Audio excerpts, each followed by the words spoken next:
Good morning, hello, and welcome back to GameSpot's coverage of E3 2015. I'm here in the lovely Los Angeles Convention Center, joined by one and only Danny O'Dwyer. What's up? Here to talk a little bit about what we're seeing at the show, what we're excited to have on the stage today, big things from the conferences. So Danny, what are you excited about that you got today? Oh man, I was looking at because yesterday was kind of like it didn't feel like day one. It felt like day 3 because we had so much. So I got off light. I only had like maybe 7 appointments. Today I've got so many, and there's so much cool stuff in there. Dan Greenewald's coming on. Forza man. With Forza, yeah, Forza. Actually, this year I seem to have like Mr. 3 or Forza. 4, like people I get every year. Yeah. Like Dan's on, like Nick Cannon's on with FIFA, like every year. Like the Oh. Skylanders dude I've had 3 years in a row, Lou Studdard, who I only ever see when here, is coming on again. But one of the ones I'm really looking forward to is Just Cause 3. Yeah? Roland's the director on that. Is going to come on. I saw him on the Giant Bomb stream last night, talking all about it. That was a game that a bunch of people saw at Judges Week. Yes. You were at Judges Week as No, well. I just heard that it was there. And they came back talking really good about it. They couldn't really talk about it until Lips this week. are sealed until this week. Yeah, and it looks cool. Apparently what they did, and I kind of like this, what they did for Judges Week is they basically allowed like the dev tools to be just open. Brilliant. So kind of like, I ended up playing a lot of Crackdown last weekend for like no reason particular. And What, there was, like the old like. I was gonna say like the new one. No. How the hell did you get that? Oh no, not even Crackdown 2. I was playing like the 2007 ass Crackdown, and there was a mode in there called Ass Keys. Crackdown. Ass Crackdown, yeah. It's the prologue. And there was a mode in there called Keys to the City, which basically allowed you just to do anything. It didn't give you achievements, but you could spawn weapons, spawn stuff. So apparently they let people do that for the Judges Week thing, just to go around blowing shit up. They need to put that in the game. Yeah, like, for sure. That's the way people want to play Just Cause. Just complete chaos. Doesn't matter if it's like the story stays aside for a little while. Every once in a while, you just want to grapple everything to everything and like blow shit up. Blow the heck out of it. Heck. Yeah. Heck. I'm very Americanized now. Heck. It's rude to curse at 10 in the morning, but it doesn't stop me. I've only had one coffee. I can't switch just yet. I've been having this taste of LA. If you ever wanted to taste LA, come to the E3 Convention Center. It tastes like this. Premium drinking water. Premium. Tastes like LA. Premium H2O. Lots of broken dreams and smog. And out of work actors. And traffic. And E3 video games. Video games, speaking of one, the first one that we got coming up on the stage today. So we actually swapped for this.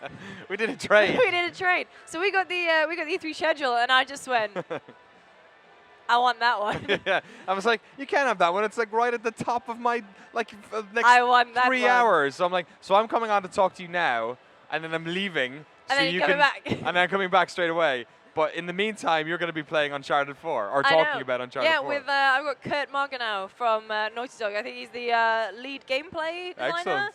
I am super excited. We can see here the footage from the Sony press conference. Of course, Uncharted closed the show. I'm really excited. Apparently what they're showing behind closed doors is even crazier than this. A couple of people were coming out. I'm not sure if Jeff's seen it yet. Jeff Gerstmann. Jeff Keighley was talking yesterday about it, saying what they were showing was even more mental than this. This kind of was, that was very like par for the course. That's very cool Uncharted, shooting. But then the the fucking truck stuff was just like, what? So the Sony of America, like, behind closed doors room is directly opposite our war room. So like, is that where it is? That's where it is. So I walked out the other day and I was like, Neil Druckmann's there, and I was like, let me play your game, please. I walked out of the bathroom, which is just around the corner from where we are, and Cisco was there. E3 is really of course, weird. being on the Kind of Funny stage. I believe they also have, like, I don't want to spoil anything because you should take a look at their schedule, but they have some real big names. It's real weird. And I was just like, I didn't even know these people were into video games. Yeah, apparently Cisco's like not even like just kind of like half-heartedly in it. He's got his own like embroidered Zelda cap. What? He's super jazzed. He was like introduced to me to his entourage and was like, I gotta go, man. I gotta play Uncharted in like 5 minutes. So he's basically doing appointments. Like this is his. It's like year 1 of being a games journalist at E3. You just go to appointments all the time. And like Cisco's just doing it. Are we paying him? Is this? I don't know. Is he? I Is don't he know. on? Is Is he he on part of the payroll? union? I don't know. I don't know. Is he have better? Yeah, I don't know. So obviously Uncharted starting the day, but the game that I swapped you for. Yeah. Yeah, I think you're pretty happy about it. Yeah, you give, you gotta get. You know, Yeah. it's a I swapped two-way you a good street. one. Yeah, No Man's Sky. Yeah. My boy Sean Murray, the pride of Waterford, Ireland. Yeah, they last year we shot a bunch of like videos, sort of the mini documentary, the next big game about this, which was pretty cool. We sort of unveiled a bunch of stuff. Cam in the UK unveiled a bunch of stuff at their offices as well down in Guildford. And he was up again on the show floor. I actually didn't think he was going to be on the show floor this year, and a bunch of people got pissed at me for being like, yeah, I can't be there. And then when he turned up, they were like, you were wrong. He just I was slid happy because you can tell by Sean's beards how much programming he's doing, and he's got this big old beard, which means like they basically told a lot of people like we're not doing press for about 6 months. We've had lots of eyes on this game. There's a lot of anticipation. We kind of just have to sit down and like make it now. Yeah. So it's cool to have him on, and like what a ballsy move to just pick a random planet on a live stream. But I guess the thing though, the game's procedurally generated, so they would just be like, well, here it goes, I guess. What happens if you like end up on the planet that's like totally water, Yeah. no animals? E3 fish. Well, there you go. There's always going to be E3 fish. There's always a There's always a lighthouse. city. There's always There's a always an lighthouse. E3 fish. There's always E3 fish. Yeah. So what else have you got coming up today? A couple of more games. We got the FIFA guys on, Nick Cannon. I've also got Madden on as well. Sports. Yeah, the sports. You I got usually get all the sports. sports stuff. Probably a bit more knowledgeable about FIFA than Madden. I'm a Yeah. Minnesota Vikings fan, which probably tells you as much as you need to know about my knowledge about NFL. I actually went to so many more NFL games when I lived in London. Yeah. Because they do the international series. Yeah. So I went to like 5 NFL games over 3 years. I haven't been to one since I moved here. Oh, Yeah, I feel 49ers like that's tickets are too expensive. you're saying words at me, and I'm like, I'm sure that's a thing. I can ask Nick Cannon FIFA. I can ask him how. Are you Newcastle or Sunderland? So my dad's If you have to think about it. Sunderland officially, despite living in Newcastle for most of my Oh, life. really? Yeah, it was like a weird family thing. You know, like dad supported Sunderland, and I just got dragged along. You got beat up by all the Didn't kids. care one way or the other. Yeah. It would be Arsenal now, I guess. Yeah. One of us. One of us. So I've got coming up, I'm excited, I've got Tearaway. Cool. I've got a lot of Sony today, actually. I've got Tearaway Unfolded, everybody's gone to the Rapture. Oh, lots of indie games and stuff. Yeah. That's cool. What else have I got? I've got Disney Infinity and Mad Max. John Vignacchi. John Vignacchi. Johnny V. He did really well. Is going to come and show us the Star Wars playset, That's cool. which is very exciting. Oh, really? The Star Wars stuff? They've got crazy different like IPs coming into that. They've just got this like breadth of like properties and movies that people want to. Well, I guess it's like not to put a dampener or a negative spin on it, but it is such a great way of putting loads of IPs and not have to make different games for Yeah, them. actually, yeah. You know what I mean? It's like the bucket. You There's just a new well, Pixar game coming out. All right, we got that covered. yeah. So I'm excited about that. And of course, Johnny V did really well. He apparently was bricking it really? before he went on stage. He Yeah. did so well. He was like, I think there was a guy in the press conference who yelled like, shut up and take my money. I think I saw a tweet about that, which is sweet. And Mad Max for me as Great. well. That'll be fun. Hopefully, if you're... What a lovely day. In the meantime, if you want to check out Johnny Chiellini's Mad Max interview from last year to watch my favorite E3 interview of recent years, where they just announced Mad Max. They only showed like that tiny teaser trailer. They weren't talking about anything to do with gameplay, and they had no new footage. So it's basically Johnny trying to talk to a dude for 5 minutes about Mad Max who cannot tell him anything about Mad Max. It's amazing. That's my worst nightmare right there. But I feel like seeing as the game's out in about 3-4 months, it's out like, I should be okay. Like it's a stone's throw away. It's like one of the closest releases we have. It's September, right? Yeah. September 1st. Right after Gamescom. So hopefully he should be able to tell you something. Hopefully they're ready to talk about it now. What else? So we also have Chris Waters is coming later today. What's he doing? He's I'm actually taking over a couple of appointments for him because he's going off to. I'm not even sure if I'm allowed to say that. I'm not allowed to say that. He's doing something really crazy. Yeah. With a professional sports person. Let's say that. That's all we're saying. So yeah, the call happened, so we had to. The call happened, so we had to go and do it. So I mean, on the stage again today, we've got Destiny: The Taken King, Rise of the Tomb Raider, For Honor, which kind of stole the show at Yubi's press conference for me because it was just looked crazy. What is it? Mix of Vikings, samurai, and knights. knights. Yeah. They should have just They should just call it that. Viking Samurais and Knights. Viking Samurais and Knights. There was an old one, like Ninjas, Pirates, and Zombies or something. There was an old first-person shooter. It was like a Half-Life mod or something.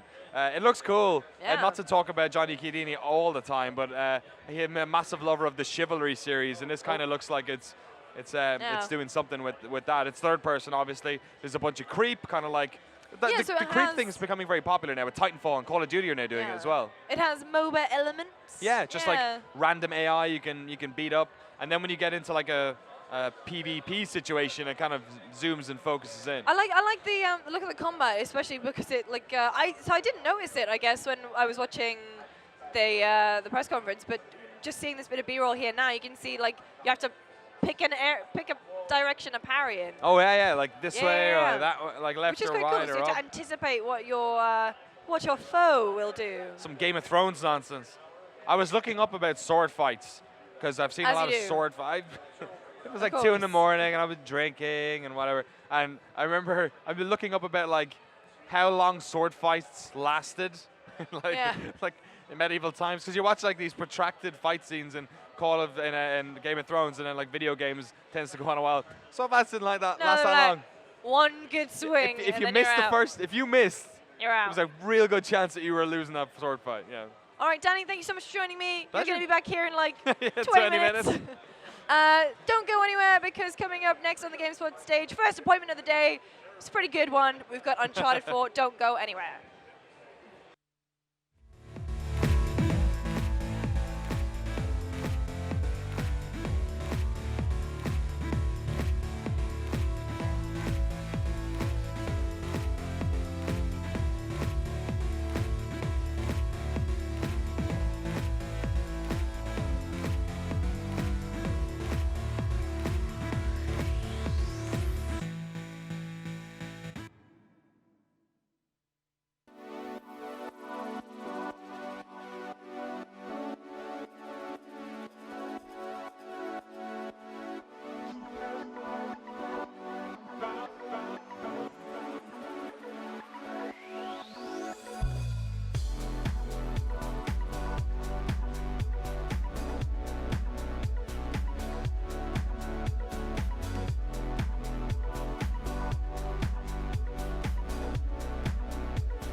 Hi everyone and welcome to GameSpot's E3 coverage 2015. It is day 2 of the show and I'm very excited to be joined by Kurt Margenau, who is the lead game designer on Uncharted 4. I swapped for this appointment because I'm so excited about Uncharted 4. All right. So Kurt, we were just talking about it a little bit. A very big E3 for you guys. What's the reaction been like to the gameplay? Yeah, it's been great. We always love E3. It's my favorite time of year. It's better than Christmas for me. Yeah. We finally get to show. We've been working on these this demo for many months, and finally getting to show it to the world. Going to the press conference, seeing the reaction from the crowd is really the most like visceral. It's the closest you get in the video game world to really like being a rock star or whatever. But just it's the live performance of it, and Bruce playing live on stage. It is kind of a performance, and it's great. I love it. And you guys kind of had like the big encore, I guess, because Sony's press conference had so many big announcements, and then you guys were right at the end, showing off live gameplay. So I mean, how did you pick that area? Because you're kind of adding a lot into Uncharted 4. You're kind of making it bigger than ever before. How did you choose that area to show off? Well, we started off in first gameplay we showed was the PSX demo back in December, and that was kind of, we wanted to make sure that the first thing we showed was like core gameplay, just the new combat, bigger, wider spaces. But Uncharted is all about flow and movement and linking all your moves together. And then for this E3, we wanted to make sure that we can still bring a set piece, that it's still the fun pulp adventure that everyone loves about Uncharted, and trying to just deliver that in like the most bombastic way possible. Because I think with the first reveal trailer, everyone was not concerned, but maybe they thought Uncharted was kind of tonally was going to be a bit darker. The subtitles obviously A Thief's End. It had that lovely blue and dark color palette, and then this E3 demo, it kind of reminded us what Uncharted was. Exactly. Yeah, totally the intention. Like this Madagascar city is so colorful. Like our art director is just filling the world with color, and seeing it up on the stage in all its like, the video calibration on the monitor was really good. We're very like particular about that kind of stuff and how the game looks on different screens. But yeah, it looked amazing. Yeah. So let's talk a little bit about some of the new additions. So in the PSX demo, you saw that Nate, when he's climbing, he seems to have like a lot more freedom. It's not just following the golden path anymore. Yeah, for sure. When it comes to combat, it seems there's a ton more ways to take a look at them. Yeah. I mean, the big thing for us is like more choice for the player. Bigger spaces, multiple paths. You saw in the PSX demo, it's like we just give you an environment to kind of play around in. Climb up, we give you a goal and kind of head towards it. Same thing in the demo we showed at the press conference. We kind of give you a goal and we give you mechanics, in this case driving for the first time, and giving you multiple routes and kind of letting you find your way down to Sam's Tower. So it's all the little roads you see, and all the paths you can choose to go in are all viable options. Yeah, I mean is that not more fun to design for, because you're kind of fun? Yeah, is a I word mean, I imagine to say. tricky. Very hard. Yeah. It's tricky. Here we are in the Jeep. This sequence especially. I can't wait for people to play it in the real game, because it's pretty awesome. So we can see here that Nate's driving for the first time. He can drive stick. He does. As well. I'm very proud that Nate drives stick. I'm a big car guy myself. I've always, for Naughty Dog to have vehicles in Uncharted, of course Nate's going to drive stick. So I mean, is this not like, I mean, there must be some of these obviously scripted, because I mean that car coming out right there, and there's one later at the end of the demo. We have entire crowd systems for crowd getting out of the way. We have special AI we wrote specifically for this truck to kind of hunt you through these corridors. So it's all as systemic as we possibly can make it. Oh wow, okay. And I mean, like, let's talk a little bit, because you're going more open worlds. I mean, has it been kind of trickier because you have so much more to fill, or has it been more of a fun challenge? I mean, open world isn't the word I would use. I would say we're opening it up more for the player for sure. For Uncharted though, it's all about the pacing. So we have to be very cautious when we do open it up that it maintains the pacing of the story. Yeah. So in this case, it's like, this is an action, this is a set piece moment, so it's going to be a directed experience, but we're giving you as much freedom as we possibly can within that. Yeah. So I mean, one thing we haven't really seen much of, which I'm kind of desperate to find out more details about, is the story. So we know obviously that Troy Baker's involved. It's Nate's wayward brother, Sam. Sully's back. I'm hoping Elena's back. I hope for Chloe. I mean, are you guys going to be releasing any more details, or are you going to keep us in suspense? We'll keep you in suspense a little bit, but but yeah, Nate has a brother. He's been away they've been separated for 15 years, Yeah. and kind of the theme of the game is family, and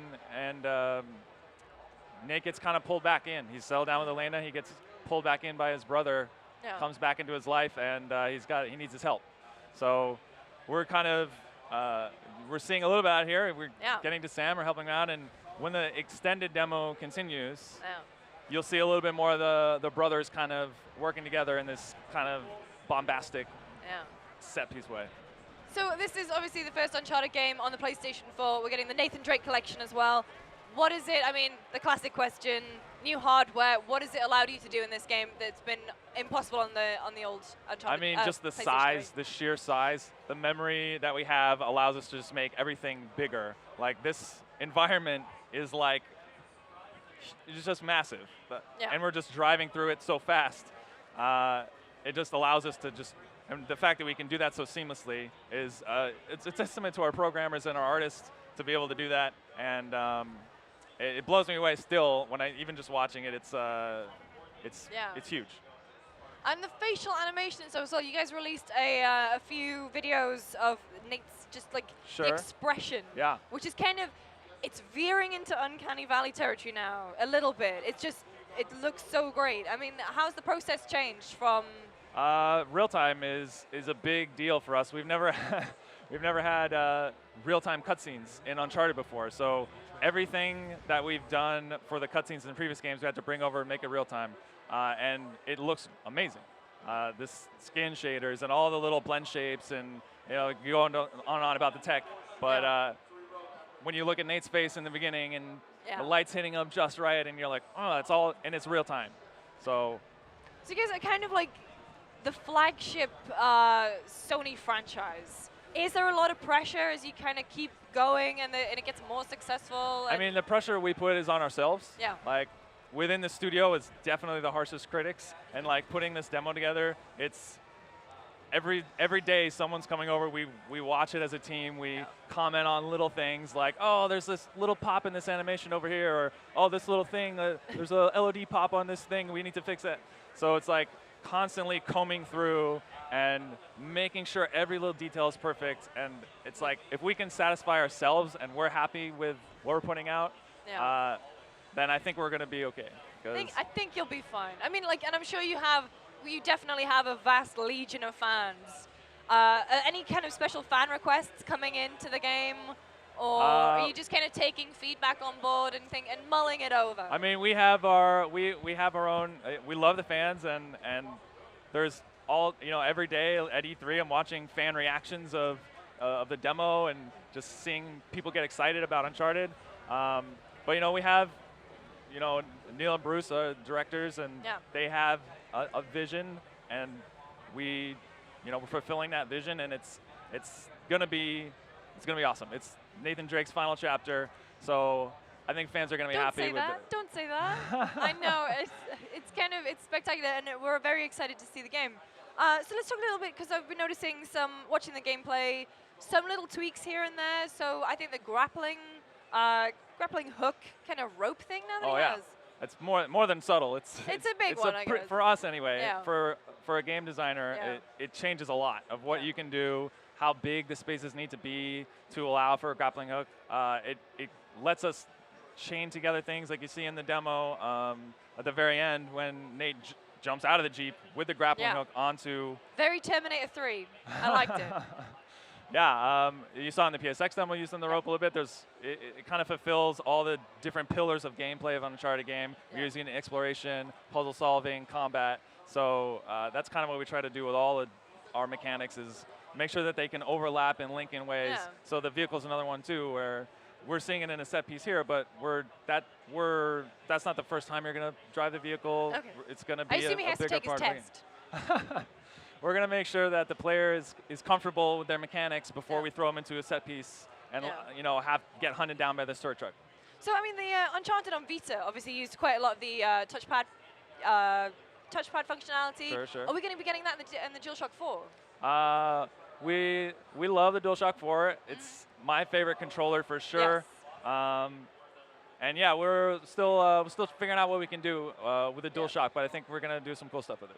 And of course, it wouldn't be current gen video games without the 30-60 debate. That's still a thing that we're doing apparently. Sure. You guys said targeting 60, but 30's fine, and I agree. Where are you at with that now? Yeah, I mean, if you look at the demo and just how much is happening on the screen, Yeah, it's kind of physics, yeah. it's insane. We want Uncharted to look like the best game we can possibly make. So there's no point making a 60-frame game if it chugs to sub 30 when, yeah, when the solid going frame gets rate, hot. Solid frame rate is important. Is the most important thing that it's consistent. So yeah, but in multiplayer, we are targeting 60 in multiplayer still. Yeah. So we know how it feels on the stick to have that for a multiplayer game to have the responsiveness. So still targeting 60 in multiplayer. So stealth is also.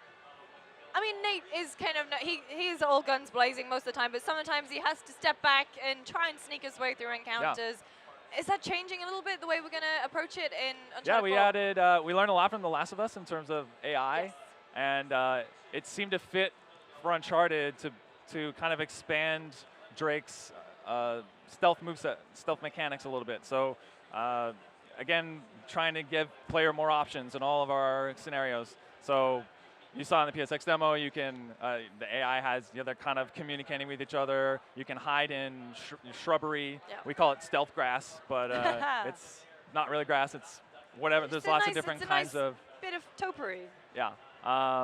So yeah, you can he'll crouch in grass. You can stealth guys. You can engage in combat and then disengage.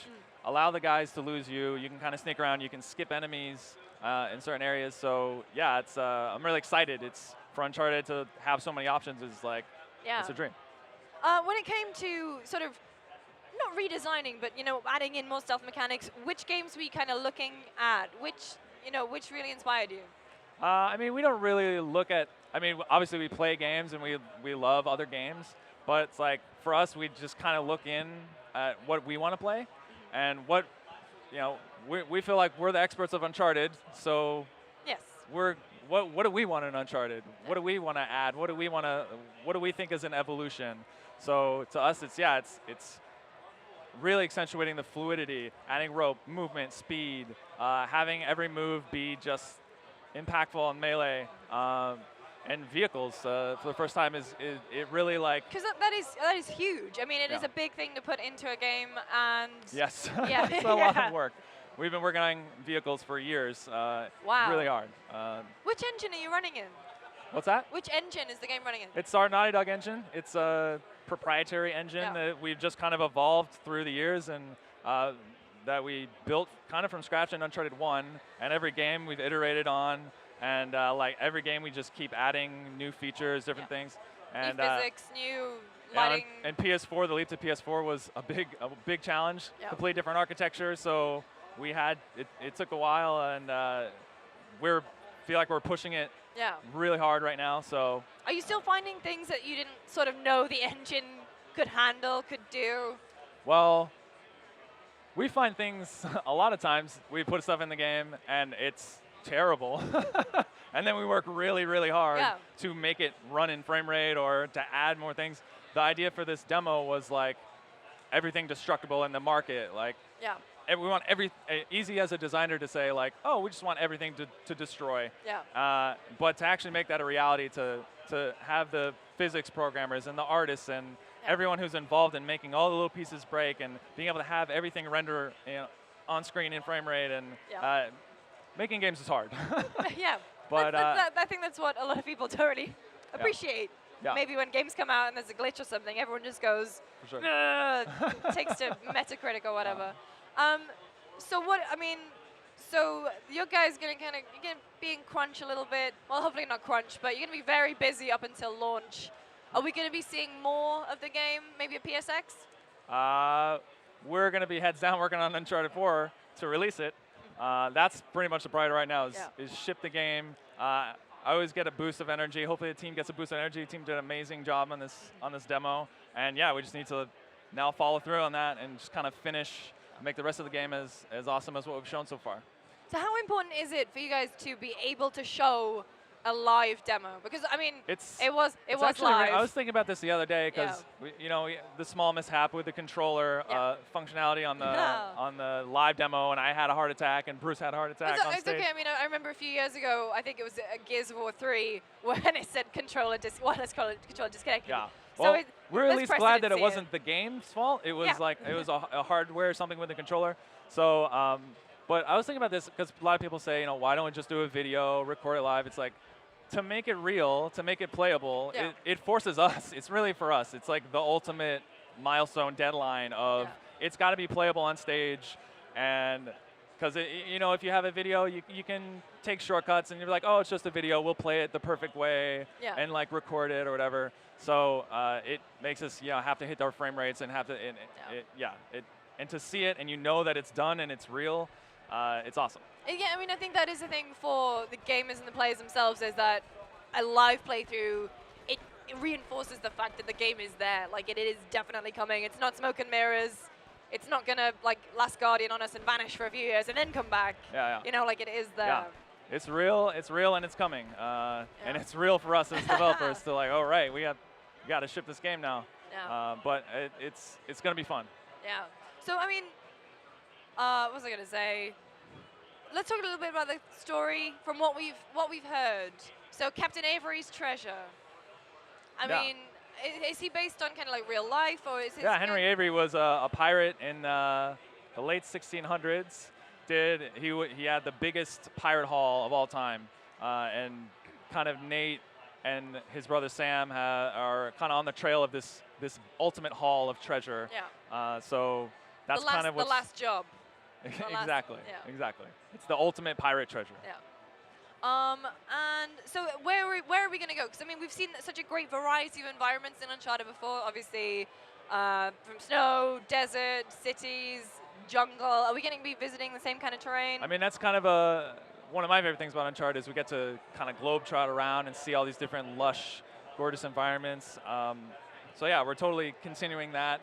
Even within Madagascar, we've got Madagascar is kind of a geological anomaly of you have these gorgeous, lush jungles. You have amazing, colorful cities filled with people, and we're going to be going kind of other parts of the world too. So, I mean, is that fun?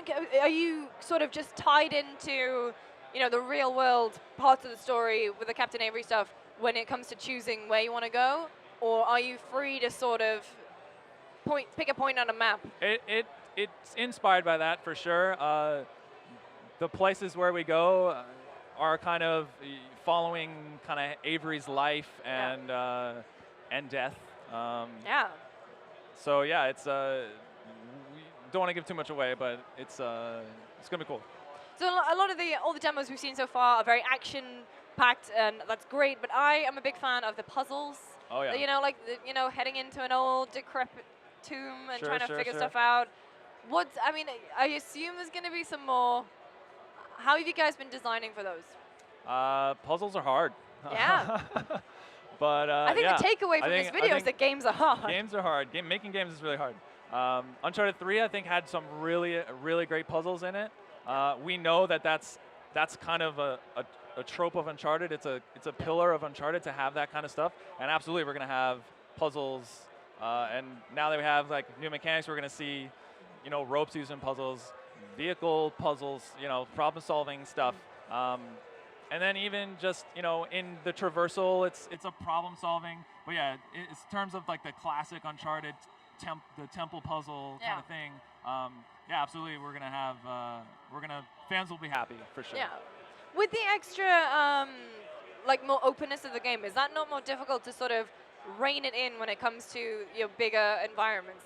Yeah, I mentioned with the pacing before, we have to, because you have to make sure that when we open up the environment and allow the player to play through kind of in a different space, go explore, that it makes sense in the story to do that. Yeah. So we don't want you, when you're, oh my God, I got to get to Sam, to be like, oh, well, I'm going to go play around with I'm going to find treasures over here.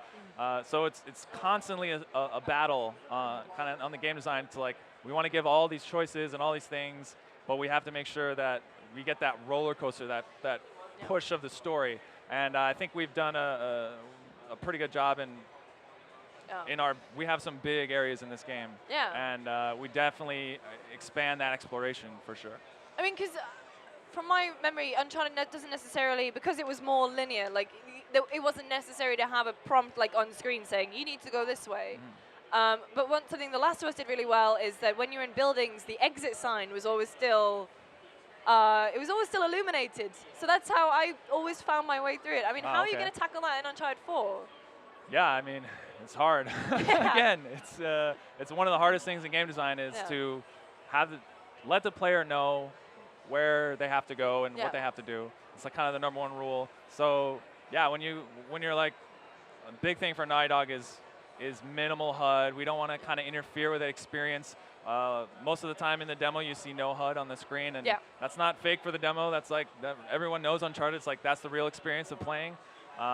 So yeah, it's setting up goals like we have in the cutscene there. You see the tower in the distance. You kind of see that tower throughout, and you know that downhill is the way to go. So you kind of in the level design have to talk about level design.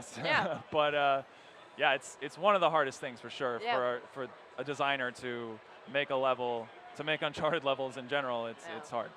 What comes first then? So I assume there's like a broad outline of the story. Maybe the key beats have been pinned down, but then you guys have to obviously develop along at the same time. So how do you kind of design when you don't really know the exact specific parts you're designing for? I mean, we have the story outline kind of beginning to end of the game already before we start laying out levels.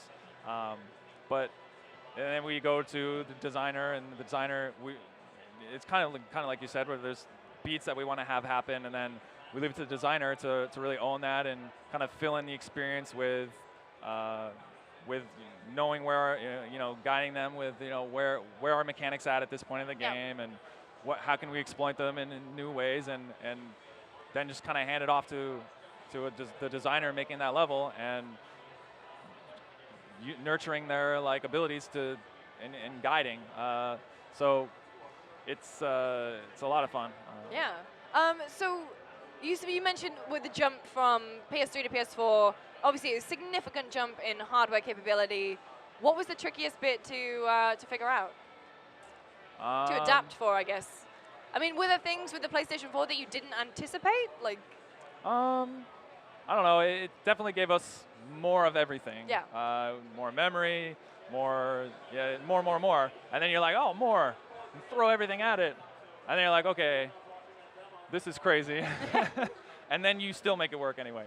The programming team at Naughty Dog is ridiculous, and I'm consistently blown away. It's like I'm so spoiled as a game designer to be able to go over and be like, okay, well, here's the crazy thing we want to do. And they're like, that's crazy. You're crazy, Kurt. You're crazy. But we'll make it work. It's my favorite thing at Naughty Dog is you propose a crazy idea, like some insane chase down a hill in the streets, everything destructible, and they don't say no. They're like, brilliant. We'll make it work. That's awesome. So that's why I love coming to work every day. Okay, I'm afraid that's all we have time for. Thank you so much for joining me. Really can't wait to play the game next year. Yeah, thank you for having me. Thank you. Make sure you stay tuned here to GameSpot because we have so much more awesome stuff coming up, so make sure you don't go anywhere.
Hello, welcome back to GameSpot's continuing coverage of E3 2015. A lot of people talking about how interesting Sony's conference was, load of new games coming out of that, but one of the things about that conference was there's not many games coming out in 2015, and not the same can be said for Microsoft, and one of those games that's coming out real soon is Forza Motorsport 6, and I'm delighted to be joined by Mr. Dan Greenawalt from Turn 10. Absolutely. Good to see you again, sir. Good to see you. Another year, another Forza game. This one seems like it's a pretty big endeavor, though. It is, absolutely. And you're right, Forza's really accelerated over the years. Forza 5 was there at launch, and that allowed us to get our engine up and running on the Xbox One, which was fantastic. Yeah. We've been able to just build new features and iterate, listen to our fans, and then Forza Horizon 2, which just recently, last week, got Porsche, was added to Forza Horizon 2 with an expansion. Yeah. And now, September 15th, Forza Motorsport 6, which is the biggest game we've ever built. It's interesting. There's a bunch of big Forza fans in the office, myself included, and when the expansion pack came out last week, it was like, oh great, nothing ever comes out right before E3. So it was something to play with. And then it almost becomes like this sort of season where you've got your core circuit season where you're playing your Forza games, and then when the Horizon games come out, it's like the off season. You kind of just do a little, different type of style driving.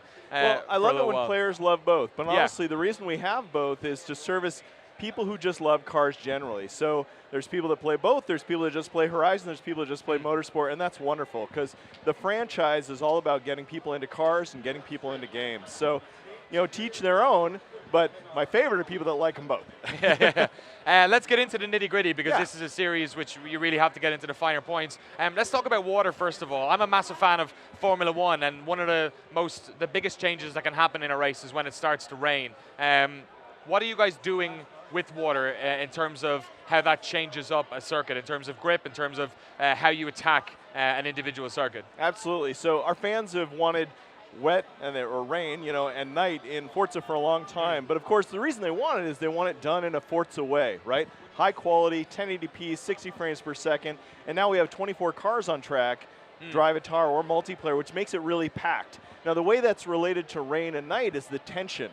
If you're a driver driving in the wet, and I come from Seattle where it rains all the time, right? And I come from Ireland, so right? We're in the same boat. So the big thing was not just having a diminishment of grip. That wasn't enough. We went through and studied, Brands Hatch, which we have actually, in the demo, 148 surface types on that track. We're talking, sealant versus concrete, different types of tarmac, and they all have different porosity. I'm going to geek out for a second. That's how the water is actually absorbed into the surface. We did all the research to get that just right. So if you put one tire on the painted rumble strip, for example, it's going to get very different friction. It might pull you in, or based on the rumble strip, it might slip you out. But the big thing is puddles. Yeah. Now, you hydroplane in puddles in the real world, especially Lewis Hamilton really did it last week in Canada. And that will make you pay attention. Right? So Forza Motorsport 6, we have puddles that's not just sound and splash, but you hydroplane through them, a car can spin out, and when there's 24 cars around you, it's very, very intense. Are those puddles, one of the things that's interesting about water and how it changes during a race, do those puddles, do they expand, do they get bigger, do they appear in different parts of the track, or do you try and keep them uniform? Because the other problem is if they can appear anywhere, it's hard to sort of judge whereabouts they might be. Well, they absolutely can't appear anywhere because we went and researched where the puddles show up. So a track like the Nürburgring has over 500 puddles. And we went and looked at where they really show up. I mean, it's Forza. We're kind of known for doing this level of research. Did you walk the Nordschleife on a wet day and just say, all right, there's one, there's one? Look, the best job on Turn 10 and the worst job on Turn 10 is being a researcher. You get to go to Ralph Lauren's garage and photograph $36 million cars, but you have to walk the Nordschleife in the rain. Take the good with the bad. You got to give, you got to take. Absolutely. Let's talk about some of those supercars then. Last year, the McLaren, of course, you guys were showing off in the game. This year, Ford GT Super is going to be in there. Tell us about that car and some of the other cars that you're going to be bringing into Forza that we wouldn't have seen in previous games. Well, this is a 10-year anniversary of the Forza franchise. And in those 10 years, we've seen a huge change in the industry, gaming industry and car industry. Back in the original Forza Motorsport, we approached car companies and said, we'd love to have your cars in the game. And they were, warm to the idea. But don't damage them, but okay. Well, we've been able to damage them this whole time. There's kind of a myth in the industry that they don't want damage. But I don't know where that came from. We've had damage. Is that really true? Oh, yeah, we've had damage in Forza, Midtown Madness, all of our games. So anyway, 10 years now, gamers, right? E3, Gamescom, games have become mainstream.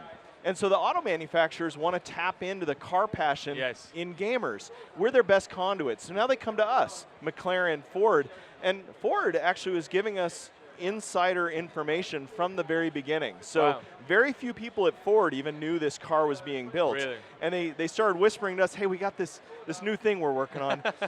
We can't tell you much, but if you'd come out to Dearborn, we might be able to show you something cool. So, I was actually there when Ford executives were being told about the program, and we had already built it in the game. So it's this incredible level of partnership.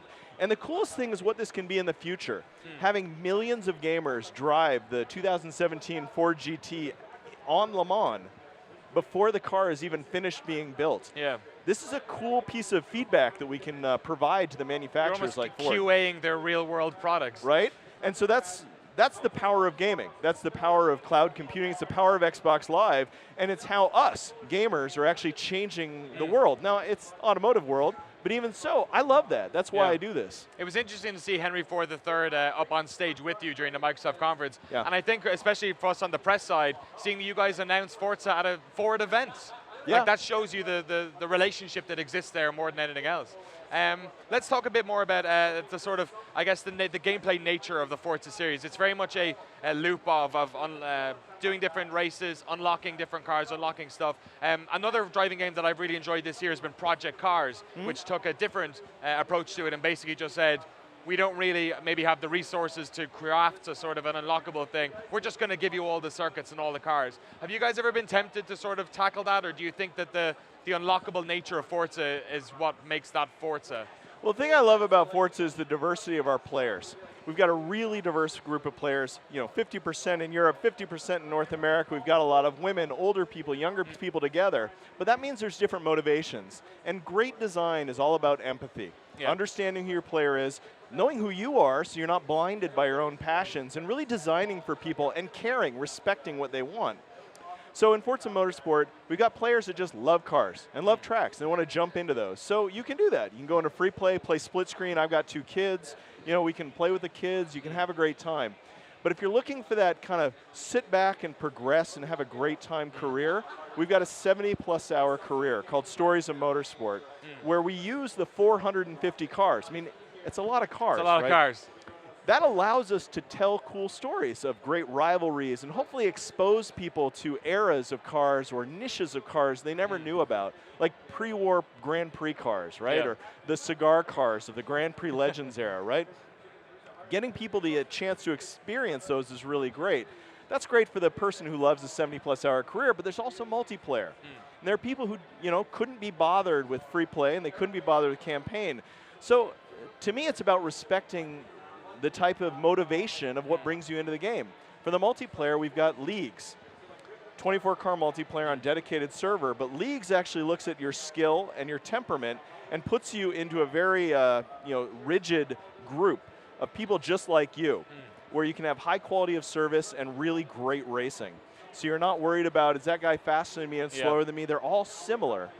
That makes for incredibly good racing. And one of the great things you added to the series, I guess 2 games ago now, were drivatars. I still get shit from people on Twitter who say my Danny O'Dwyer drivatar is just like bashing into them all the time whenever I close the gap real quick on the North Live. That was a great addition, but there was some feedback from people saying, look, it is more like racing sort of people who are playing on their computers, but it doesn't feel like professional racing because they're just almost like too aggressive. You guys are doing something with sort of more professional AI as well as an option, is that right? Yeah. So the drivatar system is amazing. It's created water cooler talk, Twitter talk even, as you're saying, right? Where people are just, I never thought about opponents in games this way. Yeah. That they could be, and the thing I love is that I get back to work and I've had a weekend of racing against, the guy that's in the cube next to me. And we had really cool competitive racing, and he was never online. And we talk about it, and that's what gaming's about, right? Socializing and having a great time. But you're right. Fans said, look, I don't like it when they run into me. When I'm playing in a career, I want to kind of kick back and relax a little bit. So we added a toggle where you can just make them more professional. So they're still going to have the parameters of your friends, but when the AI wants to run into you, we just kind of slap some shackles on it and say no. We've also looked at the data. We have millions of players that have put data into the servers from Forza Motorsport 5 and Forza Horizon 2. We're able to train them in Forza Motorsport 6. So there's already, your drive-atar is already smashing into people in 6. But also, sorry everyone. Yeah, so we're testing on it right now. But also we're able to double click on the data and see how fast drivers drive fast and how they drive slow, add more processing power to the cloud, and they learned new traits. So the humanity of the drive-atars is even greater in Forza Motorsport 6. Cool. And Forza Motorsport 6, one of the exciting games that's actually coming out this year in 2015. Dan Greenwald, thank you so much for coming on. Before I let you go, when is it coming out and on what platforms, I wonder? Forza Motorsport 6 is exclusively on the Xbox One, and it's shipping September 15th. Great, just a stone's throw away. Just a couple of more F1 races away before I could dive back into that. Do want to thank everyone who's watching us on GameSpot, of course the YouTube E3 hub as well, and our partners over at Hitbox. We got a bunch of great demos coming up over the next couple of hours. I'm up here for the next hour and a half. But first of all, let's check out one of our little breakouts. This is about the Xbox back catalog, sponsored by MSI. Let's check it out.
Brought to you by MSI Computers. MSI, #1 in gaming. Find out more at us.msi.com.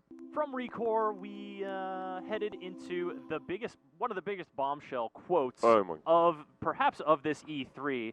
Your Xbox 360 games will be playable natively on your Xbox One. Megaton. Boom. Megaton. That is huge. That is absolutely huge. And incredibly infuriating considering I just put all those games away. I'm so annoyed right now. I think this is a fantastic initiative by Microsoft. It really is going to win a lot of fans over. Everyone and their brother have an Xbox 360, right? Everyone has it. Everyone has a massive collection of Xbox 360 games. My sister's even got an Xbox 360. Your sister has an Xbox. You don't even have a sister. Everyone has one. So, you know, I think it's a great idea. There was a great dig at Sony, and I think quite a deserved one, because PlayStation Now is streamed games that we already own, like at a price, you know. And they said you can play your old games for free on Xbox One. I think that was a big shots fired there. That is some shots fired, yeah. We won't charge you to play games you already own. Yeah, wow. So that, of course, raises the question. How? Yeah, because you can't imagine them being like, yep, yeah, because they say, okay, you have your disc, put the disc in, download it to your Xbox One, and then you can play. But you can't imagine them just letting anyone with a game disc use it, because then just passing it around the used retail market becomes a whole different thing, and you could just pass it around, and I don't know. That's the kind of free license that platform holders have been really reluctant to give up in this generation of consoles. However, they were also reluctant to talk about any kind of backwards compatibility, and now we're seeing it implemented. So what do you guys think? How's it's surprising how far Microsoft's come from trying to lock down like the pre-owned market to this point where it seems like they're just completely opening the doors. Complete reversal. Complete I get the feeling that there's going to be some caveats that they just don't want to dig into because it would kind of sully the moment. I think they're going to be open about this. I Really? think they're going to be totally cool about this. I definitely think they're going to detail it and they're going to be open about it, but I think they don't want to go into the nitty-gritties where every game has a unique code that once it's used is gone. Like, they don't want to talk about that because the thing is that they're not going to make any money on backwards compatibility. This is never going to be about money. I mean, it upsells the Xbox One slightly, yes, but this is about fan service, right? This is about their engineers doing loads of software emulation on the back end so we can play our old games. This isn't about selling old games. So do you reckon everyone will be able to just pass around the same game? And yeah, I think that's going to be absolutely fine. I think a few publishers who are re-releasing digital deluxe editions going to be a bit annoyed that the originals are now going to be available on Xbox One. Or they might just not make them available because they said it's not going to. Yeah, it's not going to require any more development to make it work, but it does require dev approval. Right. So it's not just the game developers or whoever happens to own that license needs to approve it. It's not just let's put everything out there. So it was a bit like SharePlay, where Sony was like, "Oh, this is going to be great. You can just you can play games online with your friends all the time," and then every publisher went, "No, you're not doing that." No. Yeah, really interesting to see how that's going to work out. That's Xbox One backwards compatibility with the Xbox 360. Wow. Big. Huge. Then we've got to look at the Elite controller. The Xbox Elite controller. What did you guys think of that? I was writing a news story at the time, so I was kind of looking up and down, and basically every time I looked up, the controller was just like in bits. So I'm not completely sure what's happening there. Someone's going to have to explain Swappable parts. It. You can pop off the domed analog stick for the concave one if you want, or the D-pad I think was the most sort of eye-catching. It was that like little basin that had different angles, so it was like a little hole to sort of or cave to rest your thumb in, and then move around from there. I'll be really happy if either I have some kind of other bumpers that I can stick in there, or some bumper alternative, because the bumpers are the thing I hate the most on the Xbox One controller. Oh, right, I see. So I would really love to get something in there. But I think also something to note was that it says compatible with Xbox One and Windows 10. Like, it was right there on the screen. Kind of takes the shine off Steam's new controller, right? If it's kind of got like, it looks like, for example, that bit there, it looks like almost like a mouse pad area. So if they could add that kind of functionality into it, it could kind of cross over and then make it more suited for PC play. I am slightly amazed that if you could make any, but personally, if I could make any modification to the Xbox One controller, I would add in lithium batteries or like recharge abilities, basically. Yeah. But this appears to be still have the battery case. Still have the battery casing. Yeah, they're going hard on the battery casing. It does look. I mean, there's going to be a lot of third-party, peripheral makers out there creating custom bits, and it's a good way to customize your own controller. Like I don't know, people love buying the Halo version of a controller. If they could just release like a Halo, D-pad or something like that, it's a good way for Microsoft and for peripheral makers to make more money and give people a chance to express themselves through their controllers. Express yourself. Don't just put a sticker on it because it'll rub off. Also, it's got those tabs on the back. Have you guys ever played with a controller with these things? Because they're definitely in use in competitive circles, because it's a way to get more button access without taking your thumb off the analog stick to press the buttons. I don't know. Have you tried it? I've never tried it. I mean, the last time I saw something like that was when Call of Duty hacking was a big thing, and people were adding in shortcuts in the back just so they can do weird, like 360 no scopes and that kind of stuff. But it was extra buttons. That's why. That's how they could do it tomorrow. I knew it. I knew I weren't that bad all this time. But I've never used it. But I'm definitely intrigued. Like it opens up the with like. More strategy games arriving and that kind of thing. It could open up a lot of possibilities with shortcuts and that kind of thing, programmable buttons. So it's definitely interesting. Right on. Xbox Elite controller for Xbox One and Windows 10 coming sometime.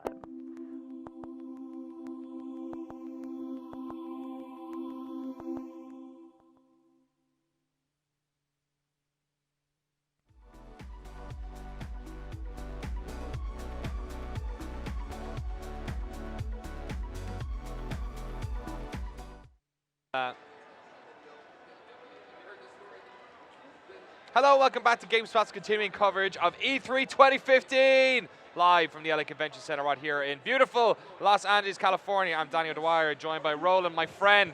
from Avalanche. Great job on the giant bomb stage last night. You held your own in a murderer's row of crazy people. It was definitely a lot of crazy people there, but it was a lot of fun. You guys are real busy over at Avalanche. Before we went live, we were talking about the Mad Max stuff, which is coming out awesome. in real soon, actually. Real soon. But you're on the real crazy project, Just Cause 3. Rico Rodriguez is back. He is back, and it is a beautiful, explosive, weird, creative sandbox. We've only got you here for 15 minutes or so. I believe there's some sort of crazy interactive trailer madness we're going to kick off. Yeah. So let's get into it now so we can have it playing while we're chatting. All right, I like it. So the idea here is we're just going to jump straight into Medici. This is a 400 square mile world. It is absolutely enormous, and like all the Just Cause games, you can go anywhere. So the beach over there, the mountains in the distance, that base all the way far in the distance you see right there, we're actually going to go check that out a little bit later as we go diving through all this. But of course the parachute is back. It is infinite, as it always has been. You guys have stayed true to the grapple and parachute combination of Just Cause 2. It is definitely there, and there's a little bit of story now why you have infinite grapple, infinite parachutes. It sucks back in this time. So there's a couple frames of animation there. Okay, have you figured, you guys are also doing infinite C4 though. Yeah, there's a lot of C4. Well, I mean, the idea of like having an explosion always at your fingertips, you don't want to go looking for it. So we decided we'll just give you a whole bunch of it, and you can plant it anywhere. It's like a planted explosive. But because of it, you actually have to land somewhere and plant it, so there's a little bit of, I wouldn't call it strategy. You know, it's not really that sort of subtle kind of game. But it's not like you're just flailing grenades everywhere. Right, exactly. And it means that you don't have to put explosive barrels in literally every corner of the game. There might be explosive barrels in literally every corner of the game. That's possible. Let's talk about the setting, because obviously the Caribbean is the setting of what we think about with Just Cause. This is in the Mediterranean, though, right? We are in the Mediterranean now, so it's a Mediterranean-inspired world. Like Panau, which was kind of a fictionalized island, we did the same thing with Medici. So it's not quite Ibiza. It's not quite Ibiza, but there was a lot of inspiration, south of France, Greece, Italy. I mean, it's been a ton of fun building the world. So here we go. We're going to look at a little bit of destruction here. All right. You can make a choice. So we're looking at the statue, which was one of the iconic pieces of propaganda. Yes. But we've done a relationship now with Havoc, which means that we've done all sorts of Havoc destruction. So the statue will destroy different ways every time. And you can choose any way you feel like destroying the statue. Okay. Stop hitting yourself. All right. I like that one. It's been a favorite for the team. And to be honest, I think a lot of people online have been liking this one. So, yeah, let's do it. So good. let's pick number 2 here. The Farmer's Revenge looked good. As an Irishman, I can appreciate that. It's good. It's a tractor with nitrous on it. Oh, really? So Rico grapples up here. We wanted to make it really seamless moving around the world, and we'll look a little bit more at that in a second. And here you'll see the multiple tethers. So instead of having one tether, you can now do multiple tethers in the world. We're planning somewhere between 5 and 6. Right now we have 6, but everything's about tuning in the end. And it's ridiculous. Huge chains of destruction because of it. And now you can actually control the tether. And of course it destroys in awesome ways. And the one thing that we won't destroy, though, we won't destroy the head. So you can grapple it around and use it as a wrecking ball. Great. Why not? How many grapples can you do? So right now we're planning kind of up to 6. Oh my God. But we're still tuning it to figure out what feels best. Yes. Because sometimes it starts getting just madness. Yeah, presumably that's like in terms of, I don't pretend to be a programmer, but there's a lot of physics shit happening there, and with 6 grapples. It's a lot of physics. I mean, there are times where simulating over 4 million objects at the same time. Oh my goodness. That's why it's a next-gen only game. So you're able to stick grapples to 2 different things and then basically retract them? Yeah, you can control the retract strength yourself. And that's on the left trigger all the time, and it just means that you fully control everything. And of course, we like explosions. Man, so that's the new gas station explosion. Part of it was like, well, we need to go bigger, right? And then we just kept going bigger. We would break the build. Well, you know, the populace doesn't love massive explosions as much as Rico does. I think that's my favorite thing in Just Cause 1 and 2 is shooting someone's car and then like grappling onto it and just being like, it's like a bucking bronco style situation. So this is a new wingsuit. Excellent. So after stabilizing the parachute, making it a real combat platform, you know, really fun and easy to shoot from, we needed another great traversal. So wingsuit feels amazing. It's really good. Combine that with the grapple, that you get to do the sorts of soaring through the world that is absolutely insane, like and it Spider-Man. feels amazing. Yeah. And what I really actually I've noticed here is I love how big Rico is, and also the depth of field you're working with him like sitting so far in the foreground. Yeah, we played a lot with where our cameras are, how it moves. We wanted to give this like that giant open field, the enormous vistas that you're used to. Yeah. But with all that fidelity of next gen, like we have destruction even on our vegetation. We'll see a little bit later. You know, this kind of idea of being in this just epically beautiful place and then blowing the hell out of it. One of the most interesting things that came out of Just Cause 2, especially on the PC, was that the modding community really grabbed it, and that sort of, what was it, 100-person multiplayer? Actually, you know what? Let's do our next choice first. So here we're at like a port base. So this is kind of water base. We've done a whole new physicalized water system inside. So all these boats will come in. But right now we have these giant spherical fuel tanks. Okay. That we can blow up in pretty much any way you want. It says a lot that I like. I like the look of the bowling ball because of the physics, but I kind of want to see a jet. Let's do the jet. The jet's hilarious. Okay, all right. Was the bowling ball just like roll through? The bowling ball we use our dual tethering because every single chaos object now actually is physicalized itself. Yeah. There's no health meter on it. So you can rip it and the constraints rip off awesome. and you can actually use it like a bowling ball and smash other things with it. Or you can use a jet. Or you can get on a jet and stunt straight out of it into parachute and use it like a giant bullet and just blow the hell out of the world. That spherical fuel tank explosion, I sat there with the guys being like, can you do something bigger? How about bigger than that? Bigger than that. Come on, bigger. They must have gotten sick of me. I think the VFX guys were like, stop. All right, here it is. Yeah. It's as big as humanly possible. I like it. We talked a little bit, I started talking about the mods. Two questions about that, actually. One, multiplayer. What are you guys doing with that? Is it going to be the same scale as what they did in the modding community?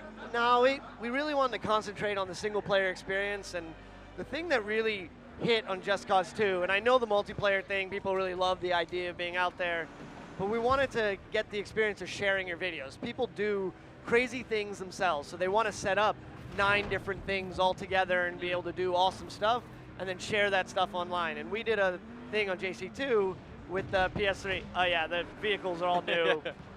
Destruction to the fields. Take out sunflowers, I like it. Yeah, it's ridiculous.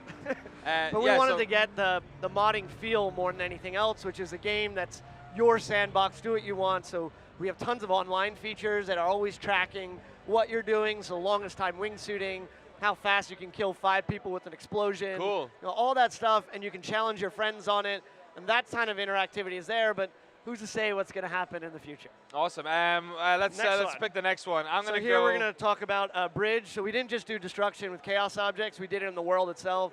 So even our enormous bridges you can take down, but they'll like come back so you can do it over and over again. All right, I'm going to let you pick this one because you know which one is which one's taking your fancy. The Hydra missile's awesome because you're in parachute shooting a shotgun style RPG. Okay. But I kind of like Chop Chop. I don't think we've really seen that as much. It's our new helicopter, and it like just wreaks havoc. It has both miniguns and missiles on it.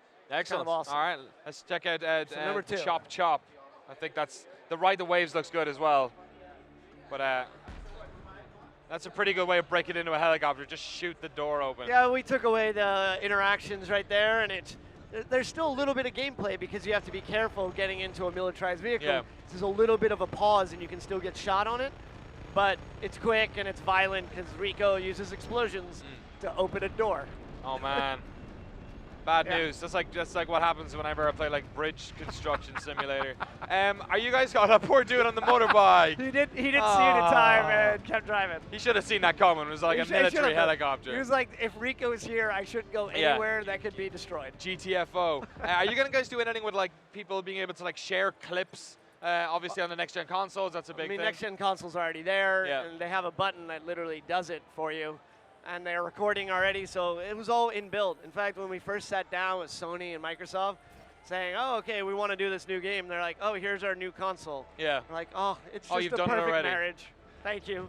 So I think it's going to be awesome. I mean, already some of the like YouTubers out there and the Twitch streams that we've done, the fans have been amazing about it, and we're getting in the hands of YouTubers now to start playing with the build and messing around. And then by the time here's it the new comes out, stunting, so you're no longer fixed anywhere. So you can just walk around wherever you want, backflip off of that, use it as an explosion. It's awesome. And we're going to go now from a plane over to a motorcycle. Motorbike, awesome. We're going to head up to that base we looked at earlier that was off in the distance.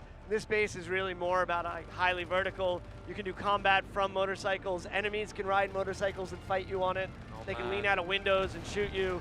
all of our vehicles are now hinged parts and deformations. We have this awesome new vehicle system. We redid the vehicles from scratch. That's so awesome. they're weighty, you can drift them, you can after touch them in the air. We've done mods against it, so any vehicle that you collect in the world, you can then like add nitrous or like Knight Rider inspired turbo jump. Great. Which basically means any vehicle you can just jump. Which imagine like a tractor, you can just nitrous around and jump Great. it. Yep, So this is the next one. Just like my dad used to. What we got here? Where do you want to go? We're gonna enter this base in a Madman style. I like a tank. Let's go with right. overkill is underrated. Just last question on the modding front, just because I'm a massive modder myself as well, or a user of mods rather. Obviously, the PC crowd are probably going to go and do crazy stuff, make their big multiplayer stuff. We saw with the Fallout guys that they're actually, Microsoft's allowing them to bring that stuff over onto the consoles. If there was ever that stuff being made on PC, do you guys have any pipeline for getting that onto the Xbox One? We've been wanting to do quite a lot of that stuff for a while. We're not announcing anything there yet, but a lot of the devs that work on the game and a lot of us in general who work in games came out of the modding community. We came out of messing with games, and we would want to support that as much as possible. And it's such a nice thing. I mean, JC2, so many mods on it. That's the greatest thing in the world, is to have someone mod your game. It means they love it. That's their personal time. They want to spend their personal time, so we're going to do everything we can to make sure it's easy to mess around with the game as much as possible. Another cool thing, I remember when the guys at GameSpot went to play this at Judges Week, you guys turned on the dev tools to allow them to sort of do whatever they want. I was actually playing the first Crackdown last week, and I remember that they had this Keys to the City mode, which basically allowed you, it turned off achievements and all that stuff, but allowed you to like spawn weapons, spawn stuff, put on God mode. Like, do you guys ever think you just let that stuff happen in the game? Just kind of like, hey, you know what, maybe somebody just wants to blow up some crap. Maybe it looks like you guys are kind of already servicing that, but there's a lot of that. Do you have any like plans to allow some sort of like a dev tool mode in the game? We've talked about it a lot, and actually a lot of our design is inspired in that way anyways. So we've actually been sitting there, and even our Rebel Drop systems, our ability to get a vehicle, any weapon that you want, you actually drop them all at the same time, and there's no cutscene, and it just like shows up in a box on the ground. You're like, I want a jet right now and an RPG, and you're like, boom, right there. So you kind of already built it into the gameplay. Yeah, and we kind of add a little bit of the story around like how that works, but yeah, we wanted to put it in there, but we've been talking a lot about supporting this game for a long time to come. Square Enix is an amazing partner in that. They want this game to live on. They see 400,000 or 500,000 people still playing JC2. Wow. So they're saying, this game That's lived 5 years for ago. 5 years. Yeah.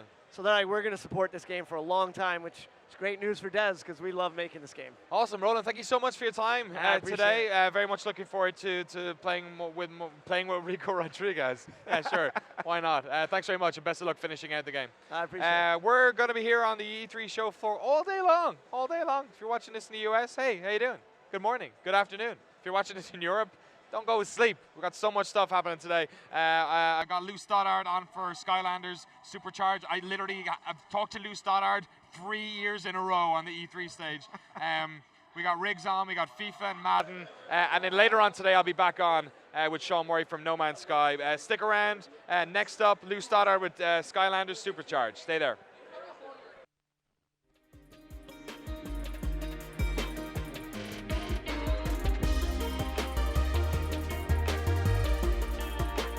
Everything is alright.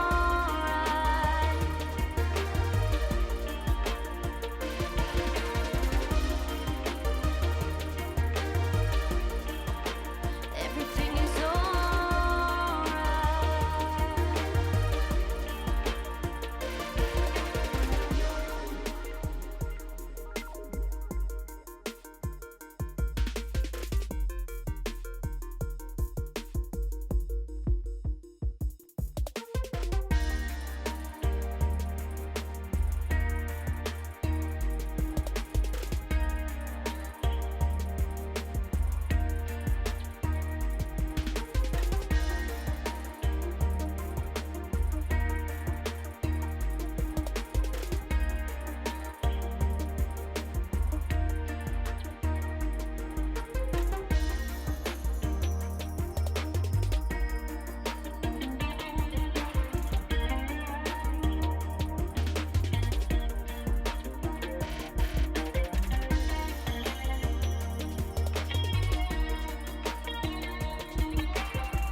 good to go.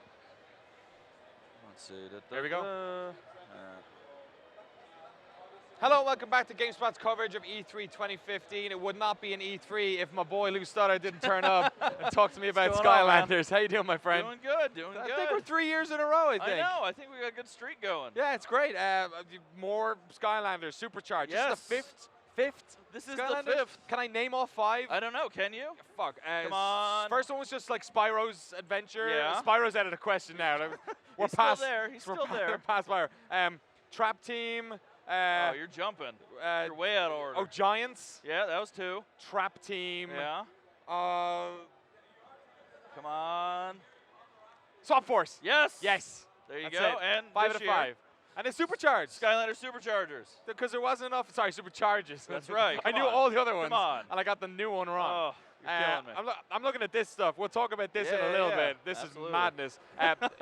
What's going on? Vehicles now? Yes, yeah. So what we're doing this year is we're actually mixing our traditional on-foot combat with brand new vehicle gameplay. But we didn't just want our vehicles to be kind of just things you hopped in to go from point A to point B. They're actually an integral part of the experience. And we've got exploration, we've got combat, we've got puzzle solving, all within the confines of land, sea, and sky-based vehicle gameplay seamlessly with our on-foot gameplay. Excellent. Let's check it out. You've got it set up right here already. Yeah, Who are these, absolutely. Who are these so folks? we've got a couple characters that we're showing for the first time here at E3. I've got Fiesta and the Crypt Crusher. And so what we've got this year are 20 supercharger Skylanders. And then we've also got 20 vehicles. Okay. And so as I mentioned, we've got land, sea, and sky-based vehicles. And so Crypt Crusher here is a land-based vehicle, but the Reef Ripper here is sea, and Sky Slicer here is sky. Yeah. And so you can see another thing that we're doing this year is these toys don't have bases. Yes. These are full-blown vehicle toys. Yeah, you can roll, like you DK can roll, here, it's like straight up rolling. The ones It's with like wheels, you can roll. This is my favorite. I call this the egg beater. I like that. That's very good. You get the propeller to turn. I like this little action here the fin, as well. The fin flipper. Look at that thing. And so design-wise, sorry, it's I'm all right. just It's playing all with right. some toys. So design-wise, where it makes sense, we wanted to actually give these an added bit of life and an added bit of additional articulation for the first time. And so Awesome. for us, it's been a lot of fun because traditionally in all of our Toys to Life video games, it's been really character focused. Yeah, big time. And so this time, pushing that boundary to go to the vehicle side of things has been a lot of fun. Excellent. Let's talk about the gameplay. We've got some of it shown up here. It Yeah, looks great, absolutely. first of all. I know Thank you guys kind of support all of the breadth of consoles. Yeah. We're looking at the PS4 stuff here. Yeah. Yeah, No, I mean, we actually are designing the game from kind of the ground up on the newest generation of platforms, really pushing our visuals. I mean, our team at Vicarious Visions are basically tech wizards. Yeah. I mean, those guys push graphics like, you haven't seen. And then it's also scalable because this is coming out on the Wii as well. Yeah, not just the yeah, Wii U. it's coming out on just about everything you can imagine. 3DS, so we've got, Wii. Yeah, we got 3DS, Wii U, PS3, PS4, X360, Xbox One, and iPad. Crazy. And Yeah. iPad as well. Yeah, and so last year what we did with Trap Team was we actually introduced the entire game on an iPad. And we had this really cool portal and controller that we gave you and basically turned your iPad into a TV screen that you could take anywhere and play the full experience. And so do all like the other 4 games, do they still work on the new one? Every single character that we have ever created works in our game. How many, what are we talking, like 150 like or? 300. Oh, so 300. Yeah, it's madness. But do you know them all? No. I mean, I do. Yeah. And if you showed it to me, I could name everyone. But yeah, sitting here doing all 300, yeah. No. No, don't worry, I'm not Yeah, going to. So you just you straight up swapped it out to a flight base. Yeah, exactly. So you can see here, my buddy Sean is playing through our sky-based sequence, and when you're in the sky, you've got that added sense of mobility. You've got the added sense of movement. And right here, it's more of a track-focused forward chase sequence where you're trying to take out these transport ships. But even level by level, we're opening up what we can do with these different types of vehicle gameplay. Can you just get out whenever you want as well? No, it's in a specific sequences. Yeah, okay. And so it goes from on foot to vehicle. But in this sequence, like I said, we're going more forward, kind of track-based. But in other levels, we've got full 360-degree dogfighting. We even have a level where the camera's top down and you're going old school arcade, seeing you dodge the bullets. And we do that for land and sea as well. And so making sure that these vehicle sequences have as much variety that we've been able to put in our on-foot gameplay. These aren't just, added one-off types of encounters. It's a fully fledged experience. Excellent. Let's talk about the ape in the room. Yes. Mr. Donkey Kong Yes. is right beside us here, as is Bowser. Yeah. Can I show off what I think is Yes. the coolest feature Yeah, of this? absolutely. We get a camera on this bad boy. Yeah. First of all, these guys look absolutely cool. You got your little partnership with Nintendo. Yeah. But perhaps the coolest thing is right under here. It says it. What's it say there? It says Skylanders. It's a Skylander. And if you flip it, it says Amiibo. Yeah, Trust so- me, in there. So you can just straight up just flick it like that, and it's an Amiibo. Yeah. So Man. basically, these guys are Skylanders guest stars with Amiibo functionality. Why didn't you bring any? Hey, I don't know. But they also have their own exclusive vehicles. And so it's been really great is working with Nintendo, collaborating with them on creating these characters for the game. They work in the Wii U, the Wii, the 3DS versions of the game, and they have so much insane history with them as they fly off into your pocket. I mean, you can even see on the vehicles themselves, we've put a lot of history. Like Donkey Kong's, this is Barrel Blaster. And what's my it's so favorite is that cool. it's marrying the two kind of key moments for Donkey Kong. His original introduction where he threw his barrels, and his minecart, which is so iconic with Donkey Kong Country. Yes. And then for the Clown Cruiser, which is Bowser's vehicle, it's got the clown face paint from Super Mario World, which was his boss fight in that gyrocopter. And then the armor plating is that of the Koopa shells. Oh, it's awesome. And so when you play as these guys, each one is full of so much history, and the teams actually put that into their movesets because we've created them as Skylanders. They play like nothing you've ever played with either of Donkey Kong or Bowser. In fact, one of the cool things is that we're actually the first ones to bring Bowser into a 3D action game. Oh, really? He's never been in a 3D action game. I guess Tropical Freeze, yeah, okay. He's Still never 2D. Yeah. He's 3D never, engine, but yeah. I mean, well, you know what I mean. Like he's never actually been in a 3D action adventure. That's crazy. or Are you guys playable. going to do more stuff with Nintendo? Is this like the tip of the iceberg? I mean, we'll see. I mean, I think fans are really excited about this. I know I'm really excited about it. I can't stop playing with Donkey Kong. And so we'll just see where we go from there. It's excellent. I think this was a super clever little move Yeah, as well, I mean, having them work both ways. Yeah, it's and they look great. absolutely Like exciting. I Thank think you. the fact that these moves speaks volumes as well because like what this has always been, I guess, Toys to Life, and you guys were starting kicking this whole thing off. You know, now it's we have Amiibos and obviously Disney Infinity. When you guys started doing this, the idea that these were toys that worked in games, they weren't just pieces of plastic that changed the video game. Yeah. Your fan base obviously has grown. It's been 5 years of doing, or 5 games of doing Skylanders, much more 7 or 8 years at this stage. Have you felt that like almost like a lot of games of that nature, like Harry Potter, I always think, those games evolved with their audience because their audience got older. Yeah. You guys, when you're envisaging this stuff, are you creating games for that growing audience, or are you trying to like grab, like, sort of stay with your like one age set? I mean, that's actually a really good question and something that we kind of look at both. I mean, for us, we don't want to, abandon the fans that made the games what they are, but at the same time, we want to make sure that we get new people to experience the game. And so it's kind of that perfect balance. That's why we fully respect the collection every year and bring, the whole collection forward so fans can continue their adventure with their favorite characters. But at the same time, we have to ensure that straight out of the box, we're creating a captivating game that is fun for anyone for their first time. And fun for people to play with others as well. You guys have local co-op and whatnot? Yeah, we always support our drop-in, drop-out co-op. This year it's actually really fun because we've kind of changed it up for the vehicles. And so in on-foot sections, Sean's waiting for me for a land vehicle. Sorry, Sean. Sorry, buddy. But in on-foot sections, you have both your Skylanders. But then when you get to a vehicle section, you actually assume the role of kind of a driver and a gunner. And so you're in the same vehicle together, each doing different things, and you can press a button at any time to switch between who wants to drive and who wants to use the attacks. And so what we've seen with us playing it as well as kids playing the game is that you see a lot of fun kind of focus where someone's focusing on strafing around an enemy, doing donuts around them because we have a drift button in a land vehicle, while the other one's focused on trying to aim and collect our gear bits, which are our vehicle currency. And so you can see here we're in a land vehicle section. And so Sean's kind of speeding down the highways of our Cloud Kingdom level. He's got his minions, his Fiesta minions in tow, riding on the back of his vehicle. And one of the things that's interesting is you'll notice the vehicle looks a little bit different than the vehicle does on the portal. Yeah, it's so black and blue wheel situation, and it's red in the game. Yeah, exactly. So one of the things that we've got is the ability to customize your vehicle. And so what we wanted to do is kind of put a Skylander spin on car tuning or vehicle tuning. And basically what that means is you're not hopping under the hood and fiddling with spark plugs and knobs and switches. What you're doing is actually trading whole parts out. And so for each vehicle, there are 2 places that you can mod. Cool. And so you see the Crypt Crusher here, it's actually the main coffin body as well as that back wheel.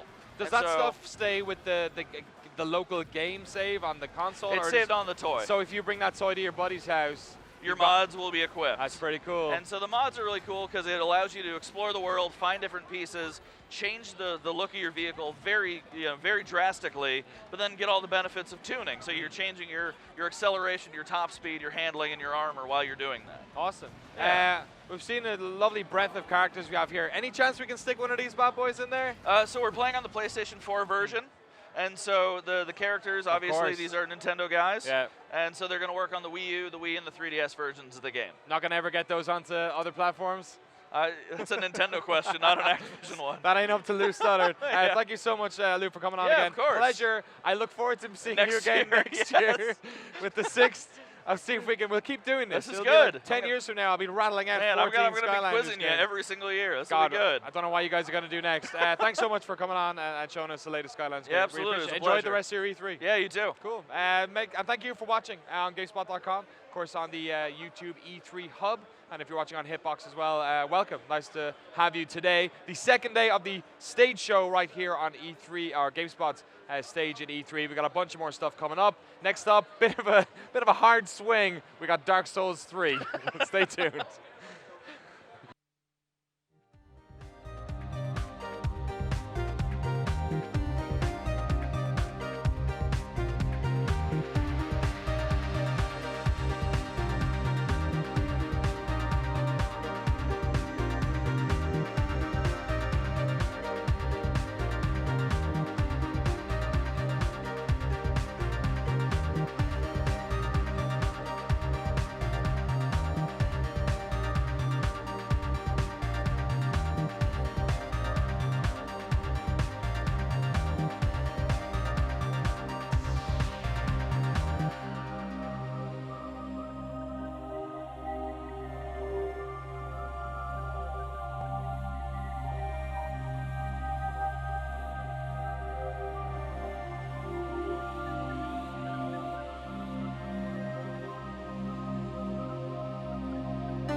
heavy. Yeah. My head's going back. Hello, welcome back to GameSpot's coverage of E3 2015. I'm joined by Nick and Mike from Bandai Namco Entertainment America. What's up, guys? Repping those Dark Souls 3 hoodies. You have Right, you got to. You must be the envy of everyone else on the show floor. You got to. Got a little Nike on there as well. I don't know what you're talking about. Dark Souls 3, the first two games, it's strange to talk about Dark Souls 3 in the sort of the gaming landscape we have now, because for a long time it was just out there on its own, doing its own thing, and now people have kind of gotten used to what a Souls game is. You guys made a genre out of nothing.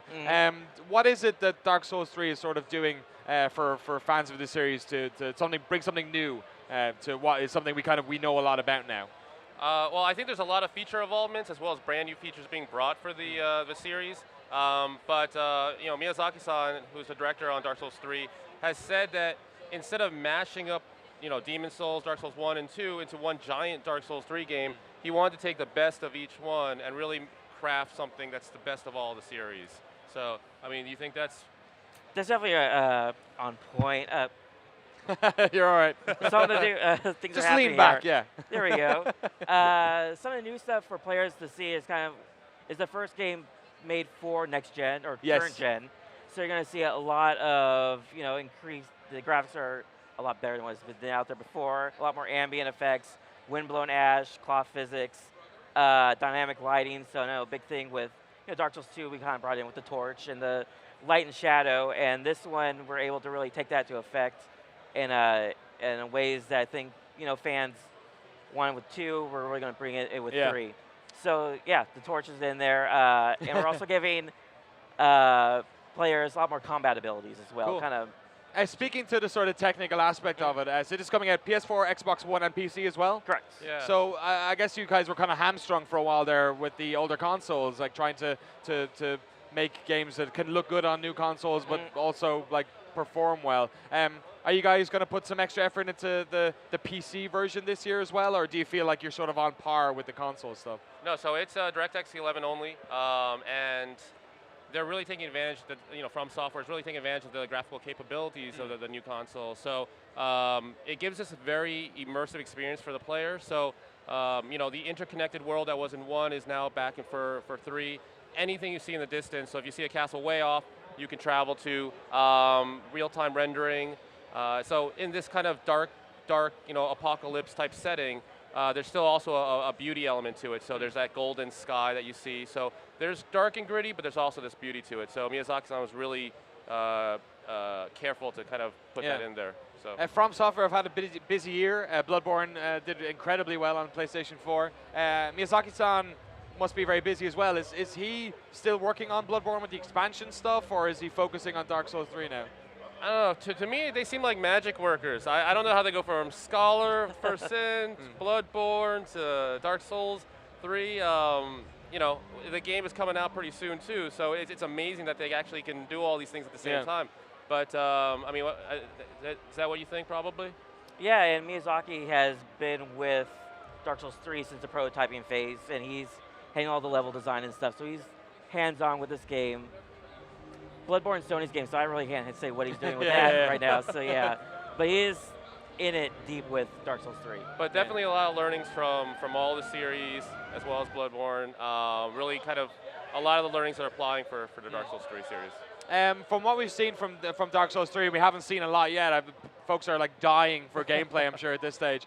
It seems like there might be some narrative tiebacks to the first game. Can you guys speak to that at all, or is Miyazaki-san kind of holding on to that himself? Because the Dark Souls games have always kind of similar to Final Fantasy in that they were kind of their own little things. In my take, it is the same thing again. So you definitely don't have to play 1 and 2 in order to enjoy 3. There isn't really this kind of, there's a world connection between amongst 1, 2, and 3, and the world is coming into this kind of apocalyptic, ruined state. But there isn't one overarching narrative that kind of ties all 3 together, I'd say. But there's definitely a more increased storytelling element for Dark Souls 3, I think, right? Yeah, definitely. It definitely takes place in the same Dark Souls universe, but when and where that is, we're not talking about that quite yet. Yeah, we'll know more when you release the Dark Souls MMO and it's all connected yes, in one living, breathing world. Yes, or living dying world, Yes, maybe. exactly. Well, I'd say probably around that Gamescom timing is when we'll probably release our next big trailer for a lot of gameplay. So Yeah, is that when you're going to start showing some gameplay? So you'll start seeing that come out of that timing area. So Awesome. Yeah. It's interesting. More and more Gamescom is becoming a bigger player. As someone from Europe, I really like that because we used to always go to Gamescom, and now it seems like a lot of publishers are setting stuff up for E3 and then smacking it when Gamescom Yeah, we definitely don't want to do that, and it's a lot of hard work, obviously. Now E3 and GameSpot, I think it's like 6 weeks apart, so they've even condensed that. So it's like, but you know, the fans want it, and it's a huge event, and so that's our big next follow-up after for E3. Awesome. Before I let you guys go, I kind of want to talk a little bit about the combat. Again, not to keep going on about Sony's little project, but Bloodborne did some really interesting things with the sort of riposte and with the counters, with the gun and whatnot. Yep. I think people are going to be very excited to go back to sort of the pure Dark Souls sword and shield. But has there been anything else sort of, have you guys changed any of the format in terms of combat in Dark Souls 3? Yeah, From Software has added some new abilities to the combat. You still have the light and heavy attacks like you have from previous Dark Souls games, but now if you two-hand your right-hand weapon, you can go into different stances. So with short swords, you're able to go in this ready stance and kind of do alternate attacks where you can shield break someone, do this lunging attack. Great swords, you're able to kind of lean into attacks, absorb some hits, and kind of do more devastating attacks. So it's a risk-reward system. If you don't want to use those, you don't have to. You can always play it the regular way if you want to. But they're making it a lot more options to the player to play how they want to play. But in the first look demo with Miyazaki-san, anytime he dealt any of those new sword fighting action abilities, the response was always like oohs or so definitely looks really cool. Awesome. Yeah. Nick and Mike from Bandai Namco Entertainment America, thank you so much for coming on. We're going to see some new gameplay at Gamescom. When is Dark Souls 3 going to be out? Early 2016 for Xbox One, PlayStation 4, and PC. Awesome. Thanks very much for your time, gentlemen. Thank you. Really appreciate it. We are still live here on the GameSpot E3 show floor. Bunch more interesting stuff coming up. We got the guys from Gorilla coming on to talk about Rigs, which is a game we saw just a little bit of at the Sony conference. So I'm going to try and get some more information about that. But first of all, we're going to check in with the GameSpot crew about Mass Effect. This segment, of course, brought to you by our friends at MSI. Check it out.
Brought to you by MSI Computers. MSI, #1 in gaming. Find out more at us.msi.com. Let's start, I don't know. At the start, I guess. Yeah. Mass Effect. Let's go for it. Mass Effect Andromeda, revealed in a trailer right at the beginning. If you notice, like in the pre-show, we said Andromeda about 5 times. I think that is a conservative estimate. You guys were saying that for a long time. But yes, there it is. We got a glimpse at sort of a Mass Effect N7 character swiping through a bunch of concept art. But this actually looks like it's I mean, it's a teaser trailer, right? But this is sort of transitions into the navigation module. Yeah. And then I think those were the concept worlds that we got to see last year as well, when they were showing conceptual prototypes of the worlds they were kind of creating. One of them had a sky whale, or just some giant creature floating through space. So definitely going to see some new creatures in action, of course. I love the redesign of the N7 armor. I've got to say, it looks more alien, if anything. How so? Can you not see? I don't know, just the way it's jutting out and not entirely conforming to the shape of whatever new Shepard is. And you know here what we're I mean? going to get a glimpse of it, yeah. And actually, so in that moment, sort of the jetpack scramble, and now in this moment coming up, the armor does look, there's sort of a more nimble kind of gameplay. I mean, you know, you could always run as Shepard, but this ground pound here, there's sort of, it feels like a little bit more of a kinetic focus on the hero's mobility. And in that part as well, you could hear a Reaper sound effect Yes. when those kind of well buildings spotted. things were moving. Mm-hmm. So maybe hinting, because the Reaper, that's the thing. It's like they can't pull a Daleks on it and keep bringing the Reapers back at every single opportunity. But I'd like to think there was some kind of Reaper influence, some kind of connection to the technology, you know, because as we learned from the Protheans in Mass Effect, that the old technology is just kind of around and has weird influences on the different species of people that find it.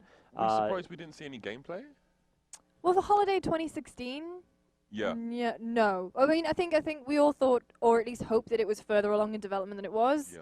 I can wait. I can wait, and it does look absolutely beautiful. Yeah, was that enough to give you a little wait? You know, like okay, it's coming. It looks pretty cool. I'm down. We could just wait. It'll be fine. How about that Mako or whatever the version of it that they're talking cool. about? That thing was quick. That was like creepy insect quick. You know, when you see an insect move and you're like, no, you shouldn't be able to do that. You shouldn't be able to go that fast. That was fast. It reminded me a little of the because they did have the speedy. Was it the Firewalker in Mass Effect 2? It was like a DLC like thing, and it was speedy, but obviously it was it floated off the ground. So this looks like a best of both worlds, where it's tanky and yet nimble. Very exciting Mass Effect Andromeda. That's our first look. Got it just at the EA press conference here at E3 2015.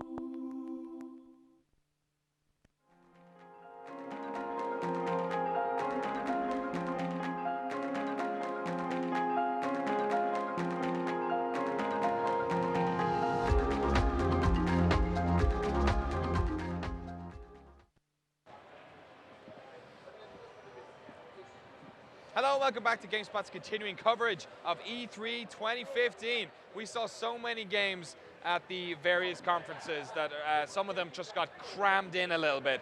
And one of those games that I really wanted to see more of was Rigs, being developed out of Gorilla Cambridge.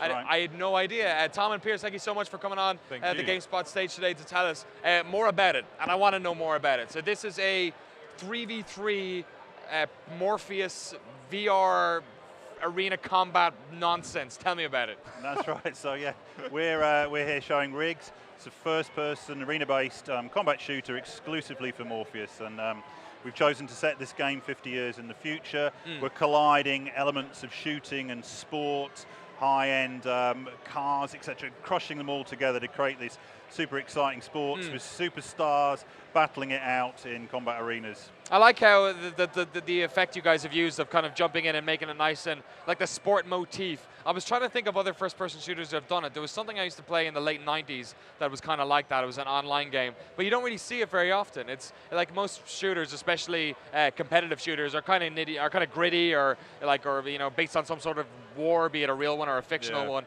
You guys are kind of just having fun with it.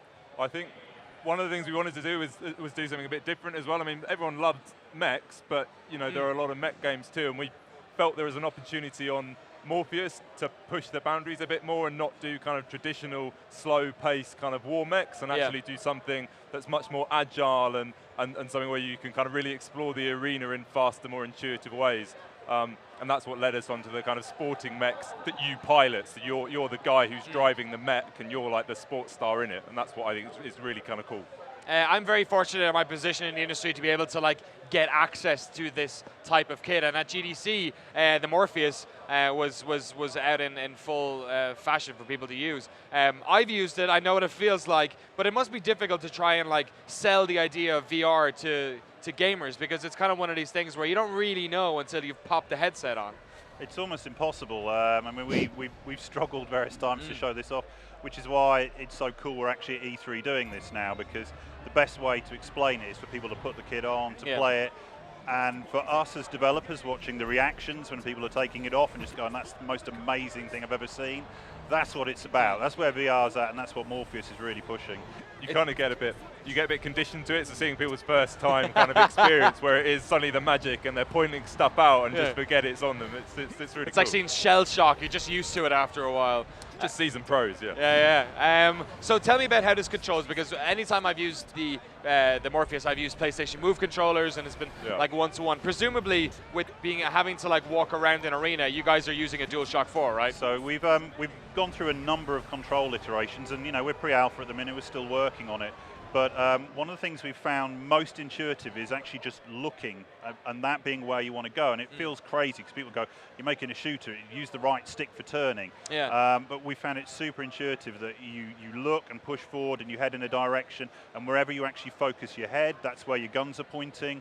And it gives very, very precise shooting, really quick. So are you guys using the Move controllers then? Not Move, just you are using the but you're also using the head tracking. Yeah, that's because right. presumably I guess that's a massive sort of design hurdle, is because the way first-person shooters look is that your crosshair is always in the center of where you're looking, but virtual reality can't work that way, right? I think what we've learned through this process, and what everyone that's developing on Morpheus, is that all the things you know in design go out the window. You start again. You build these things from the ground up, and you have got to tailor the experience for Morpheus. You've got to build a game that works for it. So when people tell me, oh, I want to play it with dual sticks, it's like, we've played that, and the game we're making is better. It just really is. Excellent. Is this only going to come out on Morpheus? Are you guys going to have a version that's just like for people using on a DualShock?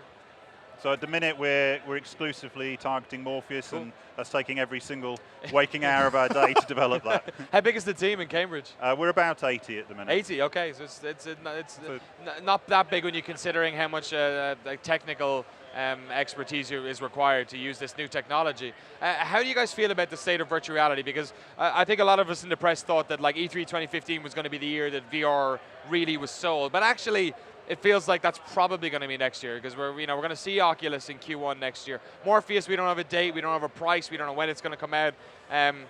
Like even stuff with Valve VR, like it's going to come out, but nobody really knows. For you guys, when you're making this game, I'm sure you don't have any clue when you're going to release it or any of that, but when you're making this, do you feel like you're making a game for a technology that's finished, or do you feel like you're sort of evolving while the hardware changes? I think, as Piers said, it's a massive learning curve. So, it's only recently we got the latest Morpheus kits, and that in itself is like, oh, we need to adjust certain things and comfort levels. And so it's taking that experience and then kind of really fine-tuning stuff, and that's kind of what's exciting now. We're getting feedback from people who are playing it. We ourselves are learning, and so we can kind of build on that momentum.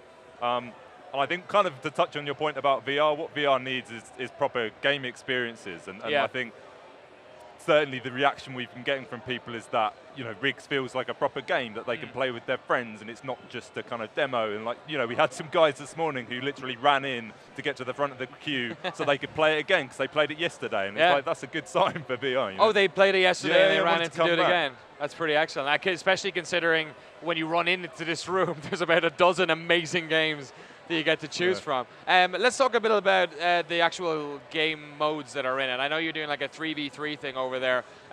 How big do you expand that? Because honestly, when I saw your trailer and I saw it was just like a small group of people playing, it was kind of refreshing.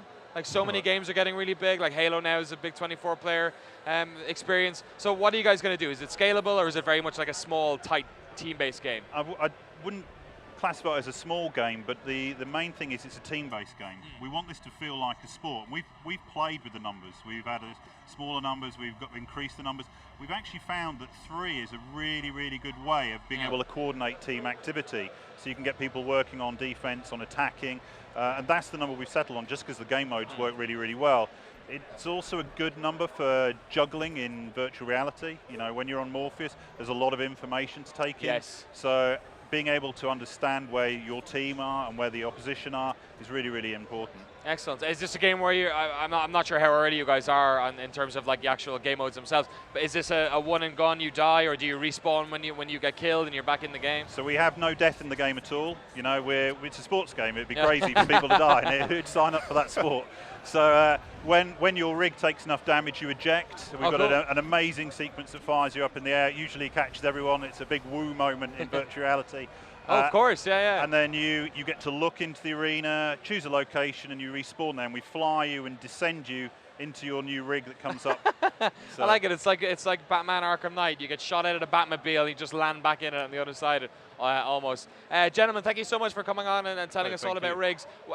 Before I let you go, what is your sense when you're showing people these games, when people see VR for the first time? I know I played the London Heist demo on Move, and it really just, things you don't really think about, like looking at somebody and then they realize that they're looking at you and the eye contact and the character kind of says, stop looking at me or whatever. Like, there's so many ways in which games can be different on VR, or unique on VR, that you can't do in a regular game. What is your experience being in that booth, watching people enjoying VR? What's your biggest takeaway from that? I think it's one of the things you kind of hear a lot about games is that they're kind of immersive or unique. Yeah. And actually, it's not true a lot of the time. But for VR, I genuinely think it is true, and that's like the most exciting thing. And you know, we talked about it, you don't get the experience until you put it on. You have to try it to see it. And so yeah, seeing those reactions, that is the coolest thing. There's a bit of magic there, so you do have to try it. It's amazing. Excellent.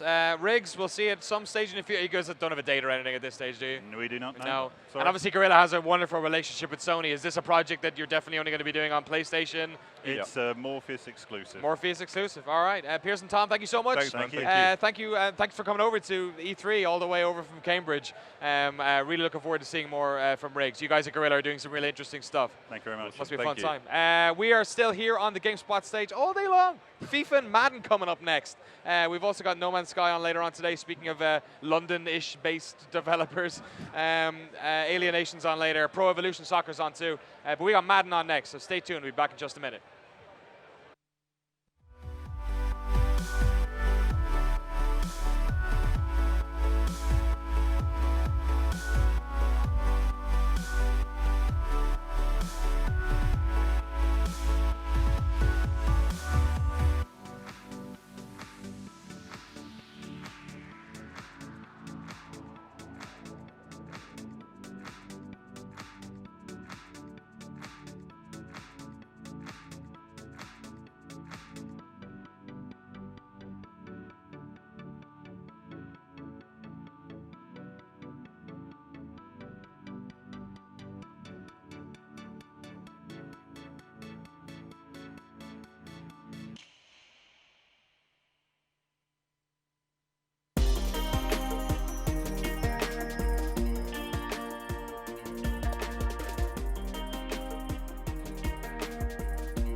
Hello, welcome back to GameSpot's continuing coverage of E3 2015. If you've been watching this live show presentation this year or in years past, you know when it comes to sports, that's when I get up on the stage, and I'm delighted to be joined by Sean and Rex from EA. Guys, Madden 16.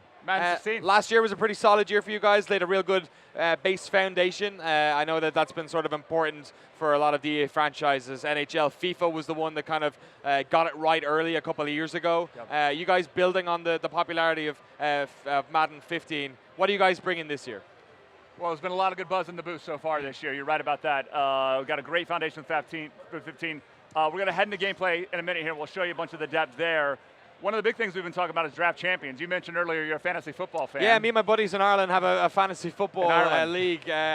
Unfortunately, this year I actually won the jacket, which is if you come last in the postseason, which sucks. So I have this jacket I have to wear all the time now. You're gonna wear it to the draft now next year to show how bad you were. I'm bringing it back to Ireland in December. Nice. But yeah, I'm a Vikings fan. Okay. So I'm glad to see you're playing against them. We're going to play against them. Yeah, well, draft champions is kind of our spin on fantasy football. It's a simplified version. We've been showing it a lot around today.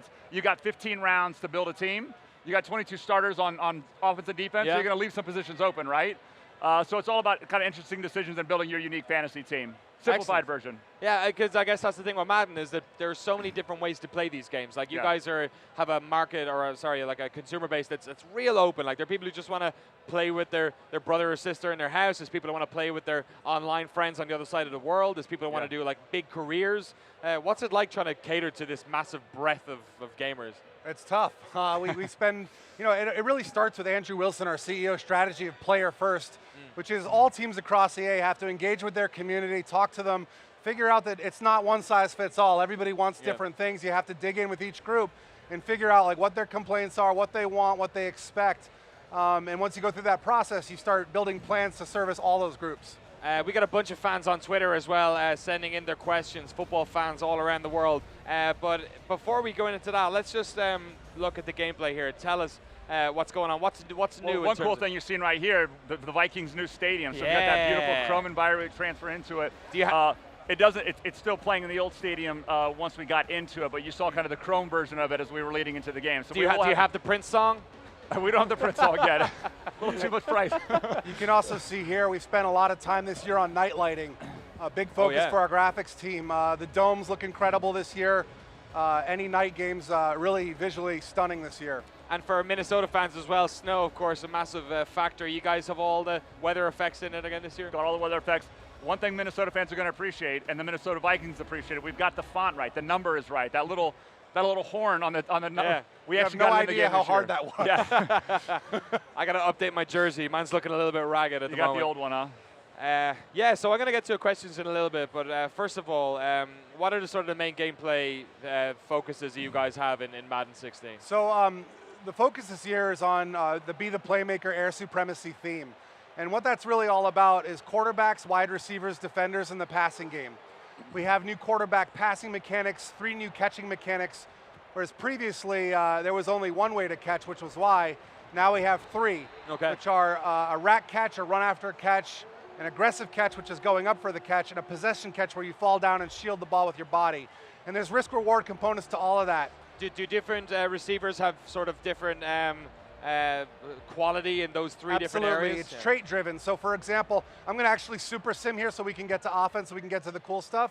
But yeah, I mean, trait-based. So for example, Calvin Johnson is what we call a high-point receiver. So he's going to go up and battle for the ball in the air because of his height.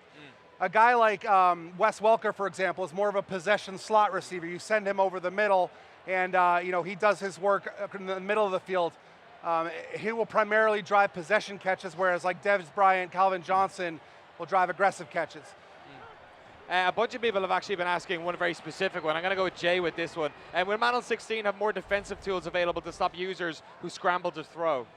Yes, I don't want to get too into technical detail, but we have a bunch of contained defenses that we will primarily, you'd want to employ that against a scrambling quarterback. We also have some pre-play adjustments with our QB spy mechanic, which can help users out there. I'm going to try one of our new shot plays here. Yeah, do it. Which is kind of like a deep throw. There you see one of the new play action fakes. Looks like I got somebody down the field. Oh, nearly picked off.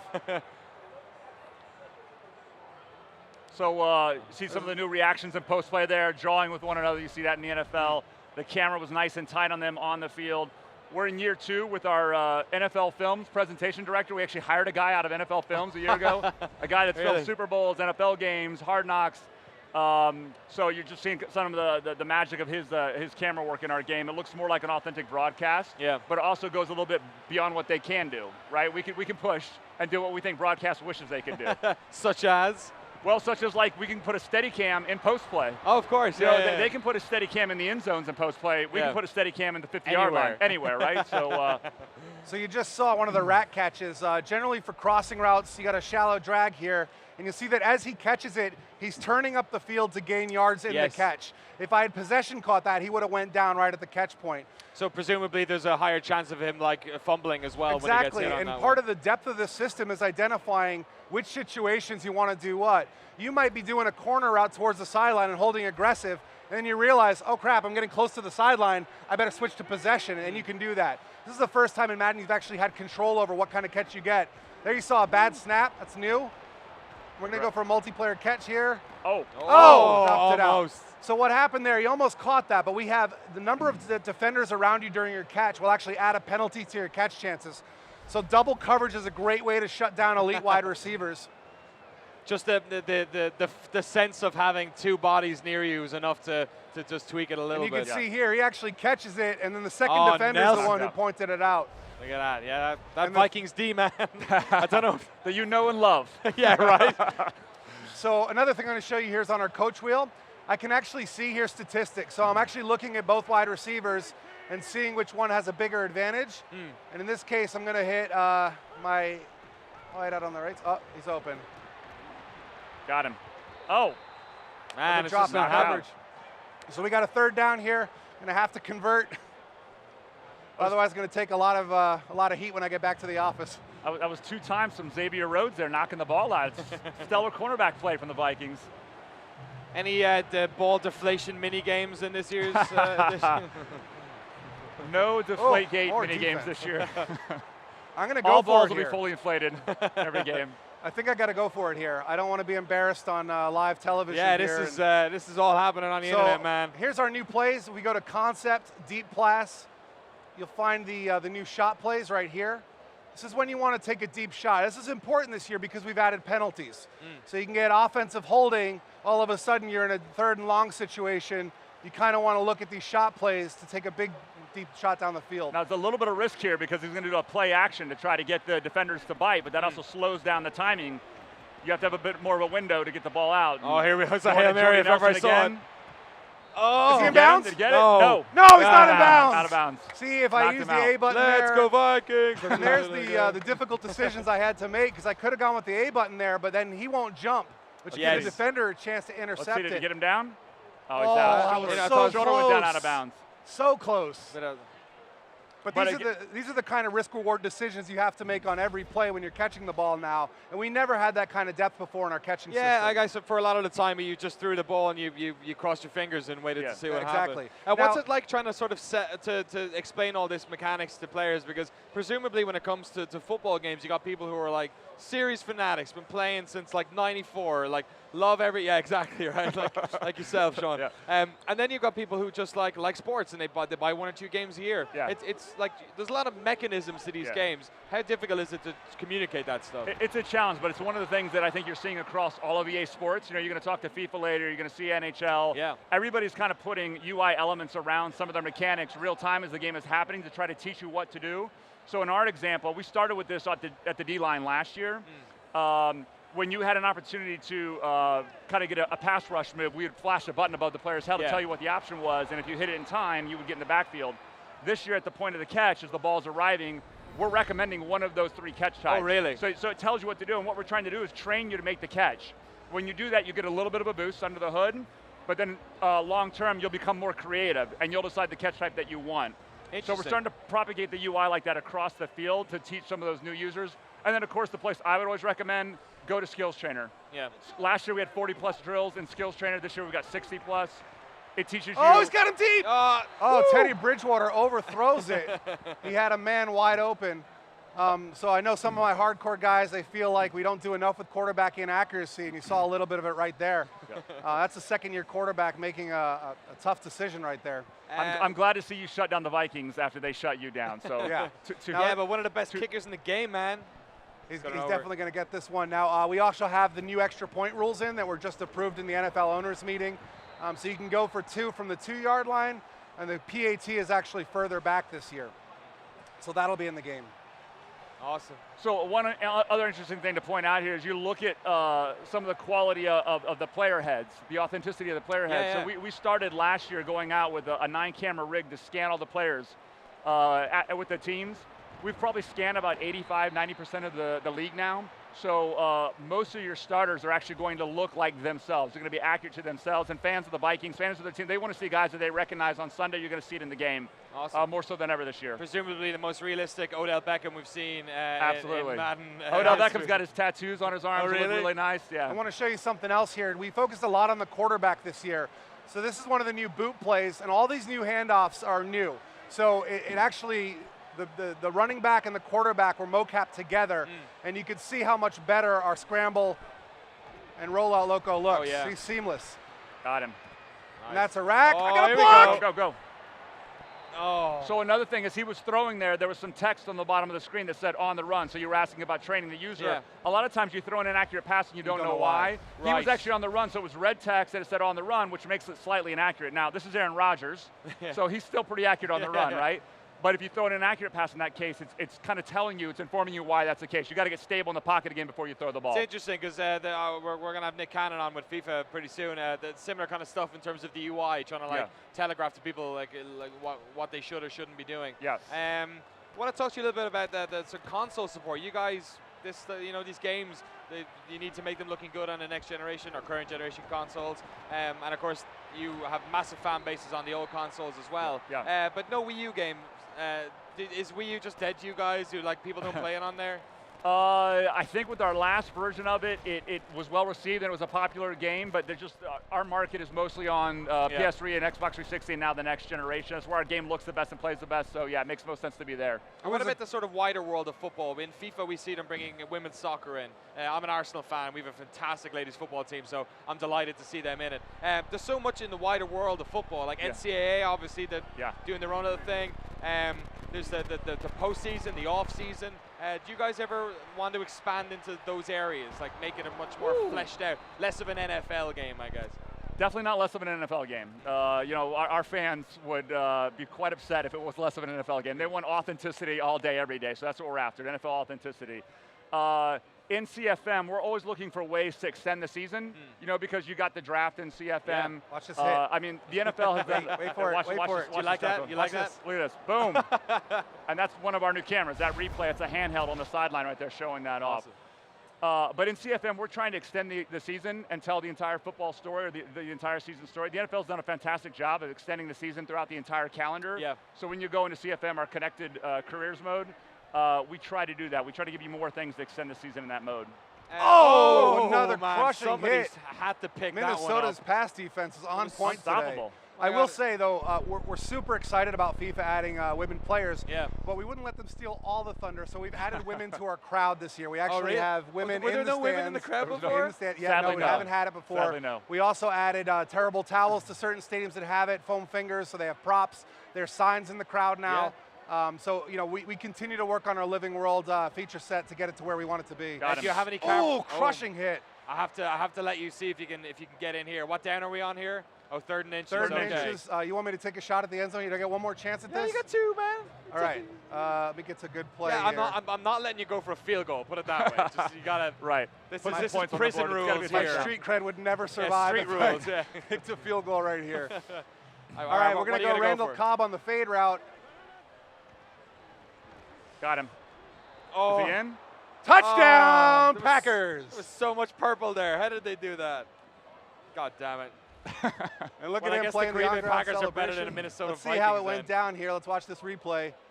Oh, tough catch. That was good. One-handed in the end zone. He wasn't letting that one go. Fair play. Gentlemen, thank you so much for coming on, showing us the latest Madden game. When is it available and on what platforms? Available August 25th. Xbox 360, PS3, PS4, Xbox One. August 25th. August 25th. Right around the corner. Right around the corner. Thank you so much. Appreciate your time. Pleasure. Thank Appreciate you it, very Danny. much, Thank Sean. you. Thanks, everybody. We got way more games coming up on the E3 show floor. Make sure you stay tuned here. And let us know in the comments what you think of Madden 16. We'll be back in a minute.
Hey, what's up, friends? Welcome back to the GameSpot stage right here at E3 2015. It's GameSpot X, kind of funny. There's a whole other stage going on. You're not watching it right now, thank God. But here's Greg Miller. The best thing about it, and he's on our stage. What's up, everybody? Forget those dudes. Hey, what's up, buddy? Hey, how you doing? You hanging in there? Great. I'm having a great time. Here's what I need you to do. Okay. We're really good friends.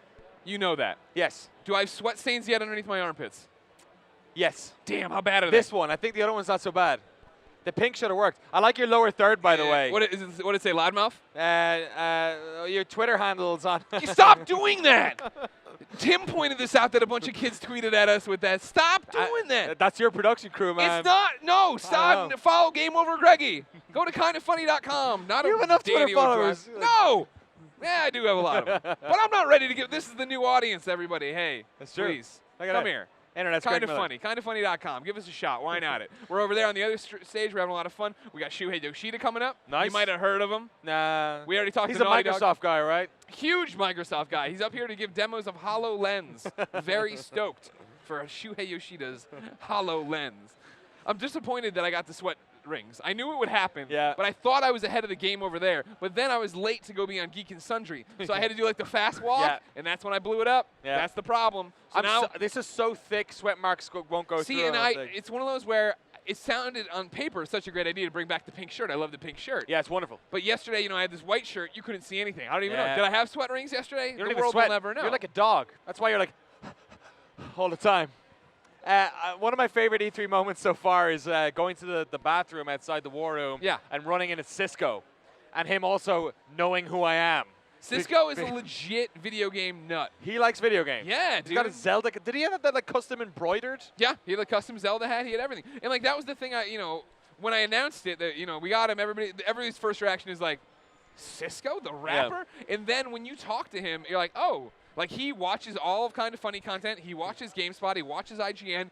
I was like, what games do you want to see? And I was expecting, like, all right, here's all, like 3 AAAs that I want to see. Madden, Call of Duty. He sent it. He broke it down by platform. Number 1 on Xbox One was Cuphead.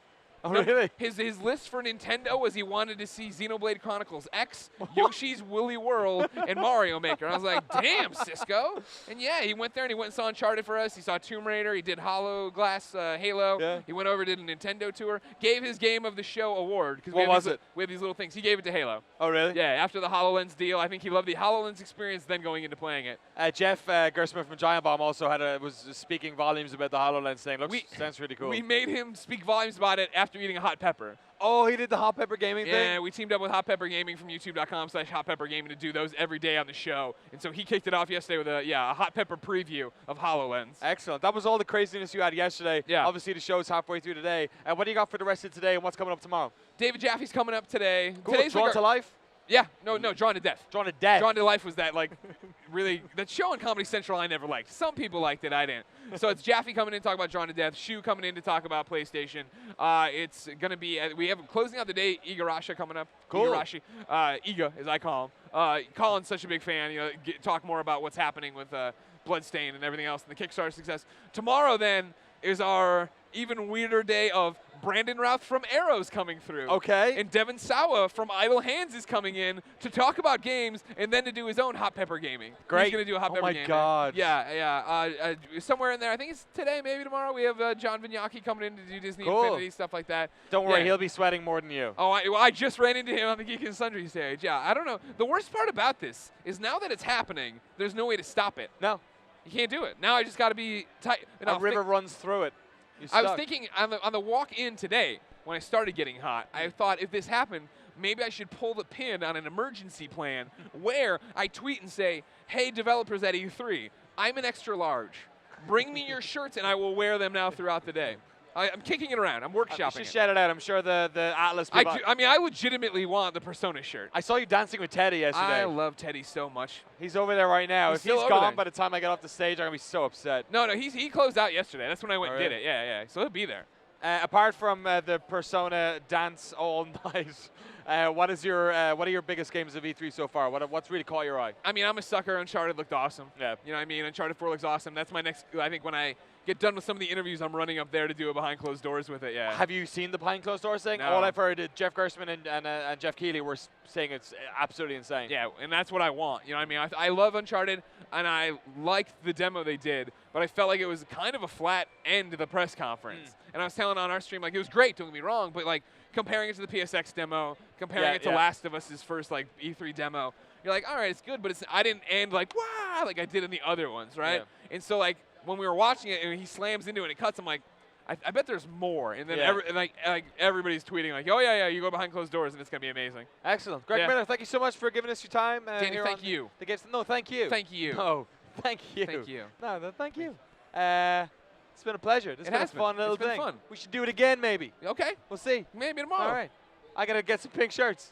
No, don't. Get black. All right. Nothing that shows how fat and sweaty we Dude, I are. ran out of shirts. I've only got T-shirts next. I'm gonna look like a scrub tomorrow. Yeah. You have to tune in. You got Colin over there in a Mama Kuma shirt from Danganronpa. It's like, Colin, sort it out. It's All E3. right. You go and give him some fashion advice. Greg. Thanks, Danny. Pleasure as ever. We'll talk again later. Thanks to you for watching the GameSpot stage. Of course, all this stuff, it's live, but it's also on demand. You can watch it all on YouTube. It's on GameSpot as well. But thank you if you're watching this live on GameSpot, on Hitbox, or on the YouTube E3 Hub. We appreciate you taking the time to spend E3 with us. And we'll be back with more games in just a bit.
Hello, welcome back to GameSpot's continuing coverage of E3 2015. One of my favorite things to do at E3 is play FIFA early. And once again, Nick Cannon is over in the US to show it off. Very good. Looking forward to a new year of FIFA. It's been interesting moving over here and seeing the growth of football, or I guess I have to say soccer when I'm here in North America. Yeah. And it's great that you guys are sort of growing into new areas as well. We'll talk about the addition of ladies football in a second. But first of all, let's look at the game. We've got Real Madrid versus Barcelona here. And let me know what new gameplay additions are you making here? Lots of things. I mean, we really, we've taken a step back as a development team this year and really looked at our game and look at all the systems. We have great technology, but let's look at all those systems and what do we need to do to improve, innovate, refine everything.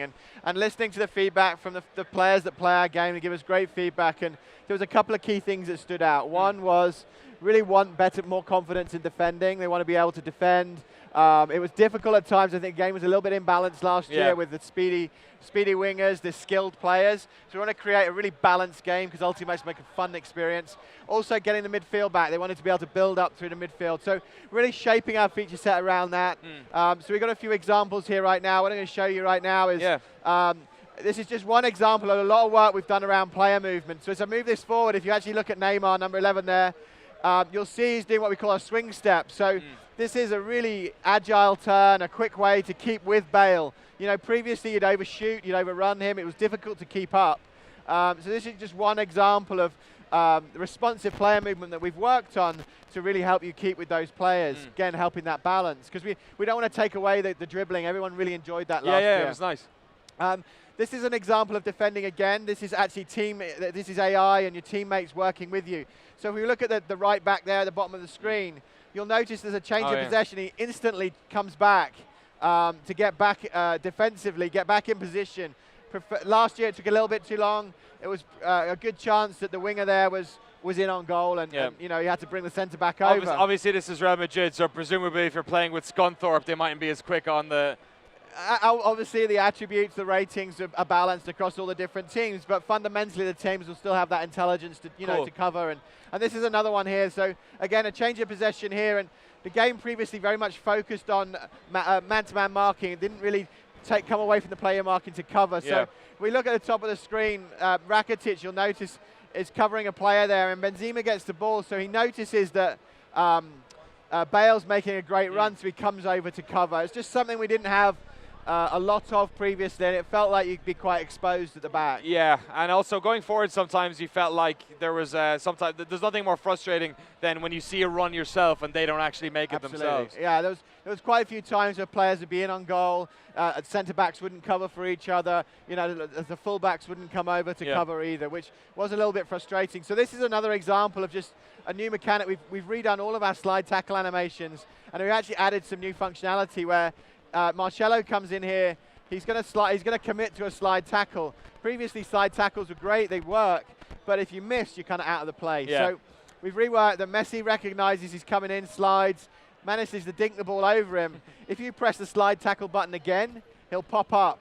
We branch out of that animation. So you're, again, much more responsive. You can get back into the play. One of the things that you innovated on a couple of years ago was with the second defender press, and then it sort of, especially in 1v1 play, it ended up being problematic because you just had players like swarming the opposition. With that mechanic, with the slide tackle, is there a worry that you might have people using it too much, like diving in and even like faking a dive tackle to try and make somebody attack in a different way? Yeah, so it's a really good point. We actually have added fake tackles this year. So you actually have that, you know, again, with those one-on-one situations, you can kind of feint to try and, you know, go for a tackle and then hold back. But I think it's a really good point, and I talked about balance. We want a really balanced game. So we're working, the team back in Vancouver is working really hard to make sure, you know, we added these mechanics, but we're working around them, making sure there's, you know, nothing too overpowering. So this is then sort of more focused now on the midfield. Again, this is a defensive thing, but we've really upped the intelligence around interception. So this is our interception logic. You can see the ball's going into Benzema here. PK's tight, but he takes a bit of a risk, but he actually goes and aggressively tries to intercept the ball and does it. Obviously, if he misses, it's a sort of risk-reward thing. But here's another example now with Rakitic again. He wants to aggressively get the ball, so he comes in and slides to actually get the interception. So this has really transformed the game. When you play the game, this is what's bringing that build-up play back into the midfield. because you can't blindly pass, you can't pop passes around without worrying about, getting the ball intercepted. This really has changed the feeling of the game. So you think maybe there was very much a feeling that when you had possession in FIFA 15 that you could it was almost up to you to try and score as opposed to the defense being able to stop you. Absolutely, absolutely. And again, it's a little bit more of a considered approach. People having to think, maybe having to vary their tactics, not just using speed as we did probably a little bit too much last year. This is an example here of actually that balance in the counter. So this is what we call passing with purpose. So Cruz here is going to ping a pass. This is right bumper with pass, and you can actually hit a pass more powerfully at higher speed. This allows you to get through gaps. As you can see here, Mascherano will react, but because there's more pace on the pass, he can't get there in time. Presumably that's a direct pass. It's not like a through pass. You Absolutely, have to straight down. Absolutely. So you kind of have to pick that one close. Yeah, it gives you that opportunity to counter the interception. So again, adding to the balance. So this is a new mechanic. This is trying to get a few more moments of magic in here. Did a lot in dribbling last year, and we've added this mechanic, what we call no-touch dribbling, which means when you hold down left bumper, you don't actually touch the ball. Okay. So dribbling around with the left stick, you dribble as normal. But if you think about modern football and good players, they use body feints. Yes. They don't touch the ball. They like feint to go one way. So we've added that. So here's an example here. Normal dribbling from Messi. Then he fakes the pass. Hold down left bumper here. And as you'll see, he fakes to go one way, then the other, and then explodes out when you release it. That's interesting. One of my favorite parts of doing ice, I love holding down shoot and then hitting pass to feint it. And one of the things you guys managed to do with the AI was actually have them react to that realistically. Yeah. So presumably it takes a lot of work to do that it's here as well. It's actually easy, and it's one of the nice things. It gives you a bit more variety in attack, and you don't have to do skill moves. So we obviously still have skill moves in the game, and we're adding some new ones, but it's just a new way to do it. It's probably a little bit easier to do than actually combinations around skill moves. So it's just another mechanic to break down a defender. Here's another example of it while sprinting here.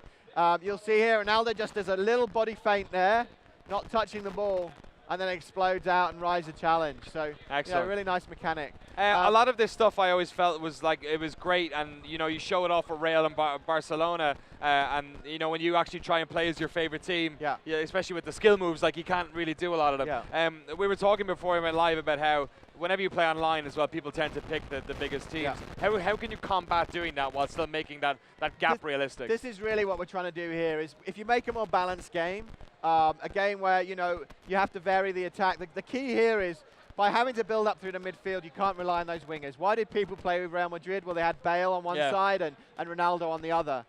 If you're now, obviously, we still want you to be able to attack. We still want you to be able to dribble with the ball. But if you're having to think about and more considered play, you're more likely to use different teams. Right. So by making these changes in the game, we're encouraging people to think that way. And last year there was a tactic of pace that was very over-pervasive, and that's why people defaulted to that team. Even maybe also over Barcelona, So and it works well. I play as Arsenal all the time, and I liked it a lot. Yes. I played online at least. So here's another example of touching every area and innovating across the entire pitch. This is crossing. So we're now getting the ball in behind the defenders and leading the attacker more. It was much more square crosses before, and we're actually leading Benzema here onto the ball, and he's able to actually come in here and volley. So the final thing, just to show you in the replays, is shooting. Again, shooting obviously was incredibly rewarding. At times last year, there was the ball felt a bit floaty, so we want more driven shots. So we're actually much more realistically looking at how you hit the ball where, but also the sort of 3D nature of the foot. So this is a square driven shot, and you'll notice the trajectory is much more driven and powerful than last year. This is an example here where he actually gets his foot around the ball a little bit more, and you think this is a finesse shot. This is actually a driven shot, and it curls a little bit more. And then finally, if you come across the ball, as Benzema does here, it'll spin away. Excellent. So a lot more variety, so really bringing that in there. So, we're really trying to innovate across the entire pitch, focusing a lot of time on gameplay, obviously working on goalkeepers, which putting as much effort this year in goalkeepers as well. Last year, there massive push for you guys. issues and a few frustrations, so really working on ironing out any issues, but also innovating there too. And innovating in types of the types of football that are available. Women's football coming to FIFA. Massive announcement a couple of months ago. Really sort of groundbreaking in that there are very few sort of modern sports games that do that. Tennis is something that comes to mind. Like even like the Tiger games, don't really do it that much. Yeah. I was talking to the NFL game guys beforehand. Now they've got women in the crowds. Right. They didn't have female spectators. Right. So how long have you guys been working on getting this into FIFA? We've been working on it for about 3 years. Yeah. We did a prototype about 3 years ago now, where we actually put a female head on a man's body, and we did that for a reason, to say, okay, where are all the gaps? You know, when we bring women into our game, we want to do it well, we want to do it properly, we want it to be authentic. So it kind of created a sort of laundry list of things we felt we needed to do it properly. And the biggest thing was around the body scaling. Yeah. So very linear in the way we scaled our bodies, and for the men, it worked well and it was fine. But to do the women's body type properly, we needed to scale more around shoulders, hips. And the knock-on effect of that is it's actually meant that for men, we can actually do more variation in body types. Peter really? Crouch looks more realistic, which is, you know, it's great. Yeah. You know, we also wanted to get hair simulation in there. We could do that for the men, but it wasn't a priority because there weren't that many men with ponytails. No, and it's long not. It's hair. not the late 90s or late 80s anymore. Exactly. You know, but when you put women in the game, you've got multiple players with ponytails, and if they don't move, it doesn't look realistic. So we've done a lot of work around hair simulation. To do that kind of in our rendering, we need to do quite a lot of optimization, so there's a lot of work there.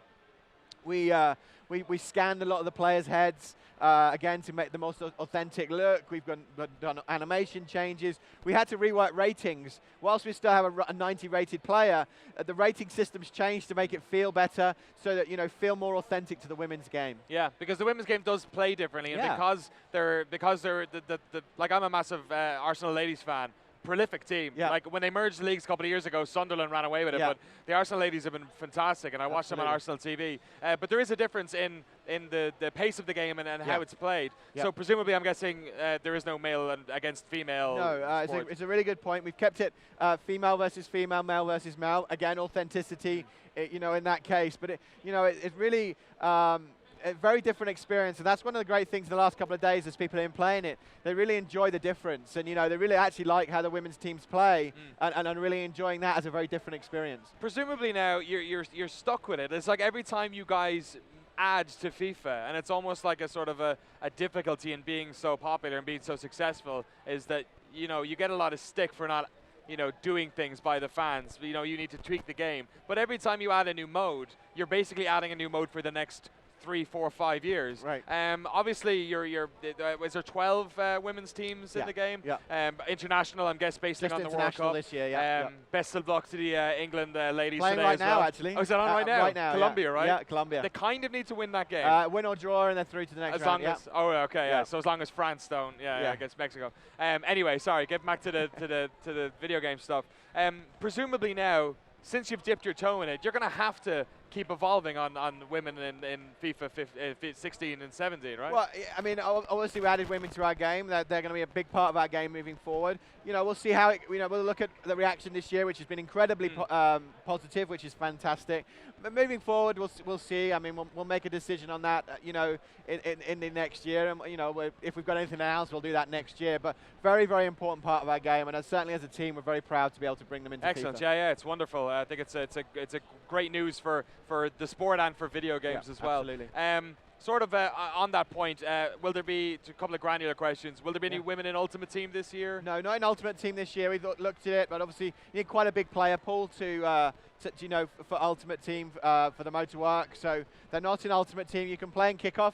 And you can also set up international tournament. Cool. And you can also play with your friends online. Online as well. Yeah. Excellent. And also just talking about in terms of the women in soccer, like what I felt, I say soccer actually, because when I moved over here a year and a half ago, I joined a league, and it was a co-ed league. Right. And I actually was kind of blown away by how big women's soccer is in the States specifically, because they seem to have a much better handle on it in terms of like college soccer. Like it keeps getting bigger and bigger. For you guys, not only in terms of women, but also in terms of the North American market, are you seeing like different people playing FIFA? Because forever, like growing up, I grew up playing like Sensible World of Soccer. You say that to somebody in North America, they don't have a clue. You say FIFA, apart from all the corruption stuff, they know what you're talking about. Do you feel like the soccer video games are becoming international finally?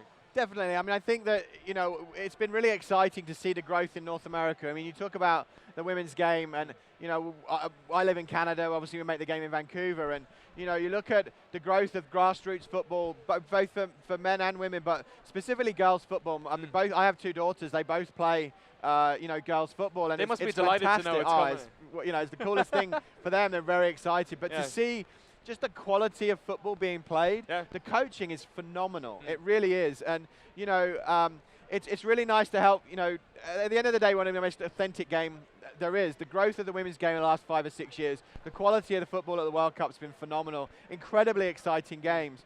But, you know, to see football grow in general, I think, you know, it's really exploded in the last few years. We're seeing, you know, growth of our game. We're seeing, you know, people enjoying football because they're seeing the players that they know now through playing FIFA. Yeah. We're seeing, obviously, football is on every weekend now through NBC, and I think that was a real tipping point as we moved from the World Cup. People saw it every 4 years. Now they're seeing it every weekend. We actually get more football in Canada and in the US than we do at home in England, because we can't see live games at 3 o'clock on a Saturday. Yeah, totally. And we can. We get every single game. It's fantastic. Yeah, but it just means you have to get up at ungodly hours. I know. The Champions League final and the FA Cup final were definitely a lot of Yeah, work. a 4 in the morning start with a loss is not good. Yeah, between the Premier League and F1, I'm really in trouble. yeah. My last question, actually, to that point, I'd be wrong for me not to say it because a bunch of people are asking, are you treating the MLS, are you getting like a bunch more MLS stadiums in this year? Because obviously, like, you play the Premier League, it's great. All the stadiums are there now.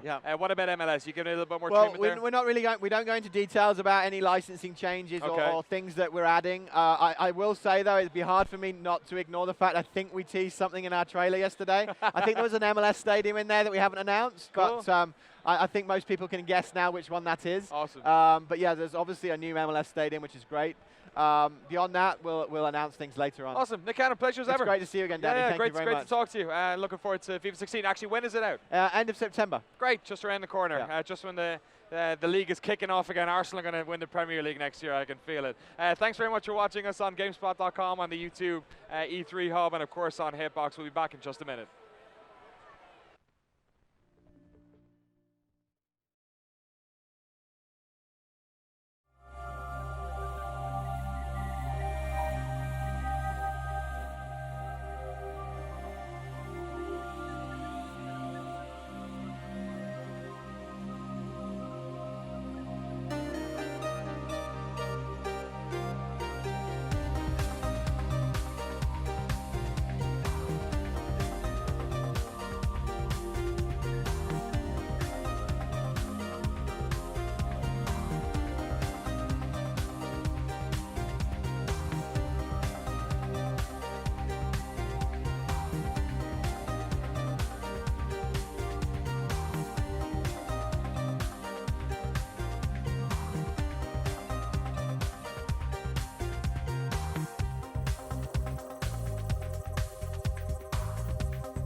So moving on, Japanese games. A lot of Japanese games at Square's press conference.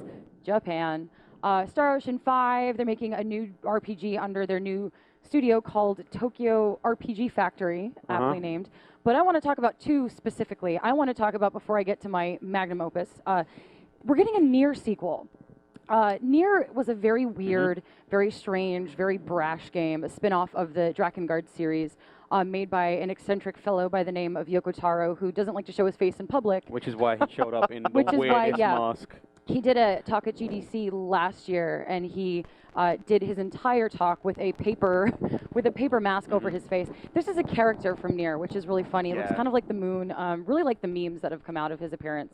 It's the saddest character in Nier. It is to the boot. saddest character. They're all sad, Yes. but this is definitely the saddest. What's interesting about Nier, not only that we're getting one, which is sort of strange, never thought we'd get a sequel, it's being made by Platinum Games. Now, Platinum Games has a full slate right now. They've got Scalebound, they've got there's Star Fox. Star Fox, Transformers. And Transformers. So this is the fourth game we've seen or heard of from them in the past few months that they're working on. And I guess Square approached Platinum to give a new life to Nier and put some sort of action RPG elements into it. Yeah. What do you guys think? Kevin, you reviewed Nier. I did. I was one of those people that wasn't actually very keen on Nier. How come? I got bored after a while, like large stretches with not a whole lot going on. I like Nier as an idea more than I did as an actual game, if that makes sense. But that's kind of why I'm excited about Nier 2, because I think this is a chance for those ideas to really really come to fruition. Yeah. I mean, the fact that they're doing it is a clear sign that even Square Enix, which has been kind of like tone deaf and blind to the demands and what their fans want, is giving Nier a second chance. Like that is the most obscure JRPG probably in the last 10 years, and it didn't make much of a buzz. I mean, a very small niche enjoy it. So the fact that they've actually decided, we should make a second version of Nier is kind of encouraging. So, and hopefully it doesn't have that much, because it wasn't as popular, there's not a lot of like ties to the original, so Platinum can really go wild with it. What kind of a sense of the tone or the world did you get from this trailer? Are there any clues in that concept art? So the girl with the white hair, there were some characters with white hair in the original Nier, which is why I'm wondering if maybe they're connected. The thing about the Drakengard in the Nier games is that they're weird and they're strange. Drakengard 3, which came out last year, the main character was a escaped prostitute with magic powers. Nier, of their main characters, you find out throughout the game that one of the main characters, a girl, was actually born intersex, and it's sort of tortured her whole life. You have the father-daughter relationship, which is not something you see in a lot of games. These games have never shied away from being sexy, from using foul language, from being just really in your face and dirty and gross. And I get a sense from this that maybe it will. I mean, maybe this will also go down that same path. When she went down, you had the nice upskirt shot, which is, I mean, we made it, 45 minutes before we got an upskirt shot, maybe? But I think, I'm guessing that this Nier will be the same kind of thing, the same post-apocalyptic, kind of unafraid to be mature. The vibe I'm getting from it is, it seems like Square Enix, if I was to put myself in their shoes, I'd be thinking along the lines of Persona and thinking we want something that's kind of quirky and unique and eye-catching in the same way that Atlas's RPGs are. Because, I mean, the Persona games are hella Japanese, like mad Japanese. Hella Japanese. So Japanese, but they have such a buzz, like a worldwide buzz. People are excited for Persona. Oh, I mean, a few years ago, nobody would care about it because it's, called Shin Megami Tensei. So it's like they want to recapture some of that kind of weird Japanese niche, taking it across, the borders and making it palatable, more interesting. So doing weird, quirky stuff with it and letting Platinum really go wild and indulge your weird fantasies might be a way to kind of represent Nier as something fresh and interesting. You have to be really careful here, though, because a big part of Nier is constantly changing of gameplay styles. That game had, text adventure, and it had Resident Evil going through the mansion all creepy, and it had shmup. You were in a shmup side-scrolling for a while, platformers, and side-scrolling platformer, and just you need to me you need to have that. Otherwise, it's not Nier. The other thing you need to have is the most stupendous soundtrack you've ever heard, because I still think Nier is. I think Nier is possibly one of the greatest soundtrack ever created for a game, and I don't say that lightly. Next to Persona 3, it's cool. Perhaps. I don't know. Perhaps. But I We'll love fight Nier's about soundtrack that. so much. So that's really what we need. We need a great soundtrack, and we need that constantly changing gameplay styles. I agree. All right, that is Nier 2, made by Platinum. We still don't have a release date. They're going to talk more about it in fall 2015. I'm guessing TGS. Let us know if you think Nier should be getting a sequel in the comments below, as always.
I'm Chris Waters, here to host the next stretch of demos from GameSpot's stage at E3 2015.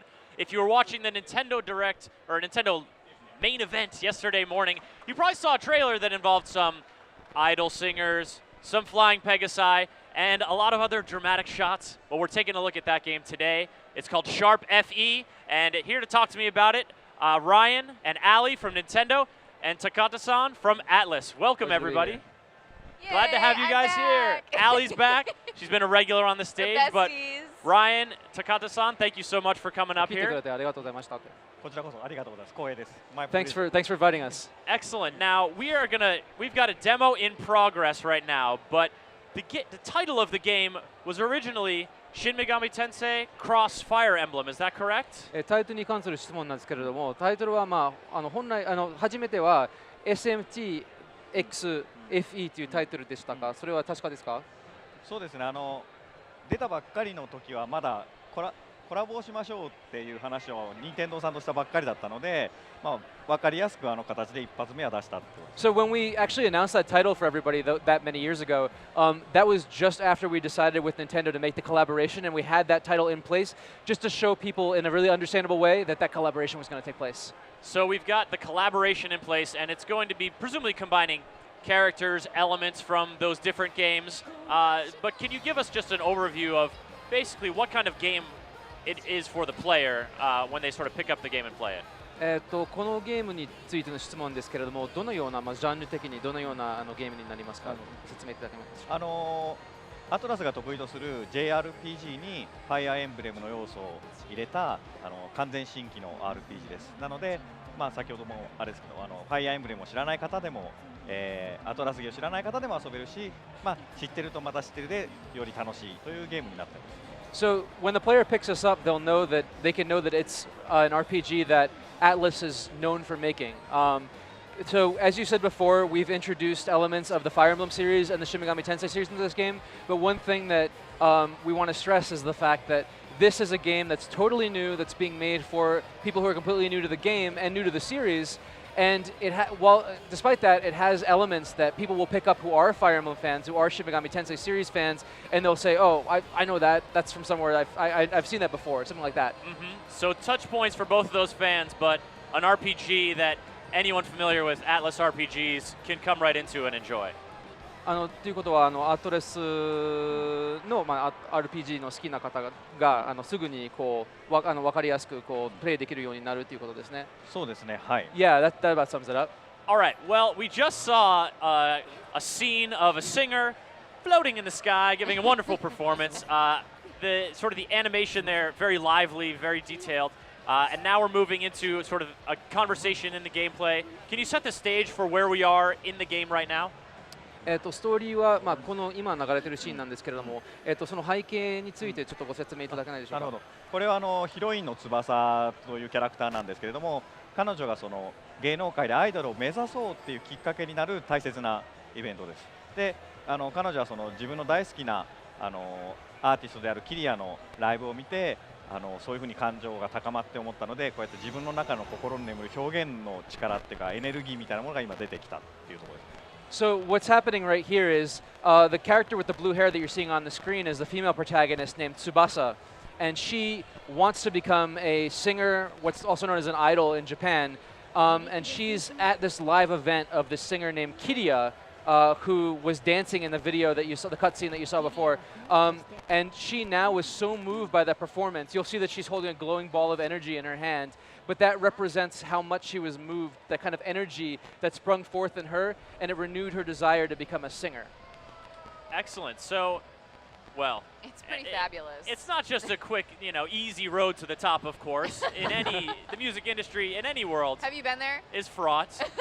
I'm just really inferring this from Before the fact GameSpot, that you were an giant idol. void portals are appearing all around the world. Seems like it might be a slight obstacle. Right. What kind of obstacles are we dealing with here in the RPG? Sort of, what's the antagonist force? 今攻撃してくる魔物なんですけれども、そのどのものなのかについてちょっとご説明いただけないでしょうか。ファイアーエンブレムのキャラクターたちは今回異世界から現れた異邦人ってことになってるんですが、その中にもやっぱりこの世界を壊してやろうってやつもいるし、クロムとかみたいに主人公に力を貸してくれるものもいるんですが、これは要するに日本をてか世界を壊しちゃおうみたいなやつらの方が攻めてきたっていう状況です。So it's actually the antagonists in this game are similar to the Fire Emblem characters that you'll see too. They're known as mirages, and they're visitors from another mirror dimension. And they'll show up, and there are evil mirages and there are good mirages. The evil mirages, like this character that you're seeing on the screen, are there to destroy the world, and their motives are not clear yet, but they're also good mirages. Like you'll see later that Chrom from Fire Emblem Awakening or Sita from the first Fire Emblem game will also show up and help out. So yeah, look forward to how that plays out. We got a mild swoon from the end of the couch when Chrom was mentioned. Ooh, Let me catch my breath. Yeah. Fire Emblem characters. So during Awakening, you get attached to these characters, and then you sort of invest yourself in them and their fates, and sometimes their romantic fates. Is that sort of romance option, that kind of pairing up of different characters in the game, part of Sharp FE? 客からの間の恋愛というのはありますか？そうですね。メインのストーリーが1本ある中で、各それぞれ仲間たちがいろいろいるんですけれども、彼らが成長していって、全員アクション俳優になりたいキャラクターもいたり、ハリウッド女優になりたいキャラクターもいたり、また先ほどの翼みたいにアイドルになりたい人もいるので、主人公がサポートすることで彼らを成功に導いてあげるみたいなストーリーがあります。それはメインのストーリーとは別に任意に遊べる感じです。So I don't want to touch on the love situation specifically. However, what I can say is that in addition to the main storyline, there are also side storylines for each of the characters that you encounter in your journey. And basically each of these characters has goals. One of the characters, Tsubasa, wants to be a singer. Another one of the characters, Toma, wants to be an action star. And in helping them fulfill their dreams, their connections between the characters will change and something might happen. So. All right. Excellent. Now, before we sort of wrap up the demo, can we talk a little bit about how you deal with a bad mirage? It comes at you, it's trying to disrupt you. Is there combat? Do you just write scathing reviews online about that mirage? Do you downvote them? That's what I do. That's our power, but video games allow us to dream greater. マモの敵のミラージュが現れたときにどういうふうに対峙しますか？バトルするか、それともネット上で悪い評判、記事を書いてなるほど。どういうふうにやりますか？ですね、基本的に今見ていただくと分かるけど、ダンジョンにシンボルエンカウントで敵が現れるので、それに切りつけて触るとバトルすることができます。So you've seen right now we're going into a different segment right now, but what you saw before on the screen was there was an enemy mirage showing up on the dungeon map, and you enter into combat itself by either running into the enemy or doing a slash function with your sword, which is something that fans of the Shin Megami Tensei series will see and be like, I've seen that before. So, 大丈夫ですか？いや、さっきバトル行くかなと思ったら行かなかったんで。So when we go into a battle, I think, Sarah, if we're going into a battle. Yeah, we're going into the boss battle. Okay, in the next boss battle, he'll continue so that it's easy for everybody to understand at home. All right, I think we'll have just time to take a quick glimpse at the boss battle in action. Maybe we can take a look at this stylish. That's a mean mirage. Yeah. Look at how fab they are. Well, that's a thing that the Shin Megami Tensei series certainly brings to the table. Style for miles? Was that a technical term you guys use in the studio?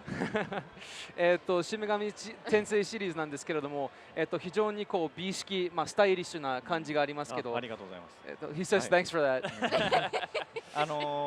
先ほど出たのシーダなんですけど、これも普通ペガサスナイトのキャラクターをアトラスだとさっきのちょっとロケットみたいなついて飛んでいるみたいにしたり、アトラス的な解釈をして表現したりします。So you saw before that Sita was on the screen, and she is the Pegasus Knight from Fire Emblem 1, and she's represented in this game very differently from how fans of the Fire Emblem 1 will remember her. And we actually kind of gave it that, as you said, Atlas style for miles for her representation in this game. Excellent. And so now we're seeing the boss. Oh, sorry, Takata-san, please go ahead. So in the same way, this is Gangrel, the boss they're fighting right now, who is also the last, or sorry, I don't want to spoil that, who is also a character of the Fire Emblem series, and his head will take off and spin around on a blade chopper death, and that's something else that we also kind of gave our Chopper of Death? Atlas taste. Blade for Chopper this. of Death, Giant Fire Tornado, and High Heel Stomp to the Head. All moves you can expect to see in battle in Sharp FE. Can you guys give us an idea of when this is going to be releasing and what platforms we'll be able to see it on? これいつ発売されるか。日本では2015年で、できればアメリカ来年出したいなと思ってます。So this is going to be available on the Wii U, and in Japan, Japanese gamers can look forward to this in 2015, but for American gamers, we'd like to get this out in 2016 for them. Thank you so much, Ryan, Ali, Takata-san, for coming on and showing off Sharp FE. All right, folks, here at the GameSpot Live stage, we are coming back shortly with a look at Destiny's biggest new expansion outside the Season Pass zone. It's the Taken King coming up next.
With 2 expansions in the Season Pass under its belt, Destiny is now taking aim at its big expansion, the Taken King, and here to talk about it on stage with me is David Daig, aka Deej from Bungie, community manager extraordinaire. David, welcome to the stage. Thanks, good to be here. Glad to have you here to talk some Destiny. I see you are rocking the merchandise here. Yep.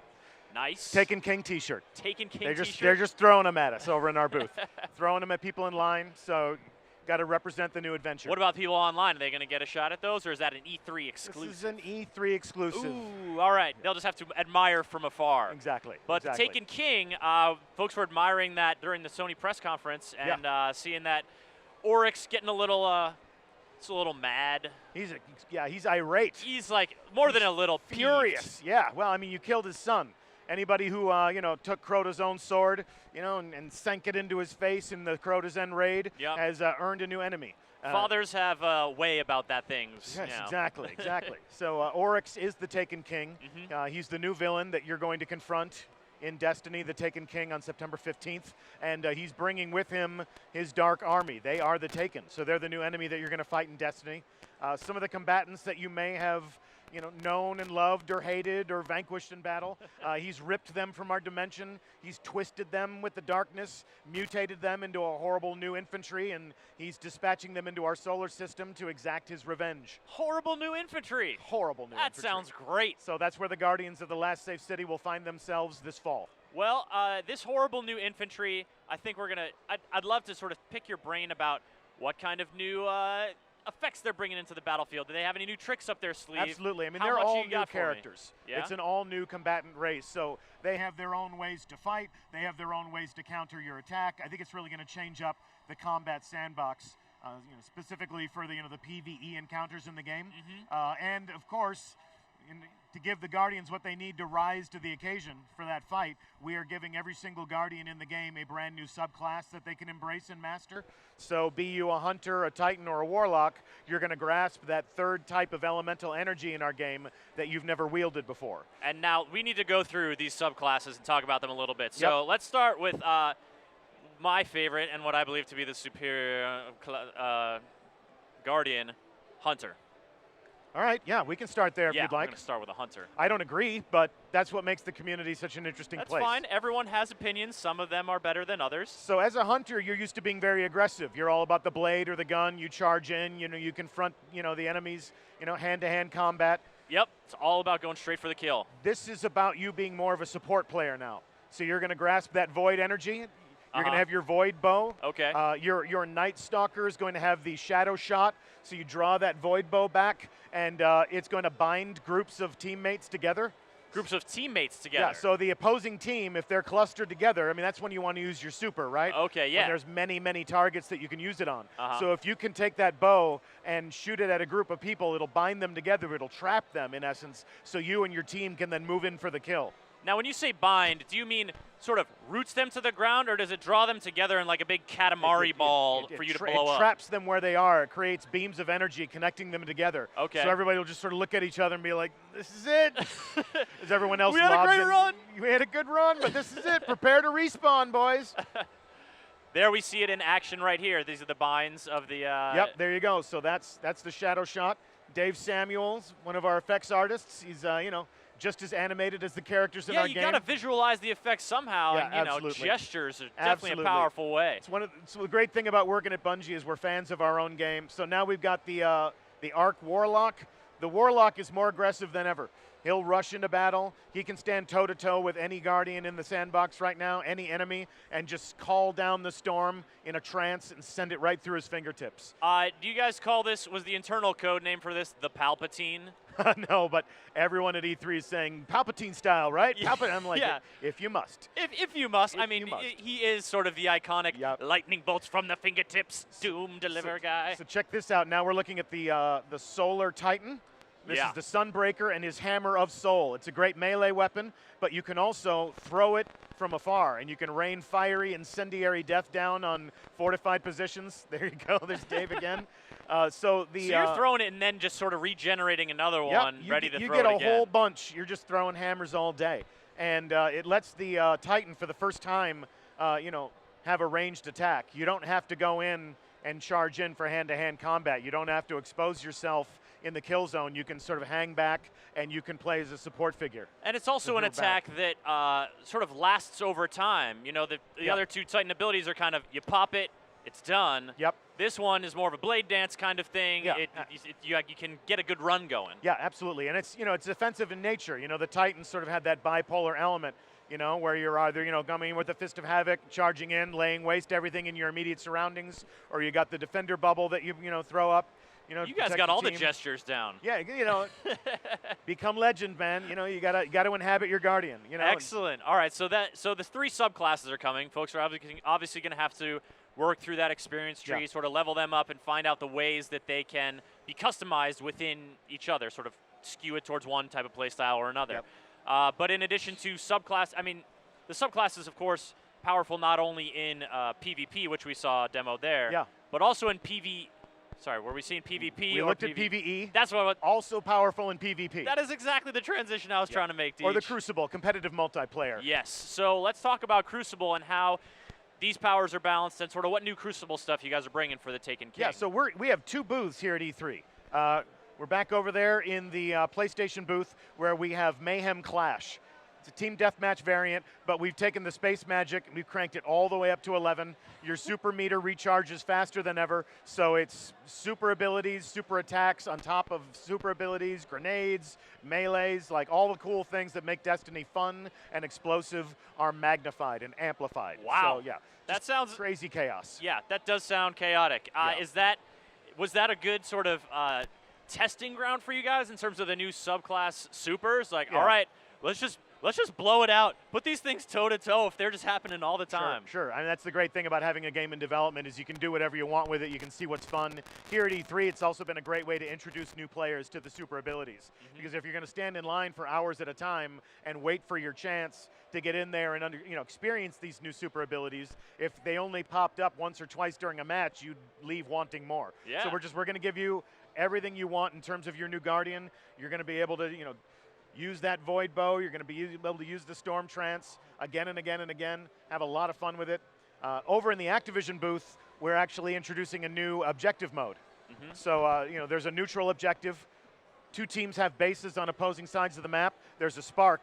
That's the common explosive element. You go in, you capture the spark, you bring it to the enemy base. You use that to clear the enemy team and to score points. Oh, okay, so it's sort of like a bomb delivery kind of thing? Exactly. And is it, once you make the delivery, you're getting points for the delivery, and then is it a sort of area blast or something that can actually kill the enemy team that's nearby as well? Yeah, and it ends the round. Oh, it straight up ends the round. Yep, scores you points, destroys the enemy team, respawns in the center, and then you go back for it all over again. Okay, how many rounds are you guys sort of? I mean, the match has a timer on it, but that ends the round where you're going in and capturing the spark, then it respawns, you go back and get it again. But you got to run back. It's not like Trials of Osiris. Gotcha. It's a live fire exercise. The action never stops. But yeah, anybody who's defending that base, they're going. Now let's talk about, so spark carrying, I mean, is this character carrying the spark that we're seeing ahead? So that's the runner. Yeah. And the idea is that you're going to go to the opposing base. They can kill you, of course, and then the runner is stopped. If you do get there, though, if you do deliver the spark into the enemy's rift, ba-boom. Ba-boom. And the animation is something that we're having a lot of fun with, sort of amping those hero moments where you literally get to slam dunk that spark, so kind of an end zone celebration. Excellent. You can even do it in full reverse, and do a backflip, earn some style points for your team. A backflip? Yeah. That sounds wonderful. I'm really looking forward to doing that now.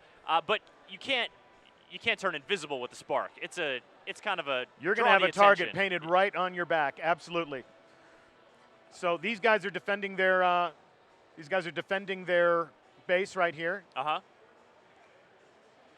Now they've been bound by the shore shot, right? By the shadow shot right there. Yeah, so it's not just it's restricting movement. Yeah, like you can move very slowly. Kind of escape it, but yeah, it puts you in a dampening field. But it's also so a visual obstruction. I mean, that whole screen was lit up with just like bright purple effects, making it really hard to get a beat on your enemy. Yeah, and that's important. We like to give players feedback so that they're never confused, like, why couldn't I move? Why did I die? It's like you're encased in that void energy. So you have some understanding of what's going on. You know that there's a void hunter somewhere on the battlefield, and that guy knows what he's doing. And you just got tagged. Don't bunch up, guys. Don't bunch up. The Night Stay Stalker, loose. he's on his game, guys. It's going to be really interesting to see what kind of strategies emerge with the new subclass abilities. So this is 2 new Crucible modes. 2 new Crucible that are coming modes with the Taken King. Yep. We have 4 new maps here at E3, and that's just a fraction of what will ship in the Taken King on September 15th. Now let's talk a little bit about the size of the PvE, the sort of strikes, the story missions. Yeah. What kind of, in terms of the story that comes with the Taken King, is it comparable in sort of size and mission length to the Dark Below or House of Wolves? No, much larger than that. This is a major expansion. That's how we're referring to it. Okay. It's an offering deserving of kicking off the second year of Destiny. So last September, the Destiny adventure began. The community rushed into that brave new world. They made it theirs, a new hobby began. Now we're kicking off the second year of gameplay and adventures and shared moments, and the Taken King is how we kick off that second year. So there's a full campaign, there's a full endgame suite of activities for you to share with your friends, new Crucible modes, new supers, new enemies. When you say full, are you talking like comparative to the original, the full, it's a the lot Destiny closer to the thing? Destiny story than it is to any of the expansions that we've released. So very cool. We're sending you back out into that world. There's a new destination for you to explore. Okay. We're opening up a new node on your director where you're going to go and conquer and explore the Dreadnought, which is Oryx's spacefaring fortress, full of loot and rituals and all sorts of interesting events for you to share with your friends. A big old nasty spaceship. Big old nasty spaceship full of bad guys and awesome stuff for you to claim for yourself, things that will make your Guardian more powerful in some exciting new ways. Sounds great. Now, before we wrap, let's just give a quick shout out to what kind of, you guys are packaging some new editions of Destiny as well for release this fall. Yeah. Can you run those down for us? Yeah, well, the Taken King is going to be a great offering for existing players of Destiny. If you've been a Guardian with us since day one, if you've experienced everything that Destiny has to offer, you know, if you played the Dark Below, you played the House of Wolves, you can jump right into the Taken King with a $40 upgrade. Okay. And that gets you everything that the game has to offer. All the new supers, the new destination, the new modes, the full raid that we're, you know, creating back in the studio. The raid. I can't believe we didn't get time to talk about the raid. Well, I'm not allowed to talk about the raid, you know, at peril to my own personal injury. I'm not going to spoil. But there's a raid. There's a raid. All right. It'll be the most challenging element. If you don't know what a Destiny raid is, if you've never played Destiny, the Taken King is a great entry point. You know, for $60, you can jump in. You're going to get Destiny. You're going to get the 2 expansions. You're going to get the Taken King. You can begin your adventure. You can start with Eyes Up Guardian and go on your path. And there'll be some interesting ways for you to catch up to your friends because that's what it's all about. And that release is September 15th. September the 15th. Deej, thank you so much. Talking Destiny, the Taken King here at E3 2015. All right, folks, we'll be back with another demo here on the GameSpot stage at E3. I'm looking over there. It's Rise of the Tomb Raider. Oh, it's going to be good. We'll be right back.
If y'all know GameSpot's coverage of E3, you know that we're bigger than just GameSpot. We've got Kinda Funny on the scene, and we've also got CNET, our sister site under CBS Interactive, CNET.com.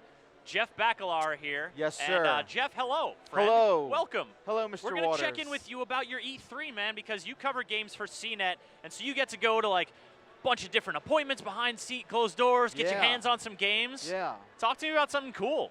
So I got to see a little bit more of The Last Guardian. The Last Guardian. And that was interesting. So one of the biggest stories out of this E3. Yeah, it's a pretty big deal, I'd say. That's an understatement. A little bit. Now, what was that little bit more, though? Well, That's so what here's I the know. deal. So when they showed the gameplay demo at the press conference, it seemed, you know, that screen was like a little small, and I was like, what's really going on? I want to get closer into that. Yeah. And I was way closer to the screen this time around that they showed upstairs, and it looks as good as I want it to look. Oh, really? Yeah, visually. I'm happy with where it's at. So now they can continue making the game. They can go ahead. They got the Baccalar seal Right. of approval. Well, that's interesting because it's hard to get a feel for that kind of thing when it's Totally. on the stage show. Yeah, and it's a different dynamic. Yeah. And when you see it sort of right there in the flesh, excellent. All right. I was psyched. So I saw that, and then I saw Horizon Until Dawn. Oof. Open Dawn?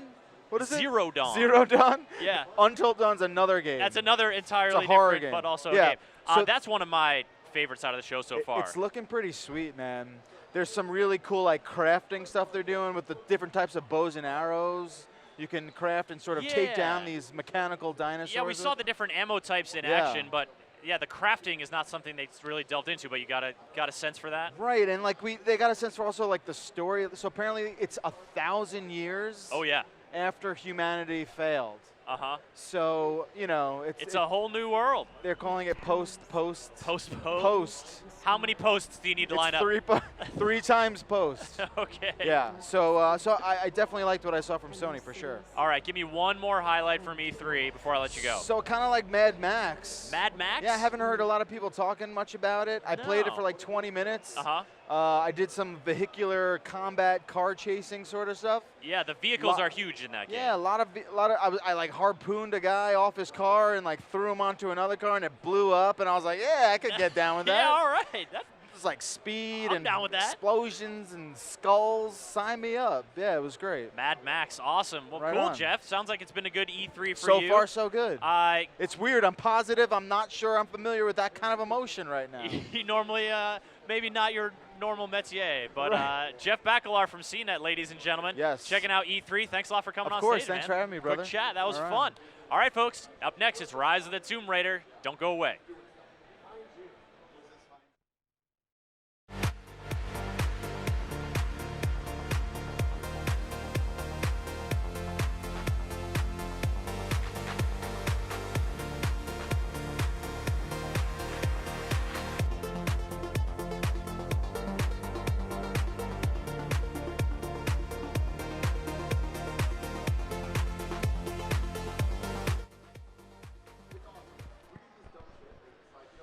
You saw it making an amazing scene at the press conferences. It's Rise of the Tomb Raider, and Brian Horton, the game director, is here to talk about it with me. Brian, how's it going? It's a pretty exciting E3. Yeah, I mean, we were just talking about this. I think it's probably one of the best E3s we've seen in a decade. It's wonderful, and Rise of the Tomb Raider is a big part of that. For me personally, at least, Tomb Raider was one of the rare games that I really felt a compulsion to 100% to just explore. I got so lost in that world, and I absolutely loved it. That's great.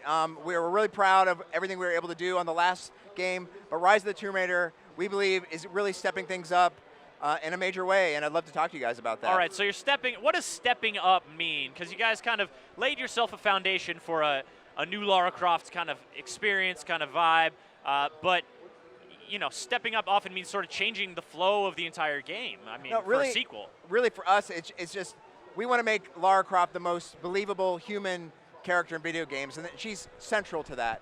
But above and beyond that, this is her first great tomb raiding expedition. On the last game, she was about survival, and that's still part of our tone.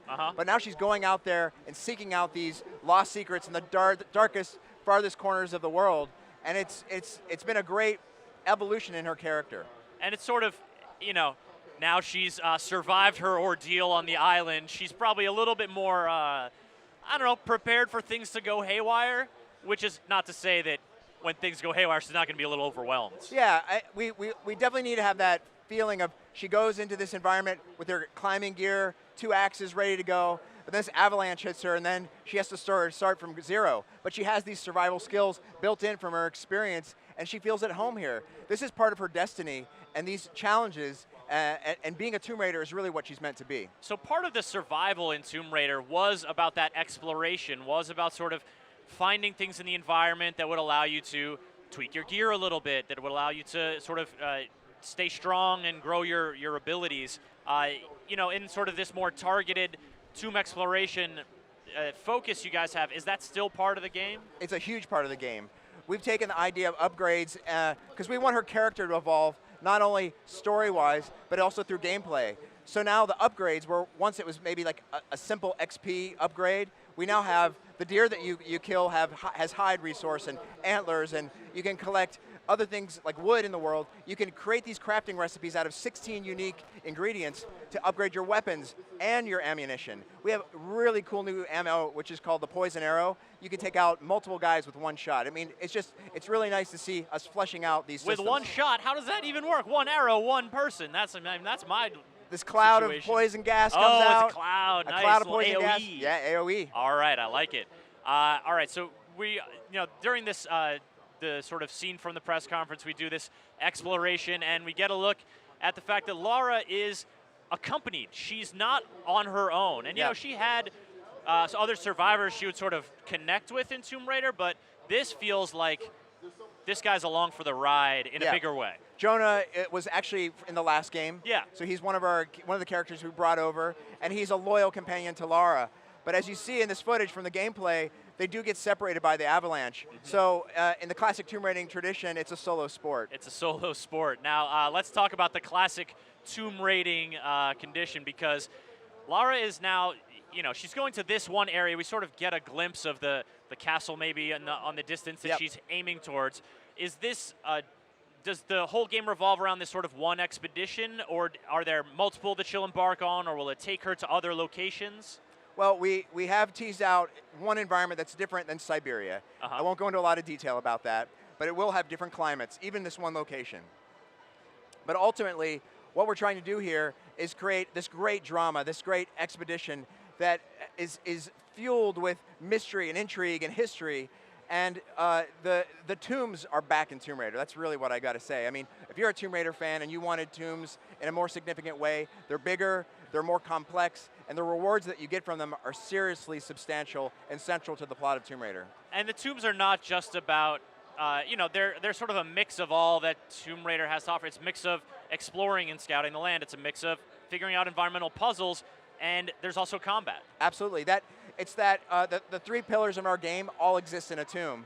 And the way we've expanded on it, instead of making one puzzle for one tomb, it's broken up in what we call nested puzzles, which is kind of like the multi-lock and key of a classic Tomb Raider, but we're using our physics-based puzzle system to have multiple puzzles that will help get you through to the final destination. So it's a really robust, and I really think the Tomb Raider fan is going to be excited about what we have to offer. I'm intrigued to see sort of where you guys land on the puzzle difficulty, right? Because it's always a challenge. You have to make the puzzle intriguing enough that the player doesn't just feel like, oh, I'll just like go around in this circle and find all the things to solve the puzzle. There has to be a little bit of, you got to figure this out involved. And there were a few moments like that in Tomb Raider. You guys are up in the ante this time around? Yeah, well, we want to make sure, because we're going with a nested puzzle formula, it's not that the puzzle is so complex that you can't figure it out. It just has multi-stages, and it makes your brain work in different ways, but not so complex to the point where you're going to be stuck in there for an hour trying to figure out where to go.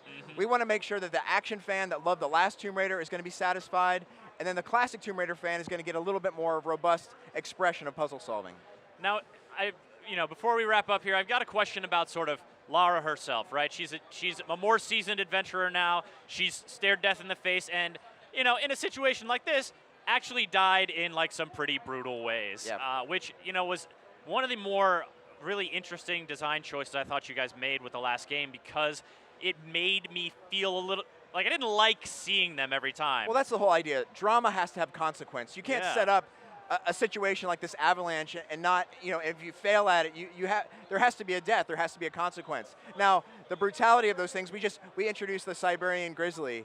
Now, you can imagine what happens if you mess up in that situation. Don't tell my imagination to think about a Siberian grizzly ball like Lara, because it will. It is right now, Brian. But I mean, Lara's sort of that physicality, that connection the player has with Lara, with that character, is so important to how the game feels, how the game plays. Did you guys sort of make any changes in terms of the design of Lara's animations and her character to reflect her sort of experiences? Absolutely. Brandon Fernandez, our animation director, believes he wants to create characters we call the living Lara moments, contextual. Like when she's going through the deep snow, you'll see her exertion as she's climbing up the mountain. We actually carve out tracks in the snow, physical deformation of the snow. So Lara's connection to her environment is essential, and we do that through hundreds and hundreds of custom animations that are all playable. So that idea that Lara feels connected to her world is central to that experience. Fantastic. And yeah, it certainly is looking beautiful. I mean, technical performance and like artistry is something you guys set a pretty high standard for in Tomb Raider, and it's something you're leaning into this time around as well. Yeah, our team is second to none. The best artists, best tech, best animation in the industry, and these guys are passionate. You know there are other artists in tech and animators out here, Well, right? I'm biased, maybe, a little bit.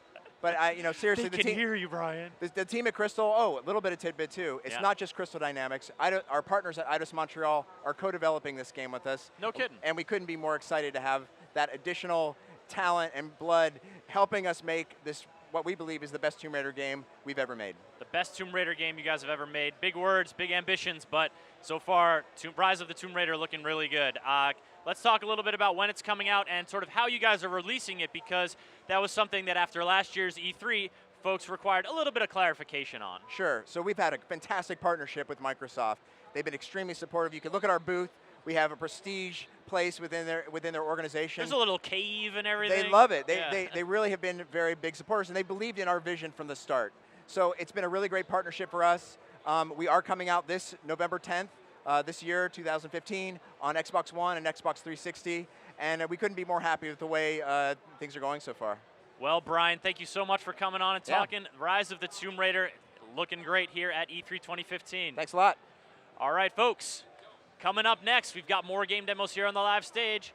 For Honor, it says they got a schedule over there. It's really handy. For Honor, see it at the Ubisoft press conference with the swords, the axes, and the... We're going to be talking about it, seeing it in action in just a moment.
Us E3 viewers, we like surprises. And at Ubisoft's press conference, there was a big surprise delivered by this man, Jason Vandenberg, the creative director on For Honor. Yeah. For Honor, you Surprise! made surprise! Hey, what's up? I got a video game. You got a video game. We've and been working on it. You guys like just Wanna play? chop the crap out of people. Blam.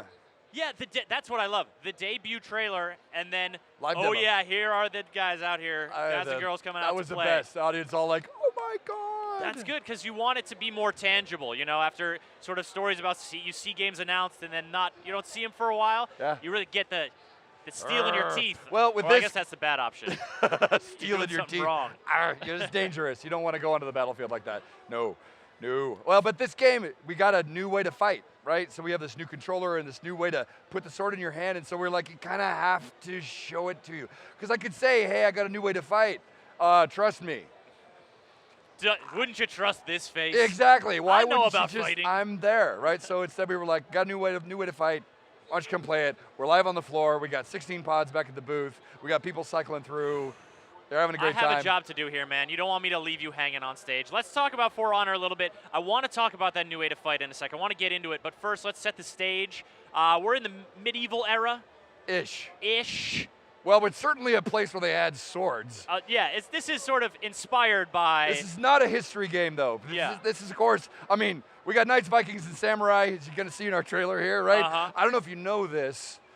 Okay. Vikings and Samurai did not actually fight. Not a lot of overlap. On a European battlefield in history. That didn't actually occur. But it should have. It should have. And that's why we're here. And along comes you guys to make that right. Let's make that happen. So, what we've seen is basically this is sort of a pure sword fight combat thing, but they're big battles. It's not just one-on-one. It's you've got your teams, but then there's player characters and non-player characters in the battle. Yeah, we got AI on the map. We got this thing called the front line. We got this big group of guys, soldiers that are battling over that central lane. You can get in there and get with the swing, and you sort of cut your swath through Exactly. the AI. But once you because everybody wants to cut a swath. If you're on the battlefield, you want to cut a swath, but you also want someone to test your metal. And that's you don't want to just hack your way through everyone. And that's what those other players are going to do for you. Game is 4v4, so you got 4 other guys on the other team who are coming after you, hunting you down, ready to lock in and do a duel. Right? All right. So once you lock in, you're sort of squaring off. How does that control scheme work? Just give us a little quick overview. Real quick. Okay, so you want to go fight. You're driving around, third-person game. You're driving around with a left stick. Yep. First, I'm going to lock with a trigger. Left trigger. I'm going to. Now we're in guard mode. So I've got my you sword can out. disengage that. Yes, you and can run let away? go, and Okay. exactly. You want to go fight in that lane. You want to fight in that front line there. You're going to be swinging without lock. But if you see another player you want to fight, you're going to lock on. Yeah, you got to focus. Exactly. We're going to do it because this guy's serious, right? Okay, so let's fight. Now I got my guard out, and when I lock, now my right stick becomes my sword. It becomes my guard. We have 3 guards, left, right, and top. Okay, so what happens is I move my right stick, I'm moving my sword to the left, to the right, to the top. Yep. And wherever I'm holding my sword, that's where I'm guarding. Yep. So if you attack me where I'm guarding, bang, it's gonna Clang. bounce right off. Yeah. Right? Now if I push the attack button, right, which you got 2 attacks on the shoulders there. Okay. You got a quick and a heavy Yep. on the 2 triggers. I'm gonna attack on the side I'm holding my weapon. So if I'm over here on the left, I'm gonna push the attack button. I'm gonna attack you on your right side. Yep. If I'm on the top, I'm gonna attack you top. Coming over the So top. you can see from where I'm holding my weapon what I'm probably gonna do. And what this does is just creates this cycle where you're looking at my stance, I'm looking at your stance. We're both like, this is where I'm safe, this is where I'm safe, but I gotta move my weapon to attack you. Yep. You But got to do that, I gotta open myself up for a second. do some feints, Do maybe, some feinting, to like lure you look into a at what strike. you're doing. This is now we're fighting. Now we're having the emotions of gameplay. This whole system that we've created here is called the Art of Battle. This is our core new thing, right? Called the Art of Battle. You put that on a 4v4 setting where I also got to worry about one of your guys coming up behind me and ganking pulling you. a gank axe. I can see that's for happened dishonor. to you once or twice. Oh, man. I'm a knight. I fight honorably, you know? No honor in battle. no, There's only the alive and the dead. What are you, a Viking? Good. Maybe. Oh, Yeah, man. I could get down with some Vikings. All right, then. So we got that. So that's how the system works, That's right? good. That's it sort of helped me wrap my head around just sort of the basic sort of flow there, and you can see how that when you're engaged with another human player gets immediately complex as you're trying to figure each other out, trying to psych each other out. Yep. So what is, what happens? So you smite your opponent. So smitten. You roar to the heavens. You make a blood offering. Yes. And how does the game progress? What are you sort of earning for that? How does that affect the flow of battle? Right on. Well, first you killed one of your opponents, so now Yes. they're down to 3 people alive, and they need to go back and respawn, right? So they're dead for a while. Uh-huh. But also you're getting score off of that. At E3, we're playing this mode called Dominion, which is kind of a modified. It's our sort of twisted version of domination, sort of classic domination. Sure. We got 3 capture points, and you're shooting for 1,000 points, right? Uh-huh. You're getting points by killing other players, killing the soldiers in the field, but you're also getting temporary points when you take the capture point. So you hold one of those capture points, you're gonna get a big score boost, like 250 points, right? But those are points that can be taken away. Oh, really? Yeah, because of course the enemy team can take the So point. you just have to hold the You gotta point. hold that thing down. banks 250 in your Exactly. thing, but if they yank it, it It's goes gone, away. right? Okay. First team to 1,000 points, pushes the enemy team into breaking. Now the enemy's starting to break. They're getting ready to rout, right? Yep. What you'd have to do then, they can't respawn. Oh, okay. Hunt them down. Now it's hunt them down. Kill every one of the enemy team and you win the game. What's the recourse though for So, the team that's breaking? Take a capture point. Oh, you take all one of right. those capture points back, you're going to take 250 points away from the enemy team and you're back in the game. And you can respawn again. Exactly. You and can it might respawn your whole continue. team. Whoever's dead, they come right back and now you're rolling again. All right. So there's a lot of this tug of war at the end that's pretty cool. Now tell me how archers and siege weapons factor in here. Are those sort of All tied to capture points? How does that come into play? So you saw in the on-stage demo, you saw a lot of like the arrows coming down. You saw the catapult explosions in the background. Those are what we call feats. Those are player abilities. Oh, right? really? Yes, those are, Okay. and there's slots. You got 4 of them for each hero, right? Each hero has 4 slots. And what you're doing when I'm fighting people, I'm sort of earning my way up. I'm sort of earning my my battlefield cred. Battlefield credibility. Yeah. And if I get that 4th one up there, I can go. I want a catapult strike right there, and it's boom. And the catapult guys are like, yes, sir. man, that guy's been kicking ass. We are all right. We got this. Exactly. Exactly. All right. So and then each type of hero has their own sort of kit of feats to pick from, and you can customize their loadouts how you want to go. And now we've got Vikings, we've got samurai, we've got knights, and so the way you said that last one though, I'm like, man, come on, knights. Knights. Yeah, I think the demo has demonstrated a more Viking sensibility kind Really? of guy. I'm really shocked at this point. I'm surprised by that. And it's not just the factions that we're playing; it's also the maps you're playing in. So Absolutely.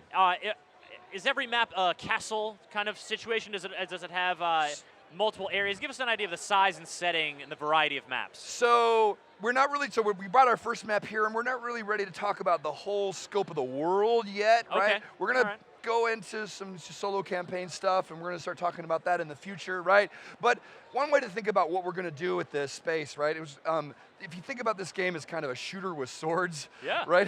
That's the way we're going to approach the map cycle, right? We're going to need a bunch of variety. Everything's going to have its own theme, right? We need a bunch of those to sort of evoke this world, because those maps are going to be how you really get to feel the history of the space, right? Absolutely. So you're going to be hearing a lot more from us about all that in the months to come. And how about anything about a campaign? Are there sort of different factions have their different stories to play out? So we're going to, I can confirm we're going to have a full solo campaign. You'll be able to play that, and it's going to be on its own, a reason to play, a reason to enjoy the game, right? It's going to be a full experience. We're not ready to talk to you guys about what that's going to be. That'll be down the road. But we got lots of ways to play. We already have in the build today, we've got bots that work for you. So if you want to play if you like the multiplayer modes and you want to just play those and train, you can just play those matches against bots, right?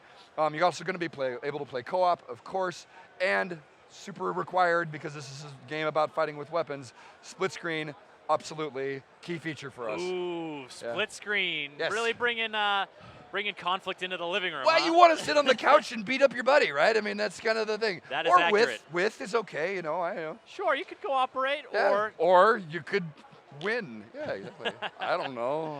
Jason, For Honor, an exciting debut for Ubisoft and you guys here at E3 2015. Do you have sort of a release window or anything in mind? We really don't. Future sometime. Future, out there in the future. But what I can tell you is you're going to start hearing from us about live periods. We're here at the show to kind of introduce the new mechanics, show you guys what we're doing, make sure it works, like get feedback, you know, that kind of stuff. Important stuff. But I mean, you know, as a game that has this kind of roots in multiplayer, of course, we're going to be talking to you guys about live periods down the road. So we're out here as early as we possibly can, because that's going to be a really key part of making sure that final product kicks ass. Well, we're glad you came out, Jason. It was a pleasure to talk to you. Hey. Pleasure to see For Honor in action. Thank you very much. It's great to be here. Absolutely. All right. Even though you are a Viking, I'm okay with that. What?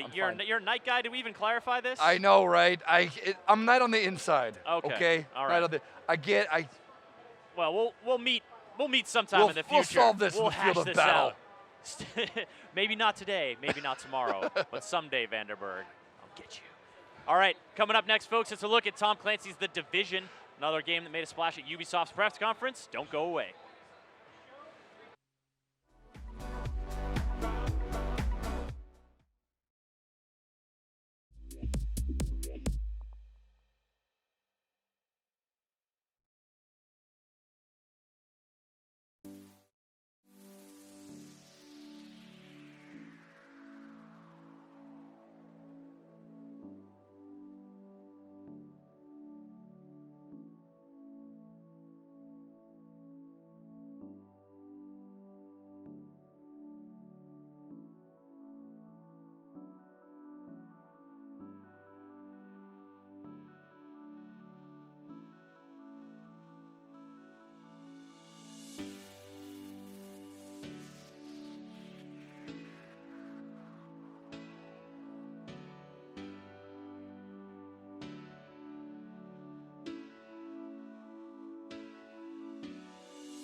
E3 people from all over the world. And at GameSpot, we are excited to welcome to the stage right now from Australia, Champ Chong, YouTuber extraordinaire, and Daniel Muller, winner of GameSpot Australia's contest to bring someone to E3 for the very first time. Yeah. Guys, welcome to the stage. Thanks for having us. Oh, we're super glad to have you here and get a quick dip into what you have been enjoying at E3 this year. Champ Chong, this is your 4th E3.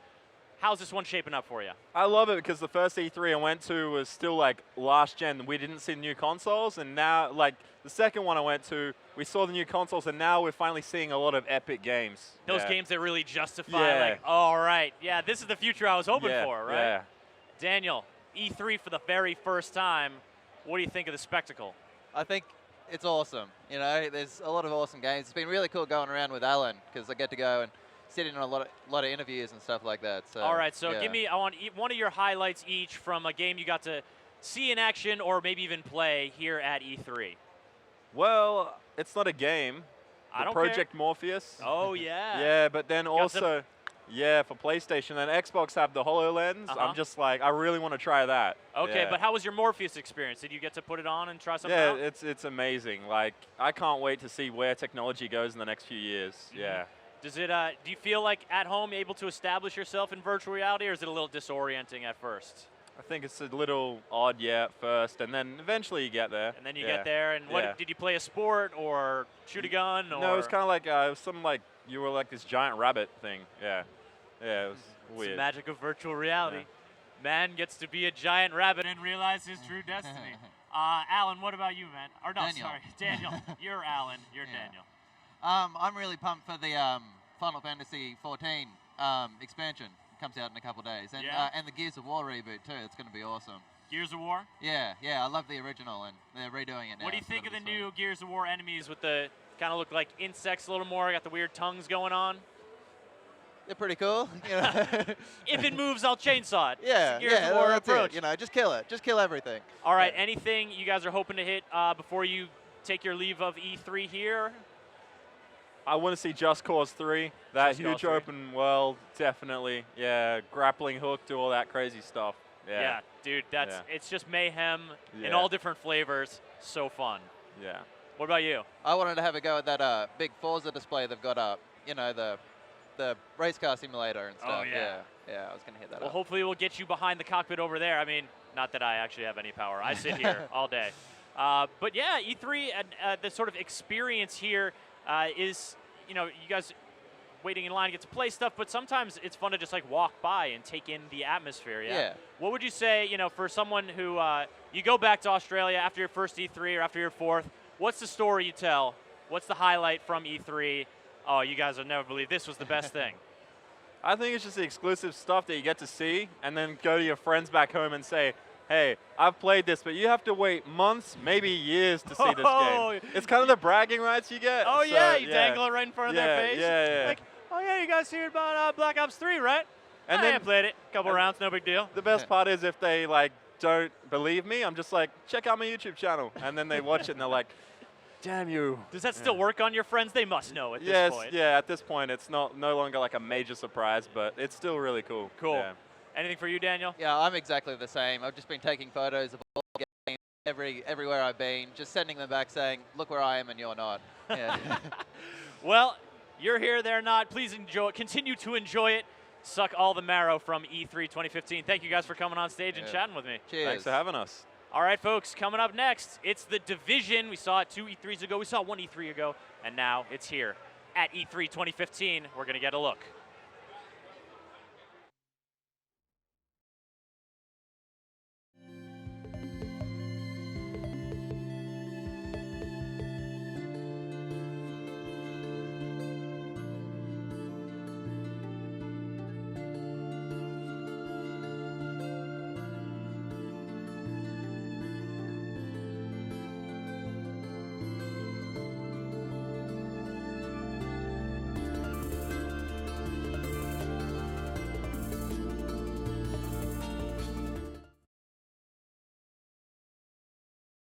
One of the stars in Ubisoft's impressive E3 2015 lineup is Tom Clancy's The Division. And joining me now on stage, Ryan Bernard from Ubisoft. And we are going to talk about The Division because You guys had a pretty memorable demo up there. Yeah, I hope so. I mean, that's kind of what we were shooting for. So, you know, it's each year we want to try to bring more of the gameplay, more kind of pull the wrapper back a little bit further. And the previous, you know, the first year was about kind of, you know, making a splash with the game. And then last year was about the open world, what's happening with the scenario. And this year we're really focused on the Dark Zone and how player versus player works in the game. And player versus player is sort of, you know, a lot of games have player versus player and player versus environment as entirely separate things. Yeah. But that's not really the case in the Division. You guys have sort of mixed it all around together. Yeah, I think, you know, the genre for the game, you know, like a lot of games, you know, are going open world. They want, you know, player choice is a big thing. That's what I think the gaming community wants. So to be able to create something unique, we wanted to have a gameplay space where it's not a battleground, it's not a multiplayer map, it's a space that's right in the core of the gameplay loop and the core experience where player versus player can happen. Now, you guys talked about the Dark Zone for the first time this year, and you also sort of in the intro trailer gave these hints at the story, you know, why these people are the people who are super good with guns and prepared for this kind of situation. You know, we always knew this might happen, and then we were activated kind of thing. Are you only doing the vague hints at this point, or can you give us a little more on the sort of campaign setting and who these people are that you're playing as? Sure, no, we've talked about the background. I mean, the whole premise for the Division was we wanted a new Clancy unit that was going to be an RPG game that fit within Ubisoft's very strong suite of Clancy games. Yeah. So from that kind of birthed this thing of, well, to be different, the disaster kind of needs to have happened.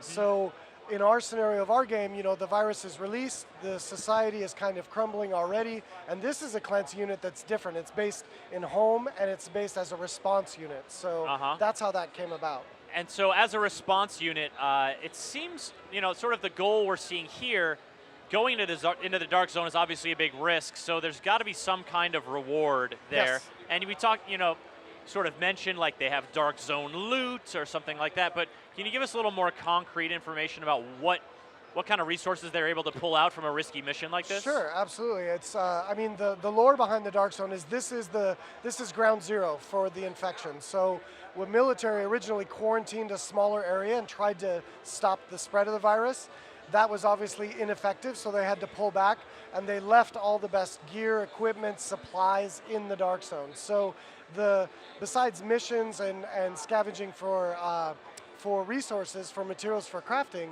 the best loot, the best quality equipment in the game is inside the Dark Zone. And when you talk about loot, you got to be talking about the player's loadout. And so we've got obviously guns, grenades, but are there any sort of like gear outfits? Like what's the extent of the loadout you're going to be able to customize? So each agent has a number of slots, and so each slot can be upgraded with a new go bag, larger inventory, better thighs, legs, boot slots, gloves, and this can have statistics like attached to them. So it can help increase your damage with weapons, increase your health pool, you know, RPG type statistics. So that's why you want this loot in the Dark Zone. And now one of the sort of, you know, that RPG type like progression, exploration, one of the sort of key things about that is pushing into areas and encountering enemies that are too tough for you, that are, it's not just about going through and killing everything you see, it's about making decisions about when to engage. And we saw that in the demo here. The players were trying to avoid, you know, certain areas because of these high-level enemies. What's your sort of approach to, like, how you pace out that zone and, like, where you want to really push back hard on players to force them to make a decision like that? Well, I think there isn't really any walls of, like, we don't want to block anyone from exploring, but so I would look at it more of like a kind of a blend from as the level progresses up through the Dark Zone, and it becomes very apparent since when you pulse or kind of aim on an enemy, you can see the level of the challenge, and as soon as you get to a certain level above your agent, you kind of become very ineffective. So the game pretty much tells you when you need to either get up your levels through doing missions or killing NPCs of your level or enemies, so that you can take them on. And in this, we're actually coming up against what's called an elite enemy. So it's pretty common for people to play a lot of games, but they're armored, they have higher hit points, they have the higher damage output. So it really encourages players to play together to take out elites. You play together, you multiply the power you can really bring to bear. Yeah. Now, sort of, we're seeing more than ever here, you guys sort of evolving this, moving between cover system, this catching on fire system. Catching on fire, exactly. He's got to use a med pack real quick. So yeah, so the Division is definitely a cover-based gameplay, and it has a shooting mechanic. So, you know, utilizing cover, moving between covers, flanking enemies is really important to be successful. Now, voice chat obviously sort of really played a big role in the demo you showed during the press conference. And obviously, if you're playing on a team, it's going to be really important. But for players who don't necessarily voice chat, are you guys building any kind of contextual call-out system or any way to communicate, non-verbal way to communicate? Yeah, I mean, it's a good question. The voice is it's a hot topic in the team. Sure. Right now, we have a full emote system that's coming in, so you'll be able to kind of let your intentions be known when you're not grouped with someone. And then, of course, there is the VoIP in group. And right now, there's no plans for any type of quick chat system. Yeah, but if you've got the emotes, then you know, sort of things will start to evolve as players start to understand, like points where you need to communicate, stuff like that. Absolutely, and really the biggest telltale is player action. If someone takes cover, you know, 10 feet away from you, 15 feet away from you, or drops up a turret, it's pretty obvious that you should get into cover. That's a pretty aggressive move. Yes, yeah. Yes. So. Yeah. So is there one more quick thing about voice chat? Is there sort of area chat? So you're not just talking with your team. You're saying like, "Hey, you over there. Yeah. What's up?" So right now there's no plans for area VoIP, but we have big betas coming out. I don't know if you've heard of those announcements. So we are very, very big on playing the game, looking at feedback. The betas are going to be extremely helpful, and it's something we could look at if we decide that that's a direction we need to go. Sure, yeah, beta's very instructive and certainly could be helpful. Now, we're now in combat with another team of human players, is that correct? So these, we just actually took out some players that were rogue flagged. So when you go into the Dark Zone and you come up against another player, you're neutral. So you're neither hostile nor friendly. If you aggress them and engage them, you become what we call flagged rogue. Your ring turns red, your watch turns red, and you actually get a bounty on your head. So other players can take you out for that experience reward. Bounty plus whatever loot you're carrying and you're going to drop. So all the loot inside is contaminated, and in order to basically to equip it, to bind on equip it, you need to extract it. So that's what we see them doing here, and starting an extraction, which is 90 seconds of very intense kind of covering your ass gameplay. And it's firing up a flare, and I imagine maybe there's a mini-map ping on other teams so they could come sniffing around. So the areas are known on the map. They're also known when they're active, when someone's trying to extract. Okay. And probably that means that you're trying to get out something good. So we refer to them pretty much as watering holes, because that's what they do. That's a very vivid image, you know, on the Serengeti, what kind of activity it attracts. Yes, so it gets pretty crazy at the extraction areas. Now, I think that I loved when at the end of the demo you showed like that next level of betrayal. Your teammate betraying. Yes. Because that adds an extra layer of tension. But like I don't know, do you worry that might put in the mindset of players like, oh, if I'm just going to be a real dick every time and get out every time, and it's only going to be me or no one. It's a common question actually, and I mean potentially. Again, we want to start the Dark Zone with as few designer-placed rules as possible, and players generally kind of develop a rule set amongst themselves. Yeah. If we see that, you know what, this mechanic just really isn't fun. People are, you know, that nothing ever happens, nobody extracts, it's too much, it's too chaotic, we can make adjustments. So this is where we're starting. It was the big, you know, how does PvP work in your game? Well, this is how PvP works in the Division.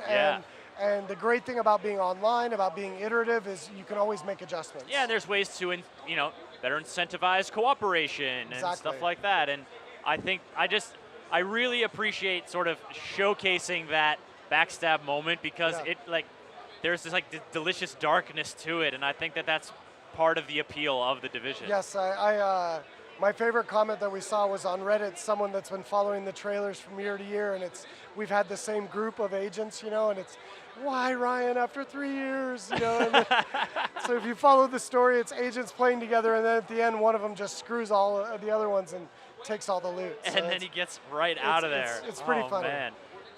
So the Dark Zone is, you guys, that's an area where PvP is possible. Is there also areas where you can sort of just do a PvE thing? Or? Absolutely. So the Dark Zone is a multiplayer space. So you'll definitely see other players maybe engage in PvP. The rest of New York in the open world is what we call phased. So if you and I are playing together, and I'm the group leader, we're in my copy of New York. And we won't see random players running by or messing with our mission or trying to engage us, which there's no PvP outside, so it's okay. But so it's a phased private space. And then once you move into the Dark Zone, that's a public space. Very cool. The Dark Zone, aptly named, it seems. Yes. And we got a really good look at it this year at E3. Now, can we talk about the betas for a second? When are those coming down the pipe? Because I know certainly I am interested in checking out some kind of Dark Zone action. Nice. When are we going to get to do that? So we have a beta coming in December for those of you who have Xbox One. And then shortly after that into the new year, we're going to be on PS4 and PC. So no matter which platform you want to play The Division on, you're going to be able to check it out early. So betas later this year and early next year? Yes. And then you guys aiming for maybe a late next year release? No, we're March 8th of next year. March 8th? Yes. Man. It's 3 months of full beta, so we have time to look at the data, to react, to really make sure the game is ready. So excellent. Well, thank you so much for coming on here, Ryan, talking about The Division. Definitely a game that continues to garner big interest at E3. Thank you. It's been a pleasure. Ladies and gentlemen, that was Tom Clancy's The Division. Up next, we're going to take a look at whatever the schedule says over there. I'm actually taking it off the stage. Lucy James is going to come on for our next slate of demos, and she's going to be seeing a lot of excellent stuff here at E3, so please stay tuned. We've got more coming at you.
Hello everyone and welcome back to the GameSpot stage here at E3 2015. It's time for my takeover. Danny and Chris have had their day. It's now time to, with me is Rex and Alex from Media Molecule here to show off some Tearaway Unfolded.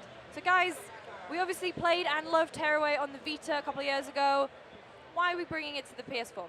Well, we felt that the story wasn't really concluded. We wanted to kind of branch out, go bigger, see if we could put it up on the big screen. When we'd seen it projected up at like E3s in the past on a massive projector, we thought that the art style really held up, and there was maybe an opportunity to bring it to the PS4.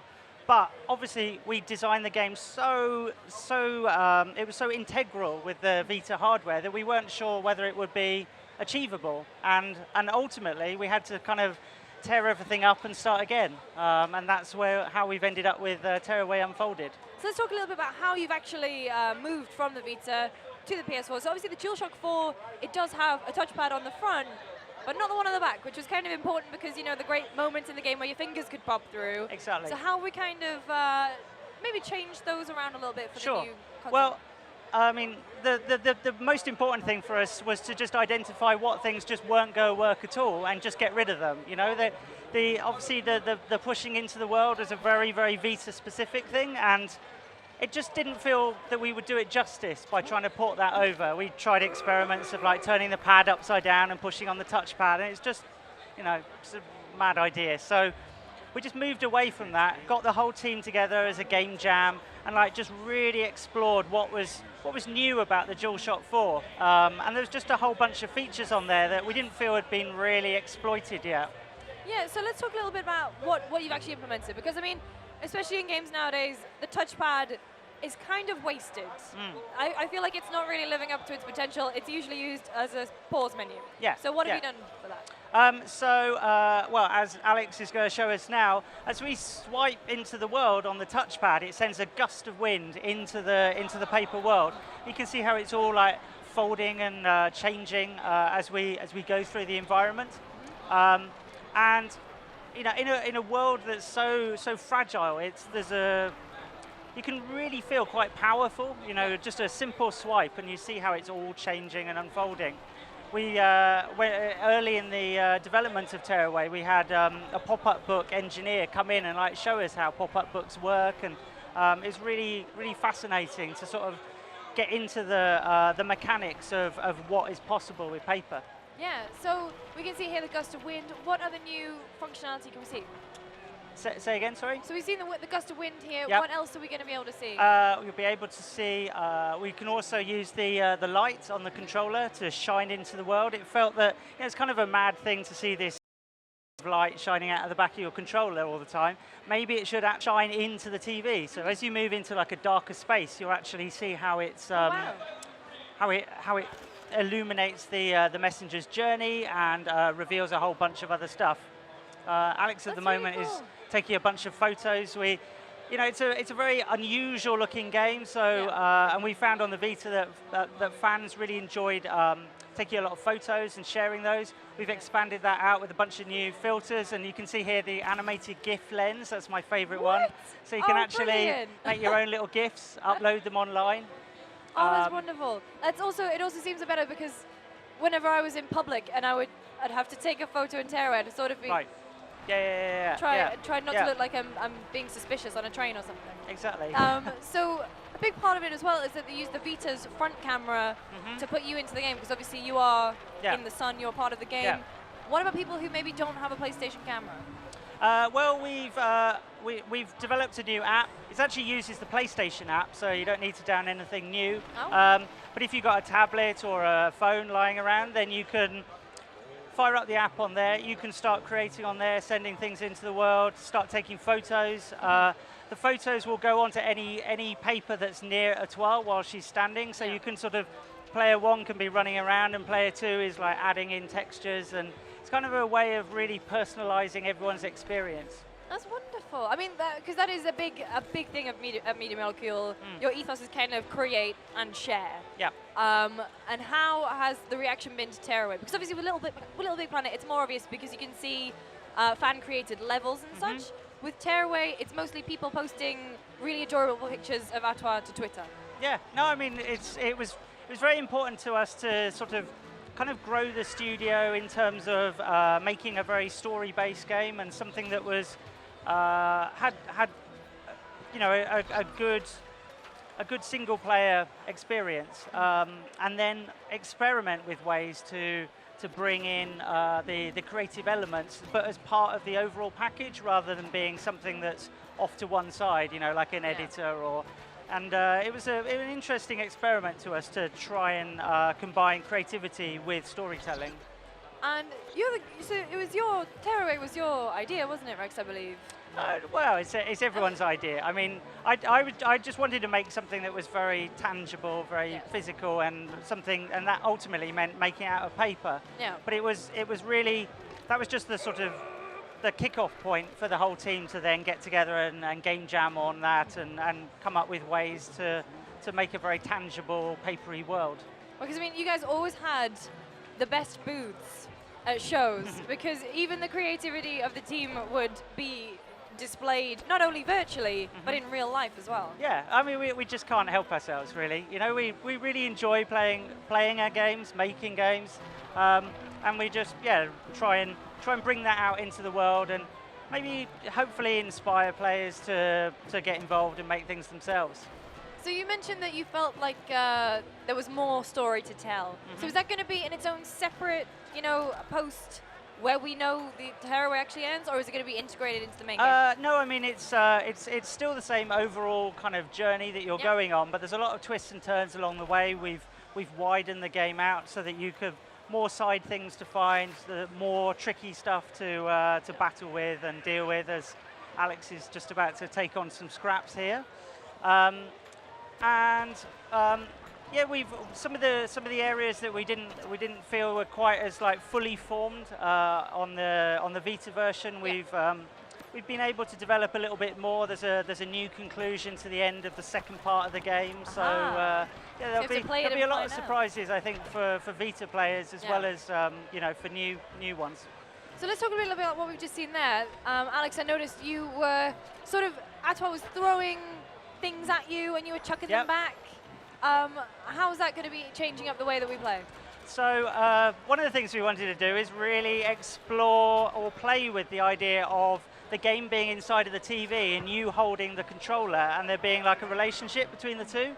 And the most tangible way that we do that is that Atwa can pick up objects in the game and then throw them out to you. You catch them in your controller and then you can shake them around, kind of annoy them if it's a little character.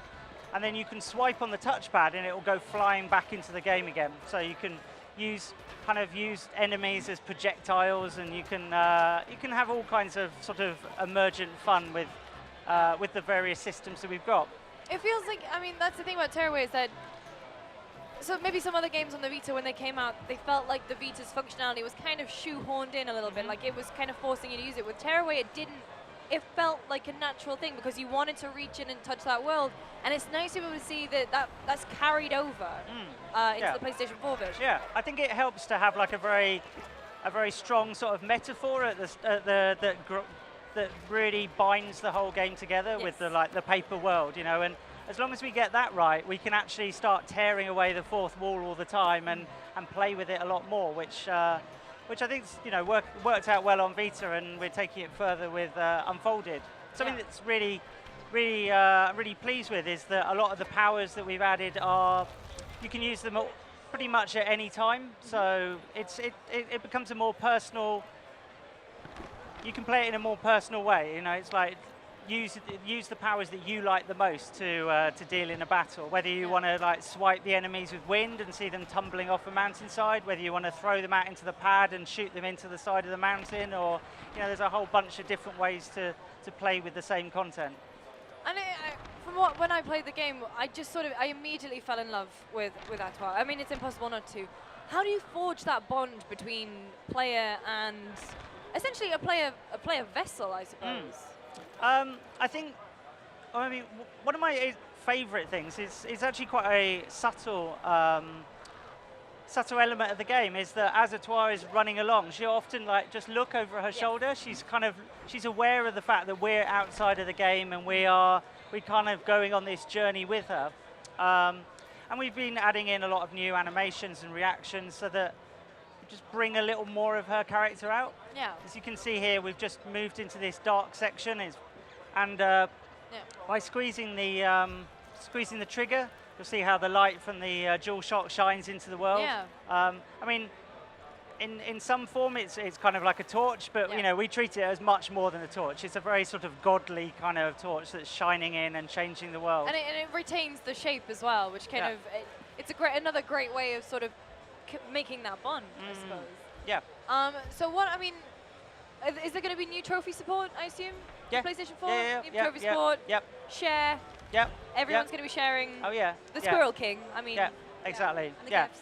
All about the gifts. Yep. There will be gifts everywhere. Our Tearaway.me website will be all the content from the PS4 version will be going up there as well, so players can see what the kind of stories and experiences that other players are having, and you know, hopefully just spam the world with gifts. You know, there's been enough cats on the internet. Now we need some squirrels.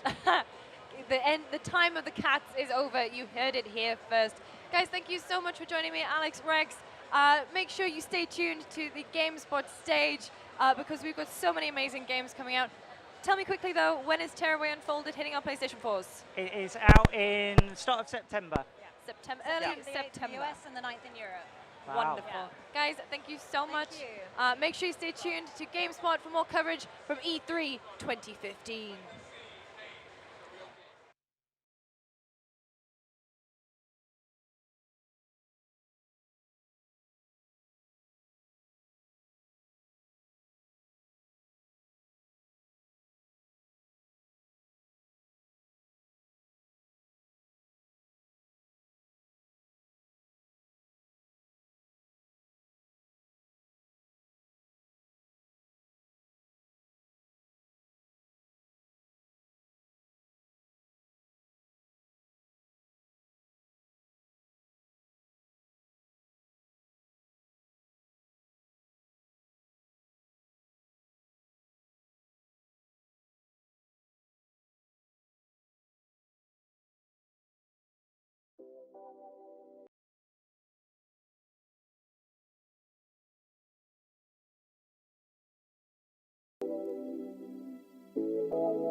Down here at Nintendo with Allie to check out Triforce Heroes, the new Zelda game for 3DS. I didn't think anyone saw this coming. This is a brand new announcement. Yeah, I'm super excited. I also was like super psyched because I really didn't get a chance to play a ton of Four Swords Adventures or Four Swords, and so I'm like, oh, multiplayer Zelda, this is what I've been waiting for forever, and you get to play dress up and stuff. So, but we'll talk about that later. Yeah, and it's interesting too because now there's online multiplayer. You know, the Four Swords games were local only, but this is great because now people can actually play these games together no matter where they are. Yeah. So we've got online, we've got local, of course, and we've also got download play. And what's really cool is, we might get to see it later, what you can do is these little emoticons on the bottom screen, and you can press them, and it's like, Link will do like a pom-pom cheer if something goes right, or he can be like, no, or pick me up, or whatever. So it's just a really good way to communicate with people, whether you're playing locally or online. Because I guess there isn't voice chat at this point, right? Correct. Yep. Okay. Well, so let's take a look at what they're doing back here. Can you explain the structure of the game? I mean, is this a big grand adventure, or are we looking at bite-sized levels, sort of from the Four Swords Adventures, style? Right. So we've got a town, and this town is part of this kingdom that's all about fashion, right? Like, everybody loves fashion, everybody's a fashionista, and that's where you go to get new clothes, the costumes that you wear in the dungeon. But the way that it's structured is there's just a whole bunch of dungeons you can pick from, and so you start off in the town, and then you go, whether you're going to play single player or multiplayer, so 3 players, you go into this area where you select that, and then you select the dungeon that you want to do, and then you go out on your adventure with your buddies. And so dungeons are structured with I think it's 3 sections per dungeon, and there's a boss at the end. And so you have to work together to defeat to get through the dungeon. You share hearts. You need to use this new totem mechanic, which is stacking the links up to solve puzzles. You need to defeat enemies together, so the bosses together. And then at the end of the boss, you each get your own treasure chest, which contains an item that you can then use to help make the costumes, stuff like that. So how do the costumes work exactly? Do you collect these by spending rupees that you find during the game? And what sort of abilities will people expect to be able to play around with? Right. So there's a town where your kind of costume shop is located, and we aren't going into too many details about like how you craft them, stuff like that. You will need rupees. But some of the costumes that we're showing off now, let's see. Looks like there's 2 people wearing the Zelda dress and 1 person wearing the Kokiri outfit. So the Kokiri outfit gives you more arrows to shoot. So if you're going into a dungeon that uses the bow, that's a really good one to pick. There's the bomb outfit, which gives you a bigger bomb. There's the Zelda dress, and the Zelda dress is one of my personal faves because what happens is you put it on, and if you defeat an enemy or you like break a jar, you're more likely to get a heart than another person who's wearing a different costume. There's also the Lucky Loungewear, which is basically like silly jammies, and that makes it so you're more likely to basically dodge a hit. So you might get hit, but you won't take damage. And there's going to be more costumes as well that we're not going into details about, but there's going to be lots of good stuff for people to try out. Maybe a chance of amiibo support with other series introducing costumes? Who knows, right? Let your imagination go away with that. So one thing I think a lot of people are wondering about, because this is a multiplayer game, how does it play when you're by yourself? I saw something during the presentation regarding the use of dolls. But how do those work? Are they completely AI-driven? Do you control them? What's the situation there? Yep, so the way that single player works is you're basically in control of 3 different links and you have to switch between them. So whereas multiplayer is each link is going on at the exact same time, they're all moving in different directions. In single player, it's more methodical. So multiplayer, you've got like this hectic, like, okay, everybody gotta work together, let's do this super quick. Whereas single player is like, okay, I have to think about, I need to put this link here so I can get that link over on that button and then that link to push that block.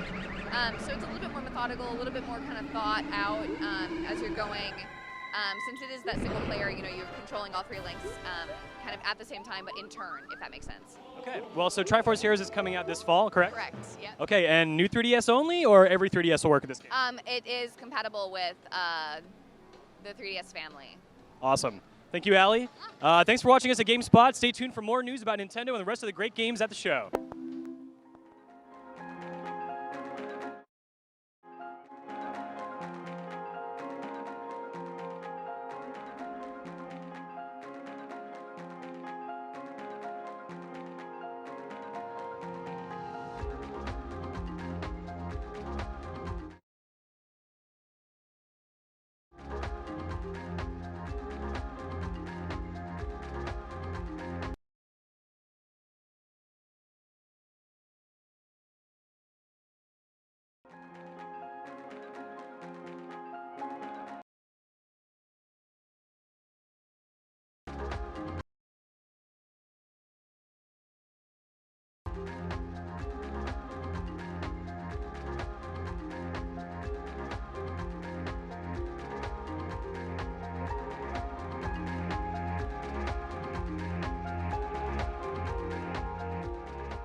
Hey guys, Lucy here on the GameSpot E3 2015 stage. I am joined by Dan Pinchbeck, who's the creative director on Everybody's Gone to the Rapture.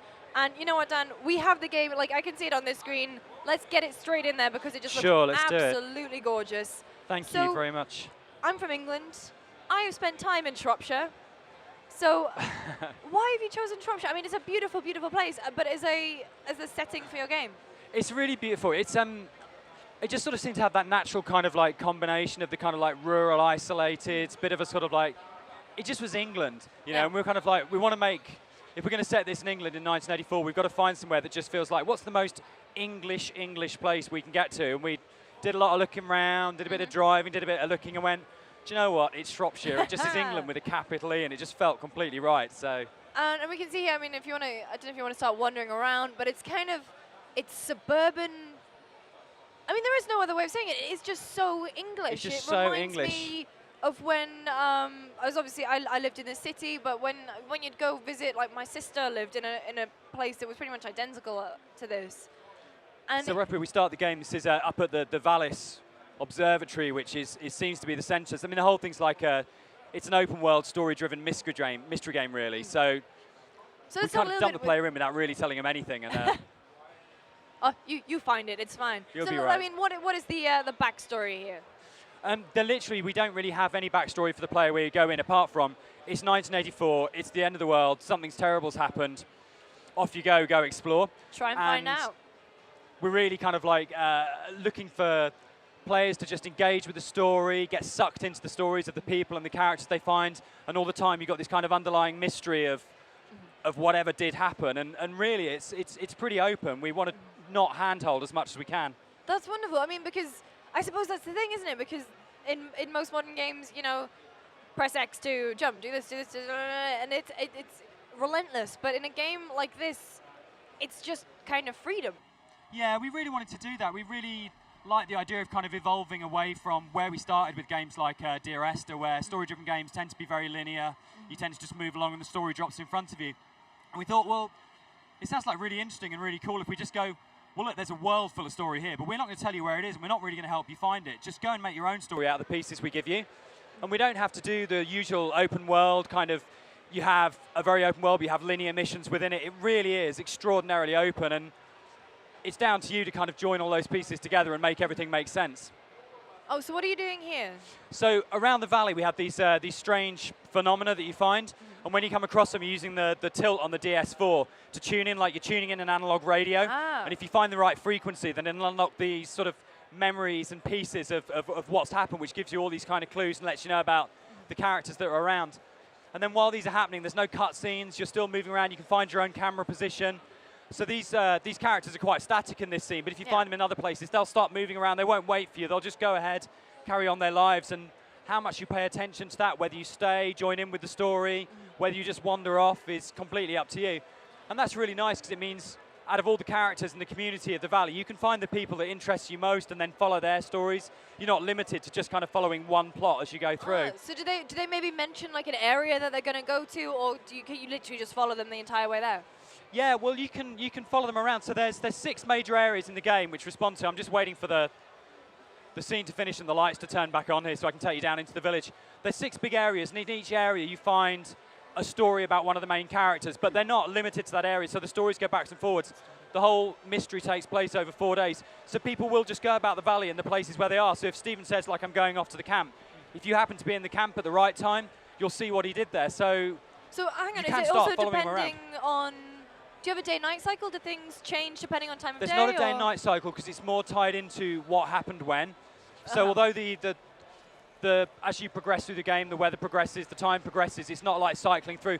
We did have that in originally, and then we found that because we're jumping backwards and forwards in time anyway, when you threw that in over the top of it, people were just like, well, literally no idea now what's going on. So, I mean, let's talk a minute about the visuals, because this is stunning. So, Dear Esther was made in Source engine, and this is CryEngine 4. Yeah, this is CryEngine, which is an amazing engine to work in for these kind of visuals. CryEngine 3. CryEngine 3, that's right, sorry, yeah. I said 4.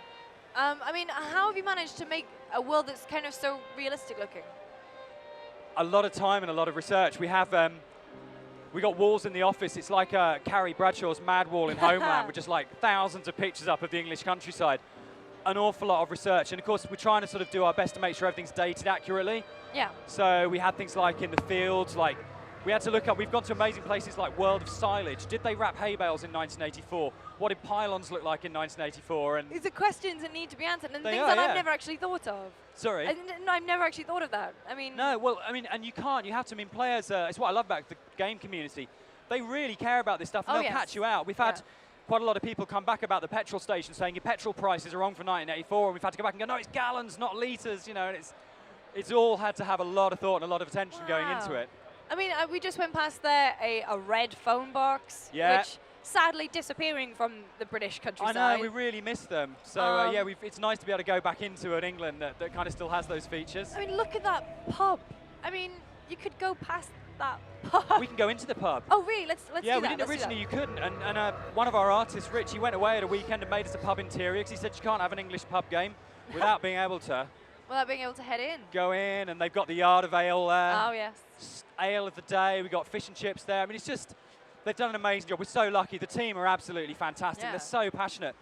and they're young, and there's so few of them. And there's 15 people have made this game, which for the scale of it and the way it looks is really quite extraordinary. So 50p for a pint? 15, yeah. Good grief.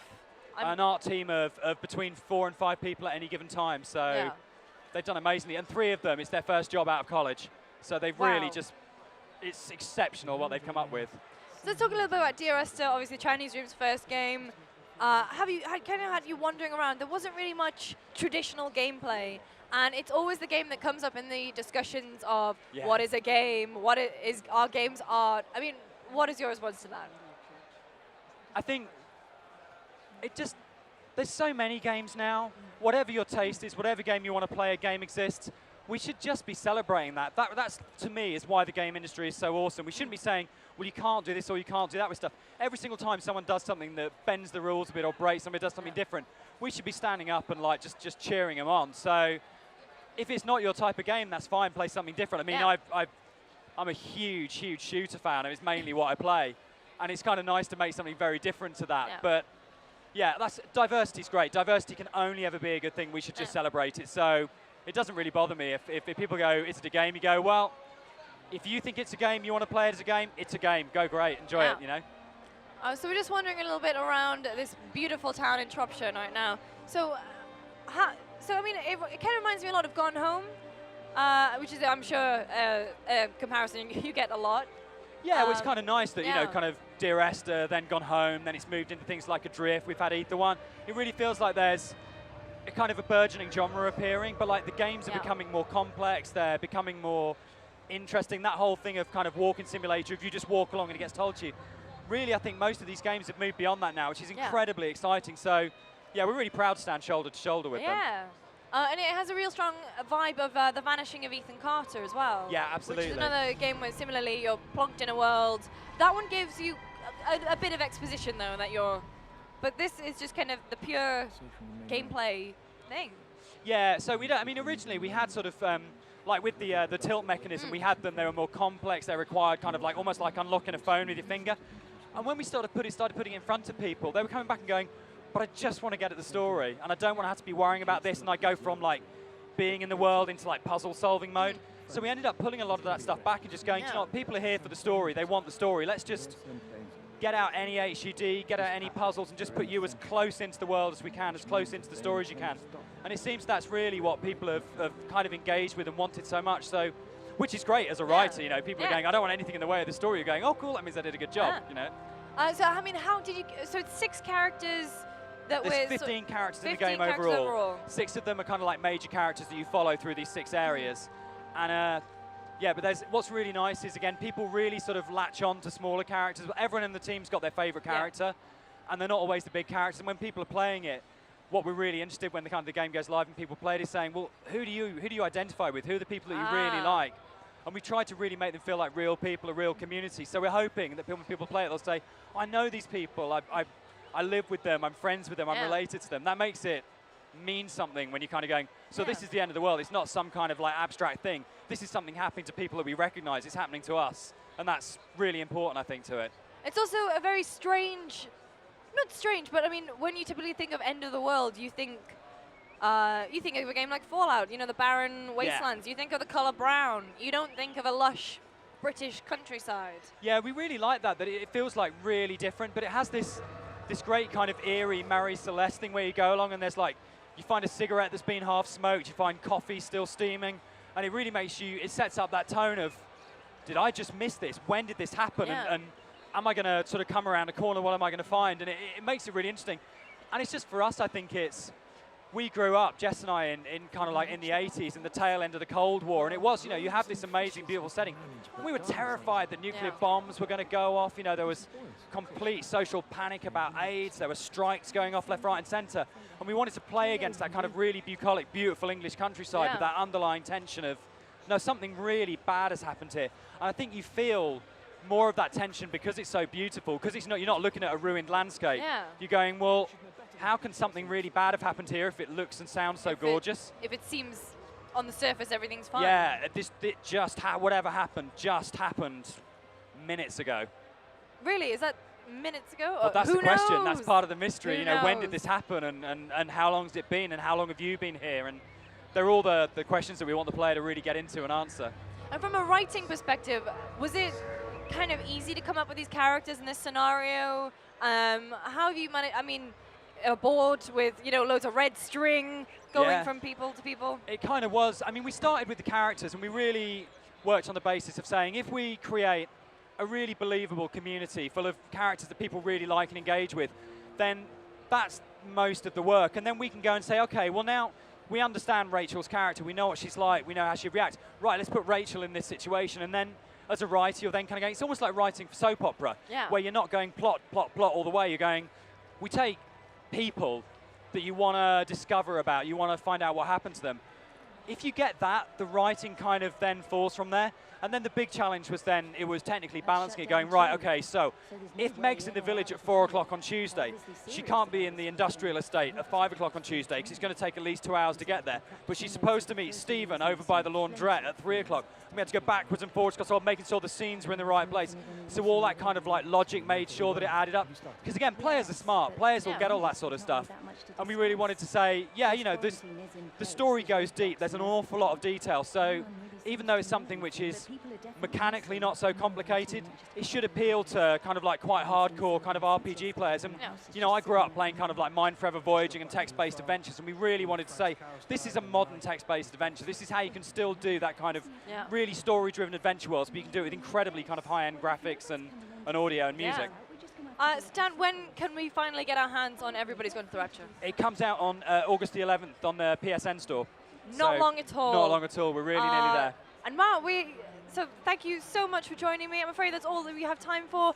Make sure you don't go anywhere, guys, because we've got more coverage here from E3 2015 right here on the GameSpot stage. Stay where you are. Thank you.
I like your Nikes. Thank you. Yeah. Everyone, welcome back to GameSpot Stage here at E3. I'm joined by Ryan and JT from YouTube. That was such a go, so grand. From YouTube. From YouTube. I like mean, that. Sort of one of the biggest websites in the world. I mean, you might have heard of it. I have, yeah. You guys are having an E3, which is strange. Yes, long overdue. Yeah, Yes. so this is the first time YouTube's been at E3. Yep. It actually makes a lot of sense. Gaming is a big part of YouTube today, and we really wanted to be at a place where fans and industry kind of connect with one another. And you have your own stage, of course. Yep. I was lucky enough to be a part of it yesterday. I was with the Funhouse guys. Awesome. What's it been like to have, kind of creators, gamers, developers all come into one place? Oh, it's great. Like, all of that culminating together is like, it's the pinnacle of gaming. Yeah. So you bring creators that are very opinionated, you get publishers that come by to talk about games. It's been fun. It's a really rewarding experience. It really validates why we're here. So let's talk a little bit about YouTube gaming, because it is kind of, I really hate to use the phrase, but I can't think of anything else, a game changer. That was no pun intended. No pun intended. Let them know, pun JT. intended, Yeah. Yeah, no, so I mean, YouTube gaming is really about bringing like an experience built from the ground up for games. If you've used YouTube, try and watch gaming content. you can do it, but sometimes you get lost, you run into other things. I think the great example that was on the blog was you type in call and it comes up with Call Me Maybe instead of Call of Duty. Exactly. So, everything in YouTube gaming is about games, about the games people love, the channels they love. The GameSpot channel, of course, is there. Who are those guys? Yeah, it looks really good too, by the way. Yeah. Yeah. You should check it out. It's good to looking. finally to have a one-stop destination for all live and VOD content that's happening in gaming. And like it's the also- experience has been fragmented. Yeah, I mean, and your player as well, because you're obviously built off the YouTube player, but you can pause live streams and rewind, which is kind of incredible. So we're really proud of our live infrastructure that we've built. We've hosted things like the Red Bull Stratos Jump, the Olympics for NBC, and so it's super robust and, like you said, has DVR, 1080p, 60 frames per second. It's just the quality is incredible, and so we're really excited to bring that to the live space, just like we have to the VOD. Was it difficult within YouTube to kind of get this off the ground, or was it just like a, yeah, we know it's a big thing, go?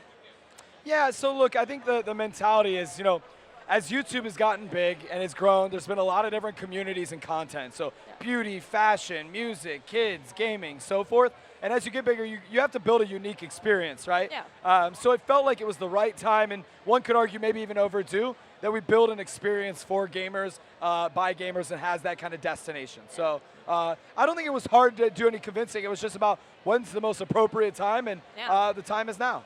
Yeah, guys, thank you so much Yeah, for of joining course. me Welcome. Here on the GameSpot stage at E3. Make sure you don't go anywhere because we've got some more awesome games coming right up.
Hey guys, welcome back to the GameSpot stage at E3 2015. We're here in the lovely Los Angeles Convention Center. I am joined by Tanya, who is an executive producer at Epic Games on Fortnite, which is not a game about being in 2 weeks. It's about making a fort and surviving the night.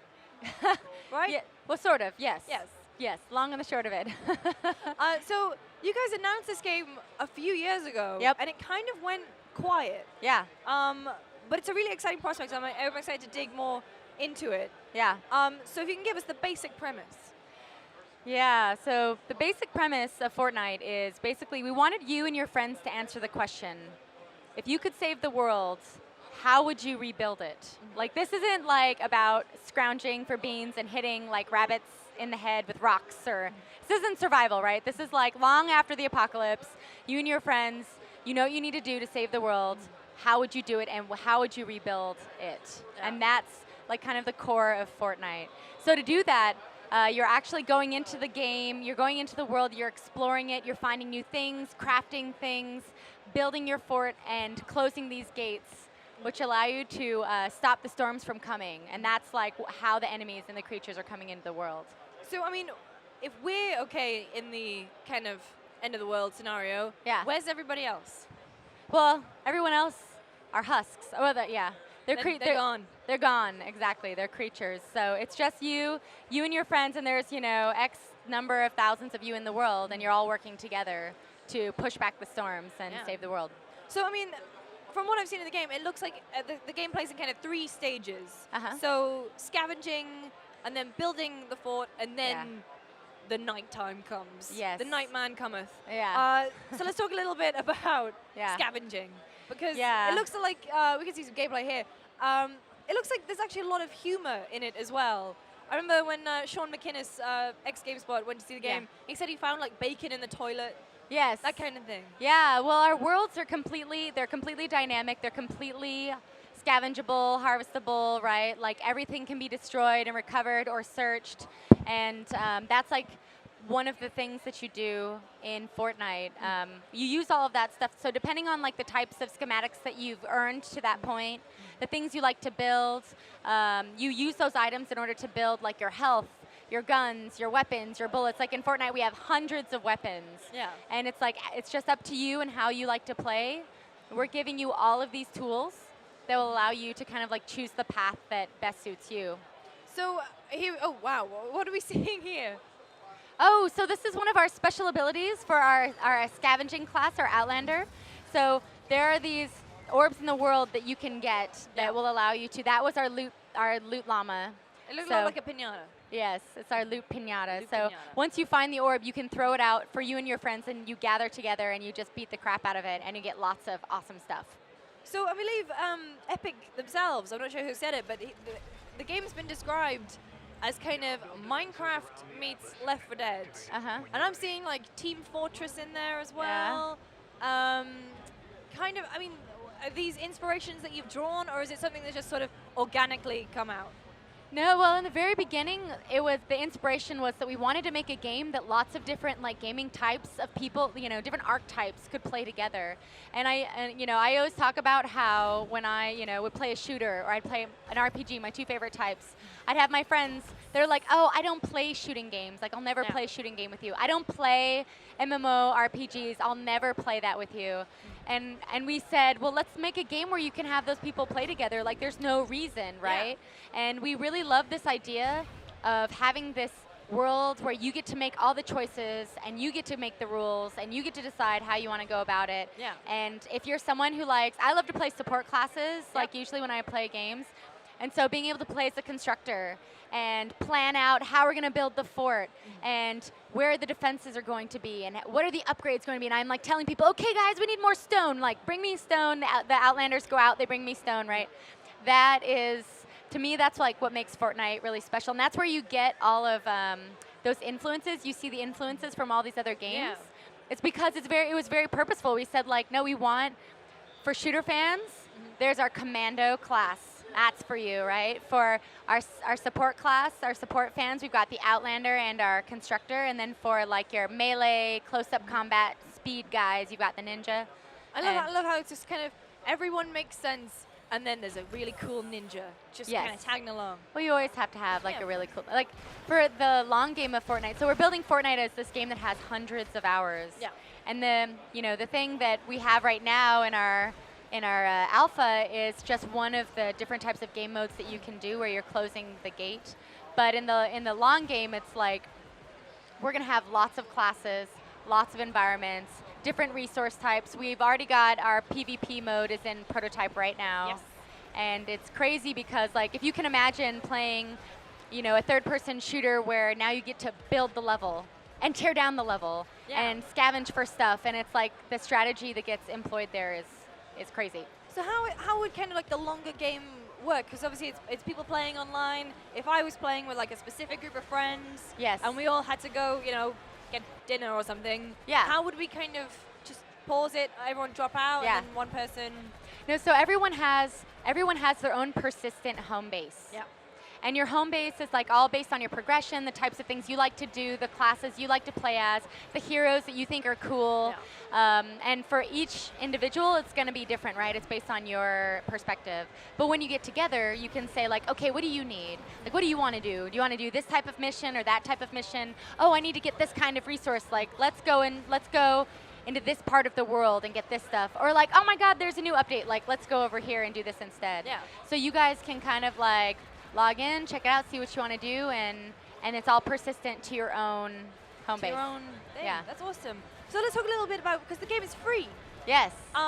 And although the words, you know, free to play usually fill people with fear, in games like Team Fortress, it's proven that it works. It's fine.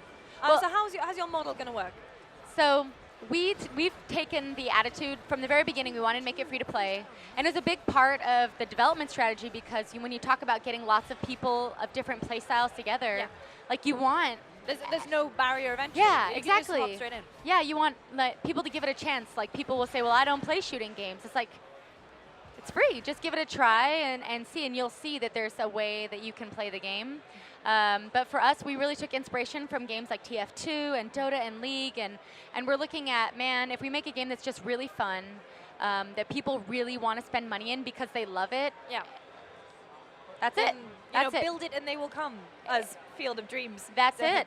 So we have right now we have a really kind of a simplistic model. We have a card pack system. Yep. Right, and if you want to buy them, you can buy them, and if you don't, you don't have to. And we're gonna be iterating on our monetization. Like we're gonna figure it out in the best way. But this is a big, this is the first time we've done a game like this. Yeah. So we're very much like looking at feedback and taking in, community response, and we'll see how it goes. So you guys are in alpha right now? Yes. How can players get access to that?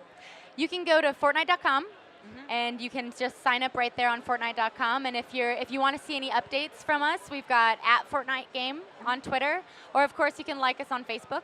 But if you sign up, then you may very well be invited in to an alpha golden coming soon. ticket. Yeah, but we have our closed beta starting this fall on both Mac and PC. Wonderful. Yeah. Tanya, thank you so much for joining me. Guys, make sure you stay tuned here at the GameSpot stage. We're going nowhere. It's E3 2015. There are hundreds of awesome games, and we've got a ton of them on our stage. Stay there.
It's E3, it's like Christmas for gamers, and 2015 has been one hell of a year. I'm joined by John from Avalanche, here to talk a little bit about Mad Max. Merry Christmas. Merry Christmas indeed.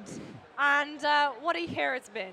But Mad Max is coming out in a couple of months now. 1st of September. 1st of September. Yep. So the movie obviously just kind of steamrolled over all the box office. But this game, it was originally going to be a tie-in. Is that right? No.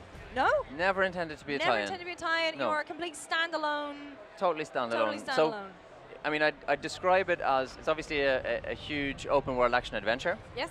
It's set in the post-apocalyptic universe that's made famous by the films. So there are links, and we spent a lot of time making sure that they resonate in the game itself. But it's a unique or original storyline, original characters, apart from Max and his antagonist Scrotus, who's part of that world, and an original world built like from scratch to rival the best open worlds that are out there. So it feels like it's tonally, it's the successor. Like tonally, it's there. It's not necessarily a direct adaptation of any particular Max storyline. Not at all. It's the tone and the feel of the world. Yeah. So it's if you are familiar with Avalanche Studios games, one of the things that we think is important is to promote the world itself to be one of the main characters. Yes. So we're trying to, we spent a lot of time getting inspiration and sources from some of the movies, a lot of the lore of Max, stuff that's written about him, and we obviously want to faithfully represent that in the world, but it's a completely new setting, new story, really cool characters. They're obviously reminiscent of all of they're quirky, they're unique, grotesque sometimes, deformed. Is that a fun way of doing it? I mean, because you're not really under the pressure of creating something that's identical to what we know. You can leave your own mark on it. Yeah, well, we had a lot of freedom to make a game. I mean, we can't make a game, or maybe you could, but it's not the Avalanche style.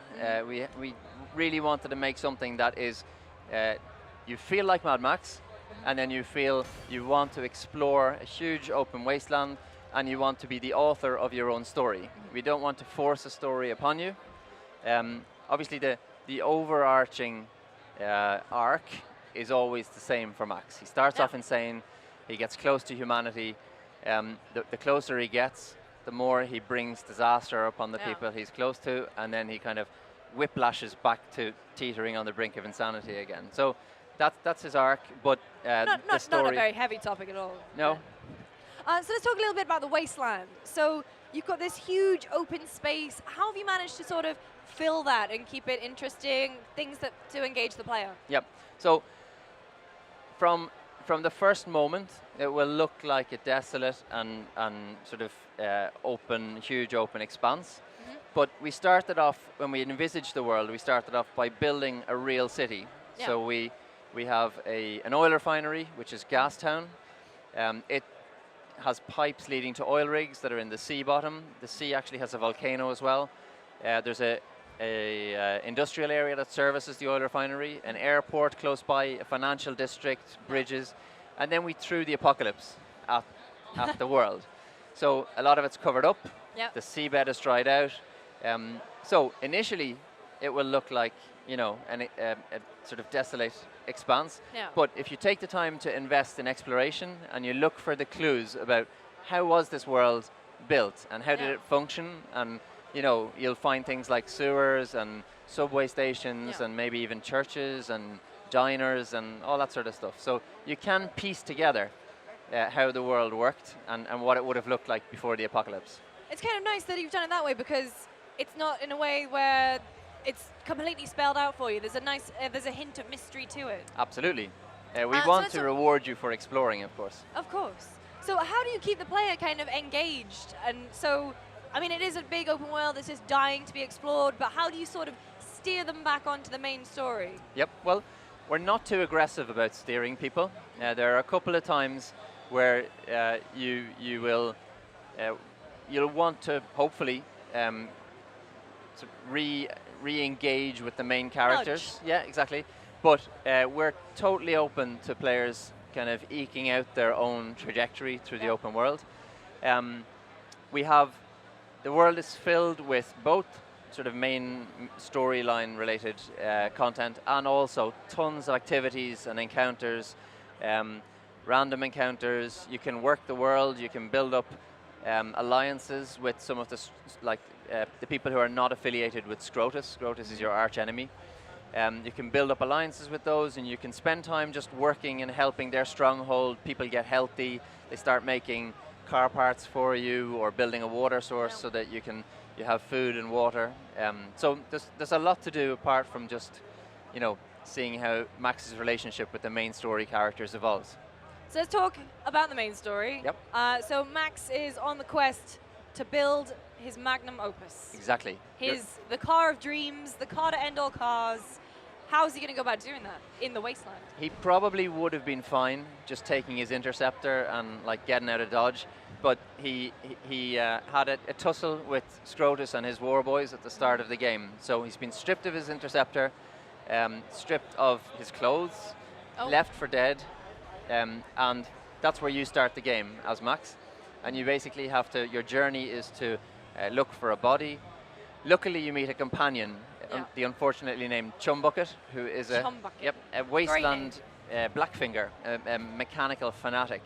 And vehicles and motors and mechanic life, it's almost a religion to him. Yeah. So he helps you as the player, or Max, look for the basis of the vehicle that you're going to drive, and then you spend time turning it into a vehicle where Max feels, okay, now finally I have something that is powerful and sturdy enough that I can survive getting out of this area, and ultimately he wants some peace of mind. So the key thing that Max insists on having is a V8 engine rather than a V6, because he thinks he needs to be able to outrun any sort of terror that he encounters in the wasteland. Yeah.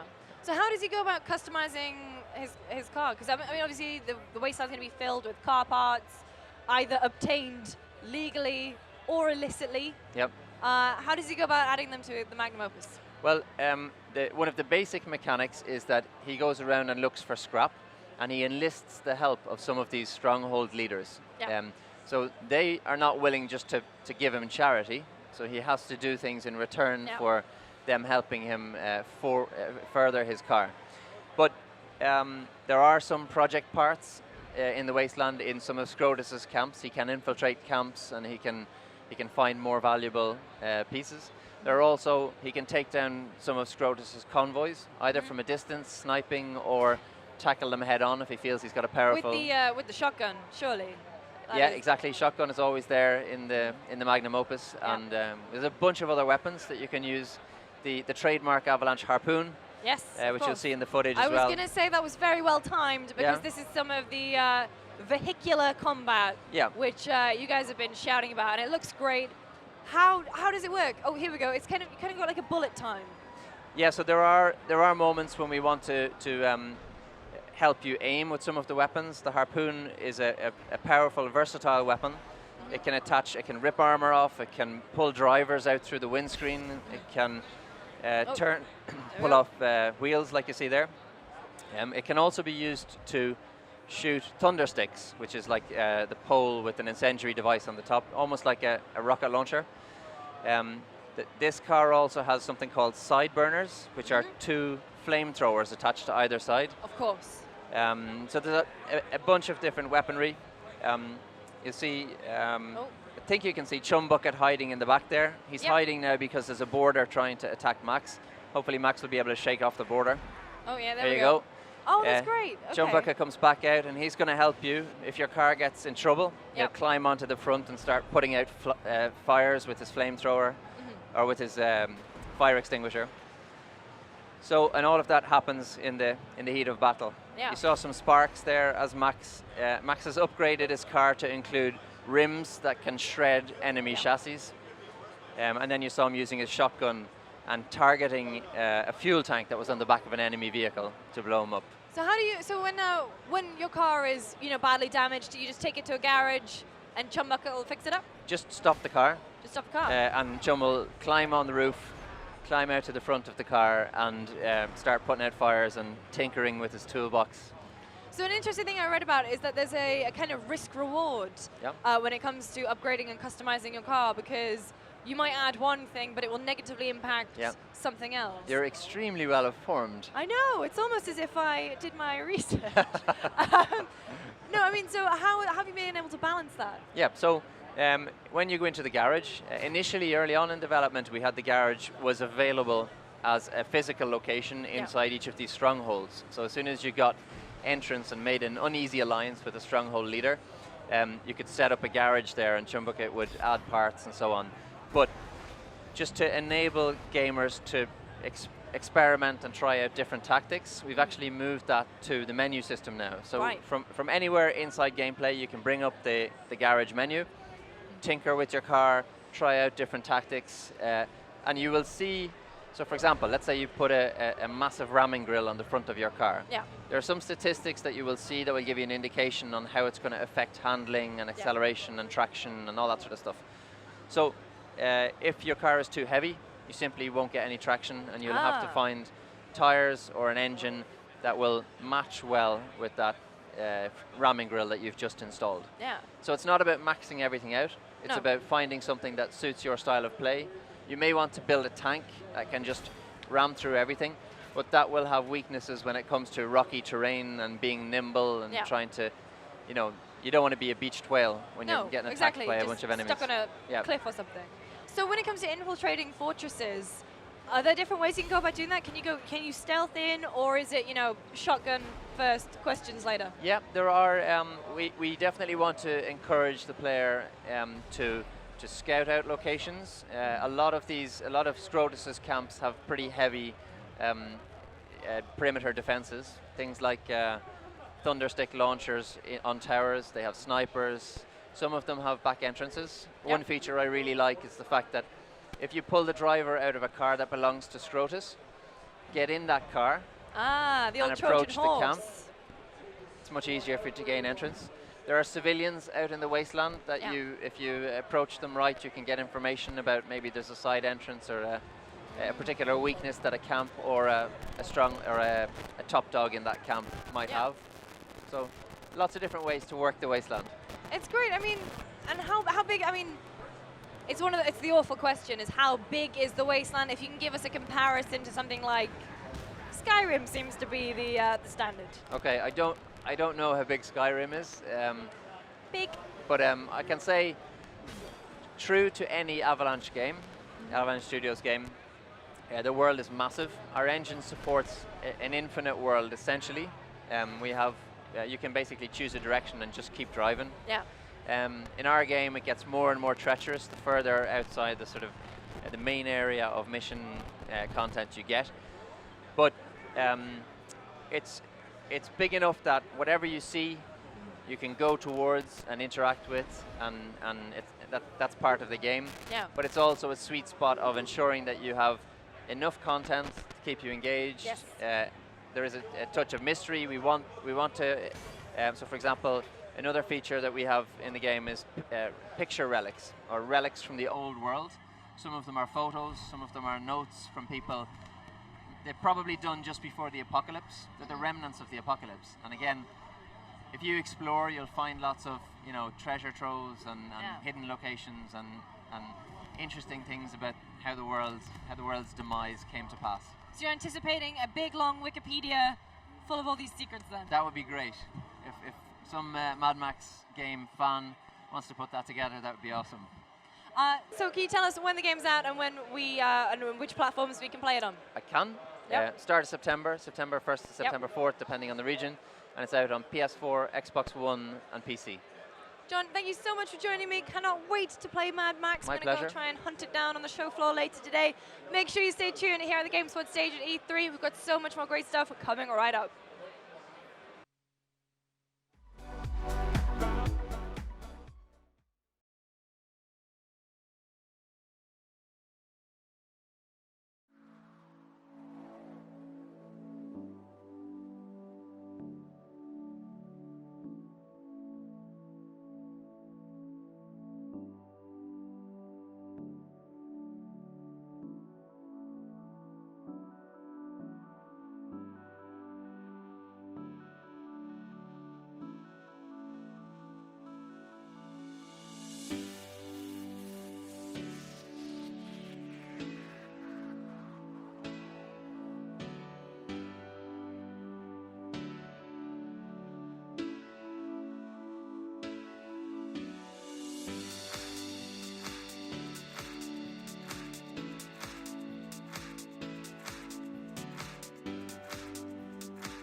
welcome back to the GameSpot stage here at E3 2015. I am joined on the couch, Meg Tenney and Gavin Free. Hello.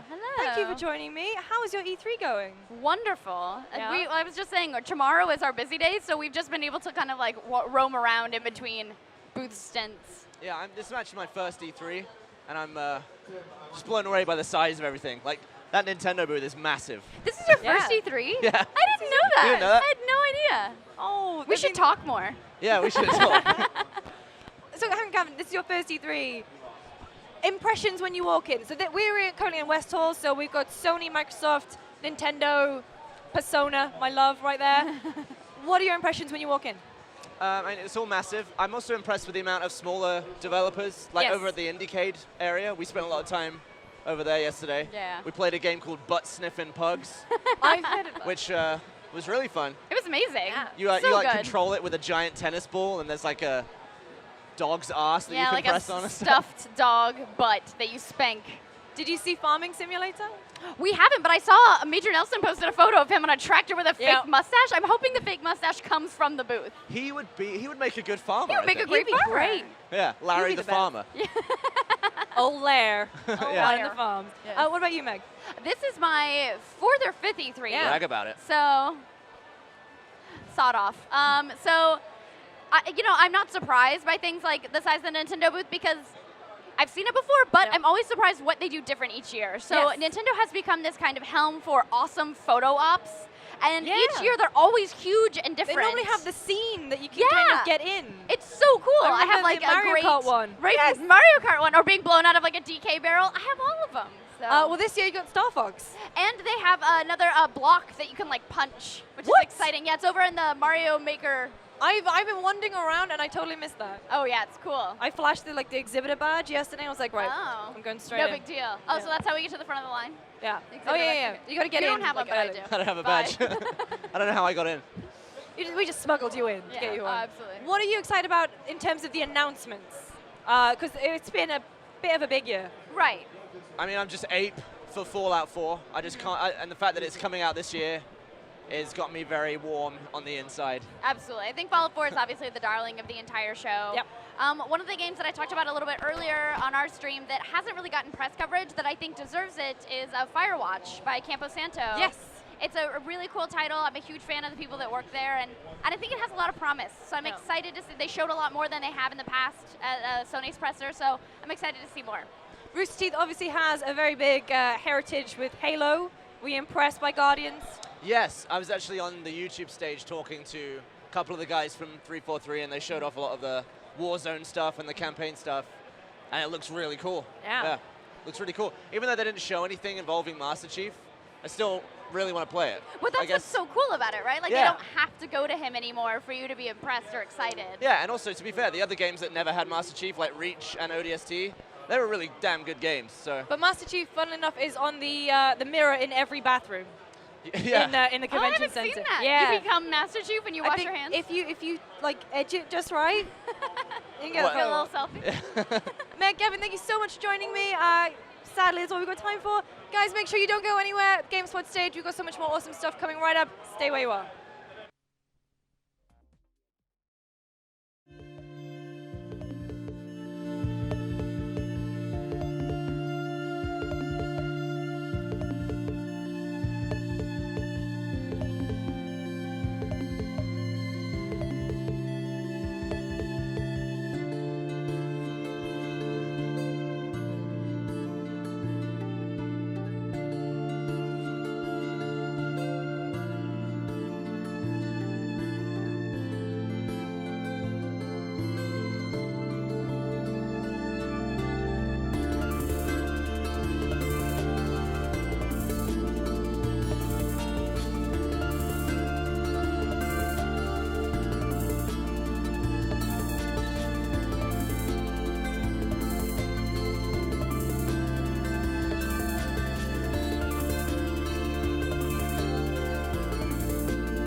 The fuck? Or go straight to Droid Hey everyone, Factory. and welcome back to the GameSpot stage here at E3 2015. I'm joined by John and Mark, who are bringing us Disney Infinity 3.0.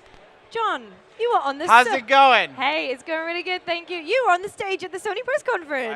I was, yeah, I was super lucky to do that. Yeah, how That's was that? Really crazy. I was actually, I was telling Jeff Gerstmann, you know, since I was a little kid, all I ever wanted to do was make video games, and then to actually be able to realize that dream and then make it on the Sony stage was so wild. Yeah. So yeah, it was such an incredible moment for me personally, and most importantly, like something really great for Disney. I don't think we've ever had a game big enough to make it as part of the keynote, and it meant a lot too to all the developers that are working on it. So we had a ton of great developers working on Disney Infinity, and so I know seeing their game highlighted there meant everything to our development team. Because you've got such, it's not just Avalanche this time around. We've got Sumo Digital in the UK, as well as Ninja Theory, developing play sets. How's that been kind of expanding the family? And Studio Gobo. And United Front Games. And United Front. Yeah, so it's actually been pretty crazy. So we talk about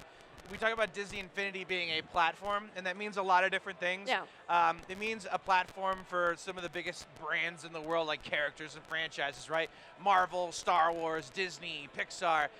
But it also means a platform for developers. Yes. And so that's why basically what they've done is taken our tools, our engine, and then worked in our engine to deliver gameplay experiences on the platform that's uniquely theirs, but at the same time fits within the realm of Disney Infinity. So it's really cool. And so 3.0 obviously is launching with a small brand. You may have heard of it, Star Wars. Yeah, exactly. Just a tiny one. Just a tiny one. I think there's a new film coming out this year I've not heard. Something Awakes, or I don't know.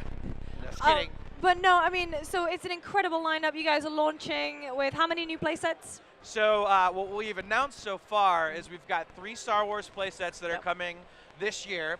We've got a new Marvel playset, but we've been very scant on details about that. Yeah, so we've announced Ultron and Hulkbuster figures coming, but we haven't given any details yet on what the gameplay experience is going to be like on Marvel, but I think fans are really going to like it. Yeah. And then we've also announced the Disney Pixar Inside Out playset. So at launch, we'll have a starter pack that has Twilight of the Republic. So that'll have Anakin Skywalker and Ahsoka Tano, and then the Twilight of the Republic playset piece. And Mark's actually going to play a little bit Yeah. of Twilight of the Republic here in a minute. So that's available at launch, as well as Inside Out, and then a smattering of other Disney characters. Disney. Including Mulan. I was going to ask, what have you done to my beautiful clean table? You've covered it in all these amazing figures. So Mulan's right here. Yeah. This Some is other. most of our announced figures, right, Oh, JB? is it? If- You I tell think me. it's, They told me just to show up here, and I there's did. no Hulkbuster, there's no Ultron. Yeah, those are coming later, though. I think we got everything else. I think we got everything else. Yeah, so it's Leia, Han, Vader, Tron. I can see Inside Out, Mickey and Minnie. If there's any omissions, I'm sure we'll hear about it after. Yeah, exactly. No, I mean, it's incredible, but it's also a daunting task, Yes. right? Because being this platform, that means that we have to answer to all things Disney. Yes. So that means Marvel characters, that means Lucasfilm characters. And so I think from a development perspective, I don't think what people realize is carrying all these characters forward. Because Yes. all the 1.0 and 2.0 characters work with 3. That is so much animation data. There's so many sound files. That's so much that goes into it that it's crazy. In fact, we said by the time we're done with 3, it's gonna be over 100 playable characters. Wow. Yeah, it's kind of cool.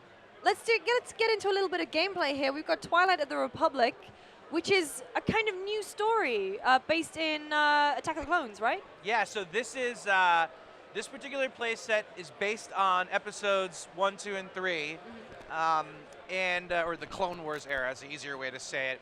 And it features prominently Anakin Skywalker, Ahsoka Tano, Yoda, as well as Darth Maul and Obi-Wan. Yeah. And this place is actually all about lightsaber combat and like feeling like a Jedi at the peak of their power, like just feeling like the most awesome badass you possibly can. So this is actually the playset that our team at Ninja Theory worked on, and so with the work that they had done, Devil May Cry and Heavenly Sword and Enslaved. Of course, it made sense for Yes. these guys to be the ones that took lightsaber combat to the next level inside of Infinity. So Yes. this is an original story, to your point, and I think people are really, really going to like it. Was that not scary? Because obviously, so Disney kind of said that all the games, all that kind of Star Wars canon, no longer applicable, but going forward, everything is canon. So not in the game space. Not in the game So, space. Yeah, not in the game space. So Okay. none of the interactive stuff right now is considered canon.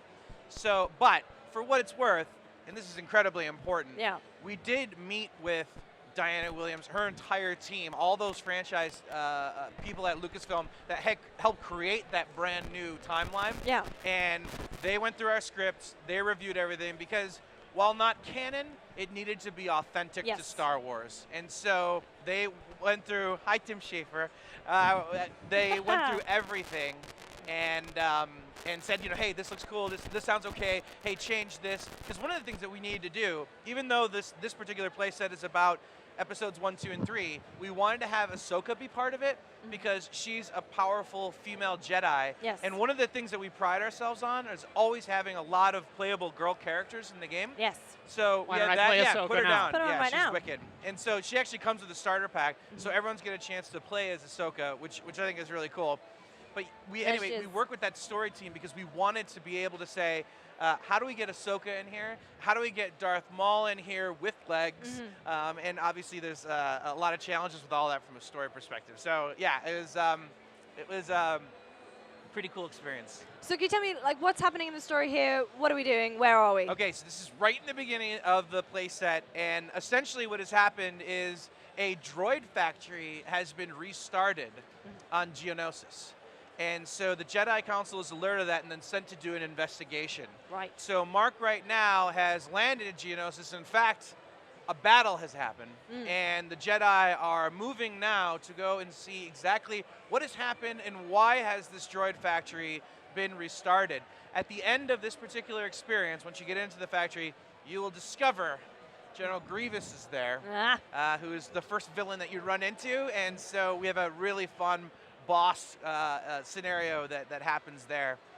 I love the fact that a button prompt came up that just said "Use the Force." That was I know, great. right? It's crazy to think, like, just growing up, would you ever Yeah. even imagine you'd be working on a Star Wars game? And I think that's what's so much fun. I mean, you see some of the best creators in all of games. Amy Hennig, right? Yes, leaving of course. Naughty Dog to go work on Star Wars content. EA. I mean, For us, it was an incredible experience. Same thing with the guys at Ninja Theory, right? Yes. When we were talking to them, we never thought in a million years that they'd want to come, work on a Disney game. They said, hey, a chance to work on Star Wars, plus a chance to make a game that their kids could play. Because a lot of those guys started off, making kind of hardcore games, and now they're like, I've got kids, and I'd love to make a game that's fun for my kids too. Is part of the way that they came out. And ultimately, that's what's important about Infinity, is that we're a kids and family experience. Yes. So mom and dad gamers can play the game with their kids, and of course the kids are going to love it as well. But it's also complex enough that older gamers aren't going to be disinterested. And it's also hitting the nostalgia beats because it's stuff that they grew up with. Yeah, so actually I never even finished kind of going through all the play sets. Yeah. But I'm gonna use that as a segue now. Great segue. So we've got this Twilight Republic, and then we've got Rise Against the Empire. This is the other. Can we see any Rise Against the We Empire? can. We'll show you here in All a right. second. I see Mark is actually playing with Boba Fett right now. Oh, wow. Hold on. Let me keep playing. Yes. Let me finish my thought.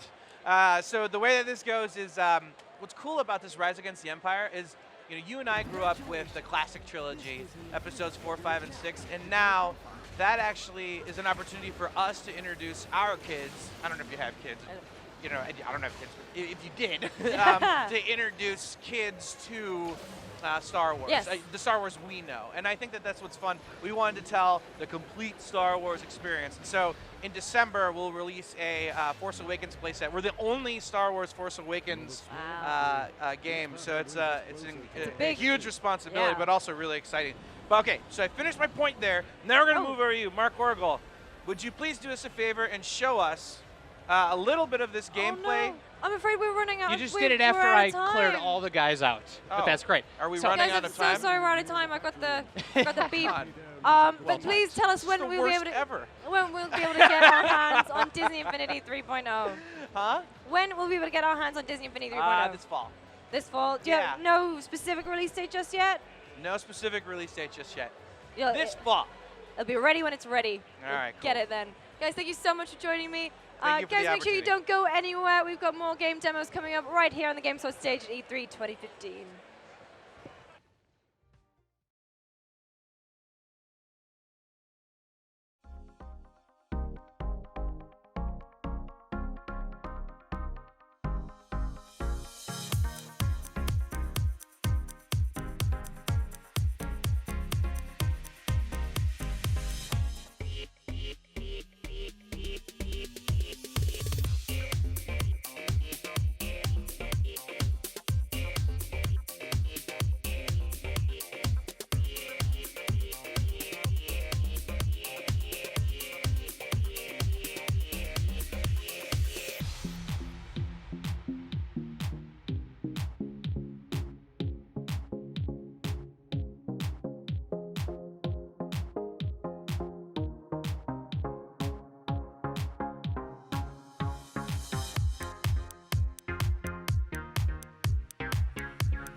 Welcome back to the GameSpot stage here at E3 2015. Joining me once more is Ali Rapp from Nintendo Treehouse. Hello.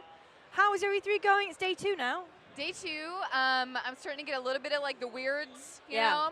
Like I say What's weird things. real? Tomorrow's gonna be even weirder. So be prepared for some bonkers things coming out of my mouth. and I have you on the stage again tomorrow, so just pre-warning me. It's gonna be wacky. Yeah. What have you brought for me today? We are gonna show off some Yoshi's Woolly World. And on I am Wii U. so happy. 'Cause you Yeah. can see right here on the little table, we have the Yoshi Amiibo, and I just had a little hug with it. Huh? And I just had a little hug with it. Oh yeah, yeah, yeah, And yeah. It's so soft, and I want it. And Yeah, and you're his not taking it back. his little NFC is in his butt, which is one of my favorite parts. It's so cute. Because I mean, it's just so different. Yeah, to yeah. all the There's other tough no ones. like, there's no hard piece on the bottom. It's just like a little buddy you can squeeze You can and see love. him. He's really cute, and if I wasn't plumbed in like the Borg, I'd be, reaching over and grabbing that. Me too. He's great. So let's talk a little bit about Yoshi's Woolly World. Yeah. It's on the screen here. We can see it's being demoed as we speak. Yep. It's just so adorable. Yeah, it's pretty sickeningly adorable. So it kind of obviously spring to mind is Kirby. Yep, yep. Kirby's Epic Yarn, Kirby's same Epic developer. Yarn, same developer. Yep. But how is Yoshi's Woolly World a little different? So Yoshi's Woolly World, if you haven't played like a Yoshi's Island game or any of those other Yoshi games, so the kind of core concept of a Yoshi gameplay is that there's no timer, and the reason that is because there's so many secrets in each of the worlds that you really need as much time as you can get to find all the collectibles. And there's so many of them. There's like the smiley flowers, there's the beads, there's the Wonder Wool, there are the stamp patches.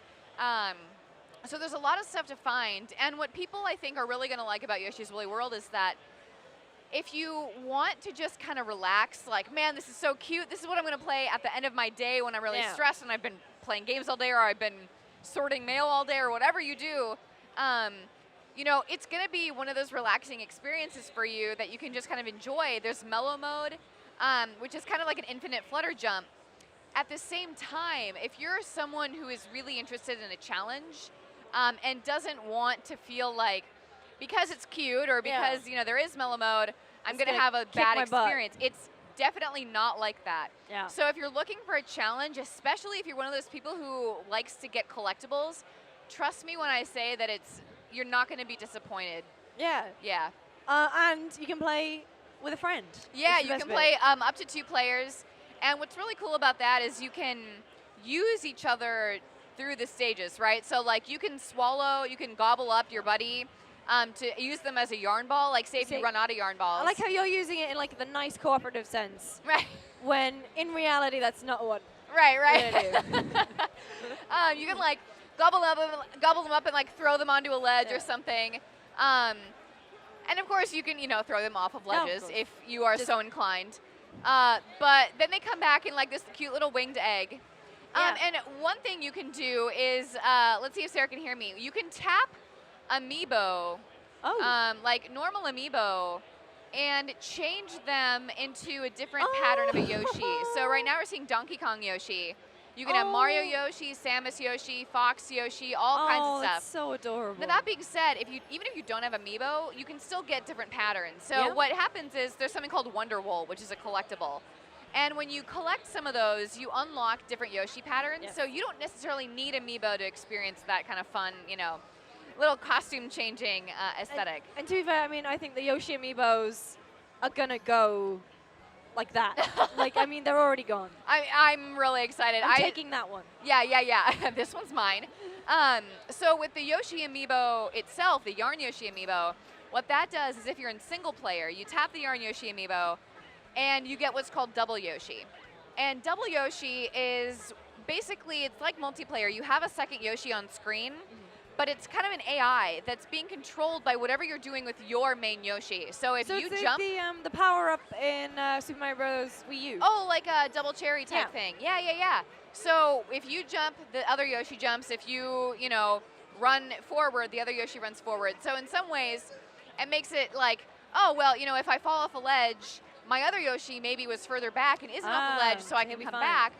But at the same time, you're controlling 2 Yoshis, so it can also be a fun challenge. It's so that's the double Yoshi, and that's with the yarn Yoshi Bimbo. One of the things really cool about this game is that not only is it accessible in terms of gameplay, it's accessible in terms of controllers that you have. Like, it's really pushing the boat out in terms of accepting pretty much everything, right? Right now, we're playing with the Wii U gamepad and the regular Wii remote. Well, of course, you know, we always make a full list of all the controllers you can use. But yeah, I mean, if you've got like a whole bunch of Wii remotes sitting at home and you normally play on your gamepad, but you got a buddy coming over, hook them up. One other cool thing about that is, say that you want to play 2-player, and say that you're really good at games, and say that your buddy maybe isn't. What's fun is that even if you don't want to go into mellow mode, what you can do is say that there's like a ledge or a gap that they can't make because maybe they're just bad at flutter jumping or whatever. Do you die? No, you went down a pipe. I was like, what?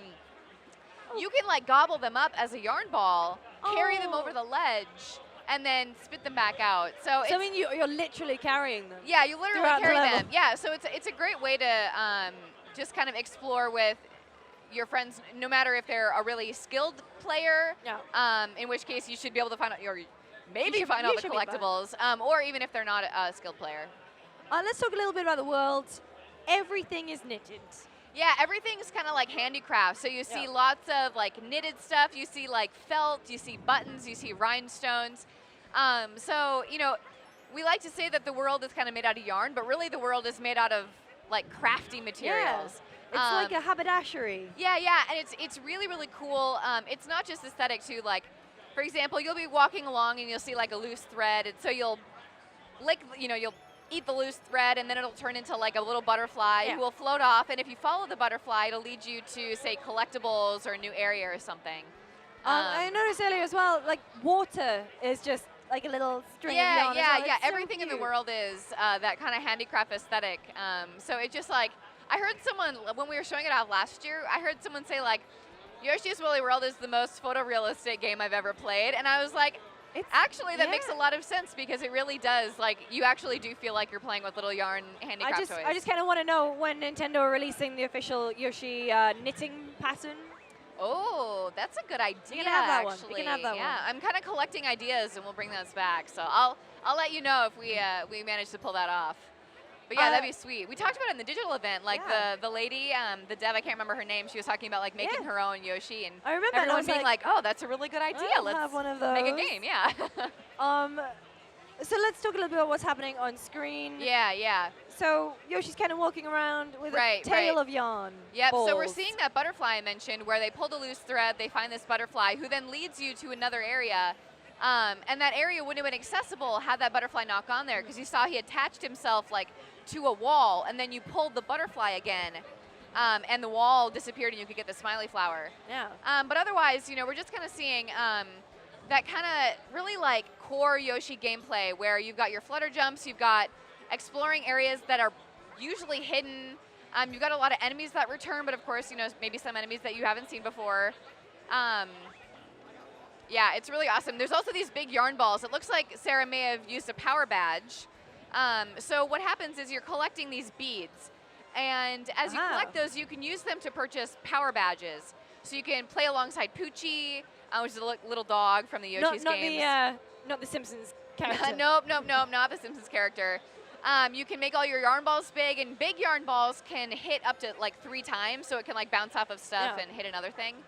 And then there's also stamp patches in the game. And stamp patches are kind of like red coins in previous Yoshi games, where every so often, like, you'll be collecting beads, and then you'll collect a stamp patch. And when you collect so many of those, they'll turn into, basically you unlock a Miiverse stamp for the game. Yeah. So there's just so much stuff to grab. So like I said, if you're looking for like a chill experience, you've got that. If you're looking for like a really scary experience, you've got that too. Yeah. I mean, how can you kind of keep track of all the collectibles? Is there some kind of compendium at the end? So at the end of each stage, we're actually seeing the end right now, I think. What timing? What great timing. Yeah. You'll see kind of what you collected in that stage. We haven't really seen much of like the overworld menu yet, but I imagine that there'll be some way to like when you scroll over the stage to be able to see. Yes. There always was in previous Yoshi's Island games, or Yoshi games in general. So I imagine that there'll be some way, because collectibles is like tons of what it makes Yoshi games so much fun. It's kind of, you can't help yourself when you do it either. Yeah. It's just, just one more. Yeah, like you get to the end, like I've been playing that course, and that's supposed to be like the easy course on the show floor. Like if you haven't played a Yoshi game or if you want to get adjusted to the controls. I've played it probably a dozen times and still have not found all the smiley flowers. Ridiculous. So either I'm really bad at Yoshi games or I mean what I say when it is going to be hard to find all of them. Well, it's out very soon, isn't it? It's out in October. October? Yeah, That's yeah. still kind of soon. Still pretty Everything soon, else so is like this year. 2016. Right, yeah. So it's a little bit of a wait for some folks, but it is, like, it's so amazing. And I think it's amazing. It's a lot of fun, and I really hope that people have a lot of fun with it too. I think they will. Hope they will. I'm sure they will. So in October. Ali, thank you so much for joining me. So this is my last slot on today's stage. Coming up next will be Danny O'Dwyer, who'll be showing off some awesome games. Make sure you don't go anywhere. This is GameSpot at E3 2015.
Hello, welcome back to GameSpot's continuing coverage of E3 2015, live from the LA Convention Center right here in Los Angeles, California. And the Irish are taking over. The pride of Waterford, Ireland, Sean Murray. Yeah, Waterford it is, yeah, specifically. Exactly. We're representing right here on the GameSpot stage. Hello, sir. How are you doing? Yeah, not too bad. How are you? I'm not too. I'm doing all right. I'm feeling pretty. Apparently, I'm fresh-faced according you do to your look crew. fresh-faced. You, on the other hand, you make me feel tired because I suddenly feel tired. You're sporting your development beard. Yeah. So whenever we see you with a beard, it means you've been just sitting down hammering a keyboard for 6 months. We met at the PlayStation Experience back in December, I guess it was. And since then, you guys have kind of like done a media sort of blackout almost. You're kind of just in like development mode. Yeah. What was the reasoning behind that? Well, I dropped off Twitter and things like that, which doesn't sound like a big deal. I wasn't the biggest Twitter user anyway, you know. Yeah. And just kind of, we didn't post anything. We turned down loads of press and stuff. Like there was just loads of interest around the game, and we could actually have done press every day and then just not get any of the game done. So that was one reason. Just wanted to get our heads down. Another reason was, I suppose a lot of people said there was a lot of like hype around the game. Yeah. And that's a weird feeling as a developer, actually. You'd think it would be a good thing. Because like you want people to be excited about your game, you know? But it's a double-edged sword, because then expectations are kind of almost getting out of your hand, I guess. It's a scary thing, yeah. But then I suppose probably a bigger thing was, I just said personally, I just didn't want, I wasn't getting anything from it. I didn't want to do any press, you know, and we were booked to go to like GDC and DICE and stuff like that and do talks, and I just said like to the rest of the guys, you can do it, but I just don't want to. I suppose just at a really personal level, it sounds really selfish, like I just don't enjoy it. So what's it been like then for 6 months, being able to sort of concentrate on your baby and not worry about the distractions? Has No Man's Sky changed in any way in its direction in the past 6 months? I think like E3 for us now is showing like that we think it's really coming together, you know? I was actually going to say that on stage, and they said, "Don't say that. That sounds bad." You know, but that's what it felt like for me. You know, we'd showed videos before, and those videos were a fair reflection. You know, but I don't think people realize how impressive it is to be able to just stand there and pick any star at random, and just go there and say, "It might not be perfect, but like." I'm happy enough to show this kind of thing. You know? I guess I think for some of the other demos, as impressive as they are, like nobody's kind of scrutinized. Most games don't get scrutinized to the level that No Man's Sky has been, because I think there was this impression that there's a smoke and mirrors aspect to it. So yeah, kind of a ballsy move to go on the Sony conference and then just pick a random level and see what's ended up being there. Well, we wanted, like a lot of, you know, the hype thing is like, we could have done a very staged demo. Yeah. But all I felt that would do is like increase hype, you know, and I wanted to just show something that was more real. So like, to me, that demo was sort of boring. Because basically you just pick a planet and you go there, you land, and like you go up to a beacon, and you know, almost you could see no one even knew whether it was over. Yeah. You kind of just put. You didn't seem like you knew when it was over. Like, I guess we stopped there, back away from it, like amount of time. As opposed to showing like 5 minutes of space battles and everything else. Well, like I was joking before today about like every demo, pretty much on all the conferences so far, 50% of them end with like a monster coming out, screaming, you know, like and then it cuts, you know, fade to black. And yours ended with or whatever. E3 fish and, and uploading some coordinates. Exactly. It sounds pretty bad when you put it like that. Yeah, and a kind of a, and we'll leave it there, I guess. You know? So what else could have happened? What in like all the other universes we live in, you know, all the other universes that exist so that we can't see. We saw the things in rehearsal, like, you know, where I would land. I was hoping that I would land and there would be lots of creatures there, and then I could talk about that a bit. The backup to that was like, if there's nothing there and it's a more barren planet, I'll just like mine some resources, show that the planet's destructible and stuff. So that was kind of what we went with. You know, you just have to kind of roll with it. The ideal is like that you do land and there's some crazy big creature or something like that there, and you can kind of show that off, kind of like that huge dinosaur you saw in like the previous E3 demo. But then if that had happened, probably everyone would have said it was staged, so it's fine. Good point. At the start, there was that really sort of cool spaceship battle. Like we're seeing a lot of new footage here as well, actually, which is fantastic. Yeah, that big space battle, and you said like you could pick which side to take in that battle. Like, just wondering about those sort of situations. Like I play lots of games like Elite Dangerous and stuff, where like that sort of stuff is you've chosen already. Like in that situation, are you just picking who to battle with based on just what's happening, or do you have allegiances with specific parties? Yeah, like we're nothing like GTA, right? But it's the easiest way I have to explain it. Like, you know how if you play GTA and you go to a rival gang's region, they'll instantly just start attacking you. Yeah. You know? If you start attacking some pedestrians, then the police will have a reaction, you know? And so we have a similar kind of system. People might have noticed it, that there's like a wanted level up in the top right-hand corner. So if you start attacking innocents, so you start attacking traders or freighters, then the police will have a reaction to that and start chasing you. If you attack police who are just on patrol or military, then similar thing will happen. With regards to factions, they're battling anyway. That goes on whether you're there or not. You could just choose to join in. If you attack one particular faction, then they're going to remember that, and they might shoot first next time. If you decide to instead kind of protect freighters from like pirates and things like that, presumably you could like have a mission to like help them get through, perhaps, or.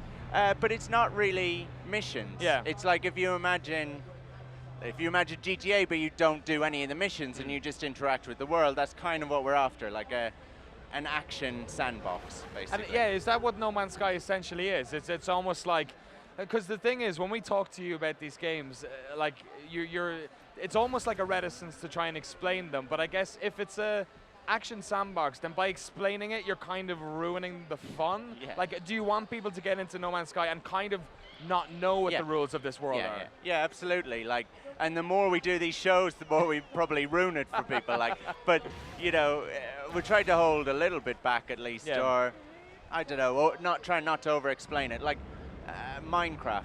Like, the coolest thing about Minecraft was that they didn't tell you, you know, what the crafting recipes were, and I don't know whether I would have had the nerve for that to release a game without doing that, but it's so cool, you know. And some people will just go and create wikis, and you know, some people will go and read wikis, and some people will just want to find it out for themselves. And we have similar kind of elements. We actually have crafting in the game as well. You know, we have like these ways that you interact. Like I'm talking about police or military. Even things like that aren't made super obvious to you. You just see how they're interacting and you follow it from there, kind of thing. So and presumably you're just like creating this sandbox and then looking forward to when people get to play it themselves, that information will propagate out into that's the wider the idea. world. All the systems have to work and create like nice game loops, kind of like so many games, particularly on PC at the moment, like say like Stranded Deep or Salt or you know, Terraria or Starbound, those kind of games, like have that system where they just have, here is a set of rules, here's a world, go out and play it how you want. And it's, you know, it is very different and it confuses people a bit. You know, and it is hard to talk about a game like that before it comes out. Normally those games just come out. Yeah. You know, and they're found on early access and people figure them out as they go along. You and know? then the media picks up once there's been buzz. Exactly. Whereas you guys have to unfortunately go through a yeah, couple of well, years of. we can't complain though, really. You know, like it's lovely that people are interested in the game and it fires us up to make it. You know, when I'm saying I don't want to do press, it's not because we aren't happy that people are excited about the game. Of course we are. You know. Well, it's like that's a continuing sort of problem with games coverage as well. I saw a really good talk at GDC a couple of years ago about that from the guys who made Frog Fractions, about trying to keep wonder, because when we grew up, you know, playing Commodore games, like you heard, like in Mortal Kombat, you're wondering, like somebody said, oh, if you do such and such, like Spider-Man turns up, and like, who knows? Like maybe it was possible. One of the areas I remember we talked about last year when we did the video series on GameSpot was how this world, how it's one big world. And obviously, like, you probably don't want to get into the nitty-gritty of that either, but like the idea that you could find this planet and then somebody else might run into it. Like now everyone's going to be looking for the E3 planet. But this is a world where you can play with others, but is it sort of you're playing with them in that you're noticing where they've been rather than you're like actually dogfighting alongside other humans? Yeah, like we're very careful about saying that. Like, this is not, if you're expecting a deathmatch game or an MMO, this is not what this is, you know? It's like Journey, you know, Journey has a lovely multiplayer component to it, but you would never say, Journey's a great, like, let's all sit down on Friday with a few beers and play Journey, you know? It's just not that kind of game. And that'll be the same for No Man's Sky, you know? Yeah.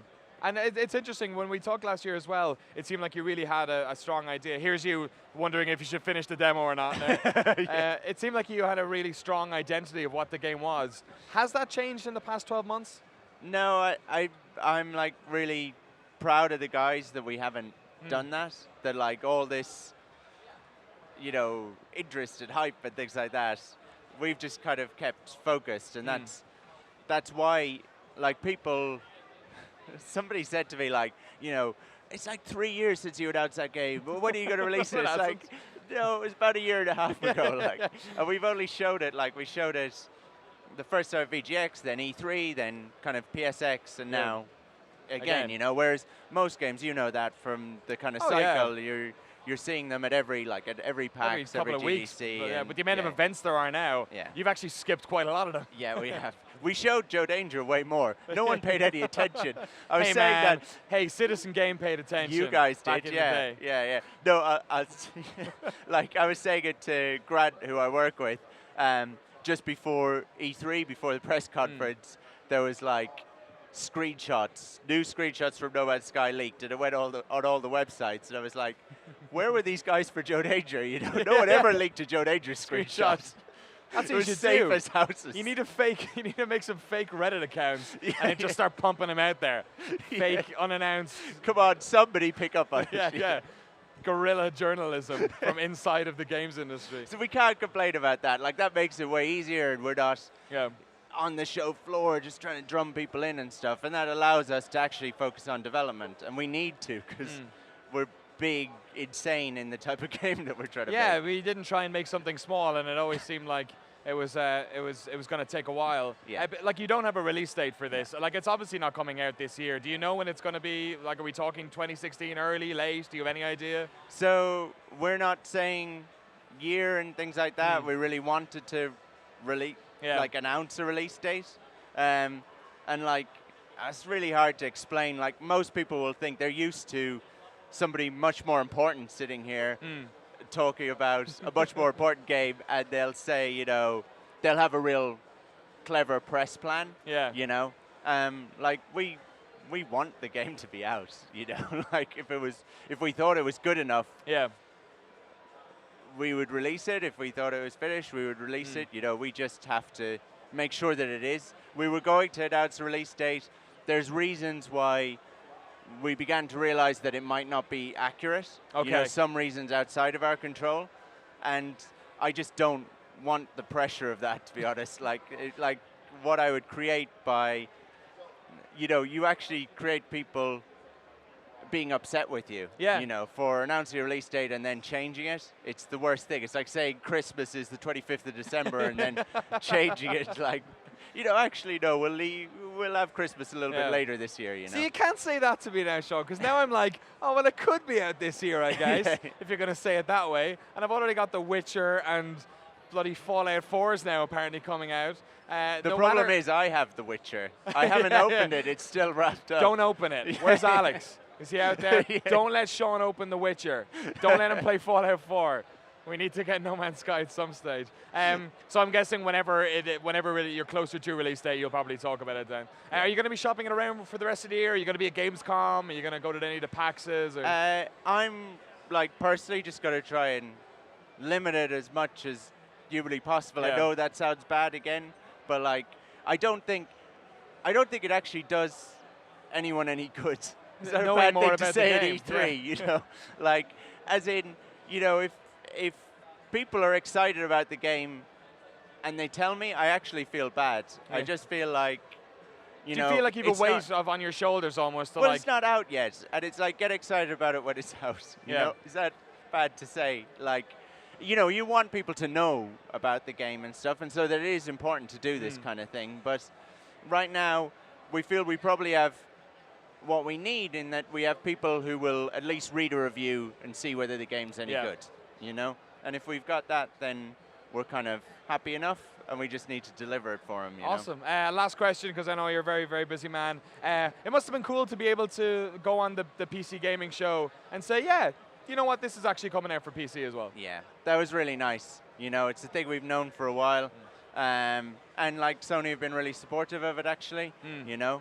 Which is nice. I mean, you can see that with a bunch of other games that they're doing with Street Fighter and stuff like that. And we always assumed it would be a problem, but actually they've been quite good about it, you know. And do you know whether or not, like, it'll be day and date on both platforms? Or As close as we humanly possibly can, you know. Awesome. Sean Murray, pleasure as ever to talk to you, my Awesome. friends. Thanks so much, Best Danny. of luck with the rest of the development. Don't touch any. I know 2015's ended up actually being a pretty solid year for game releases. Don't play anything else. We need to get No Man's Sky. I feel bad. You feel bad for me. Yeah. I feel bad for me. Thanks so much for coming on. Really appreciate Thanks it. a lot, Danny. Cheers. GameSpot stage continues right here at E3 2015. Let us know what you think about No Man's Sky in the comment box below, and we'll be back in a minute with more video games.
Hello, welcome back to GameSpot's continuing coverage of E3 2015. We're here with Chris and Jeremy from Microsoft.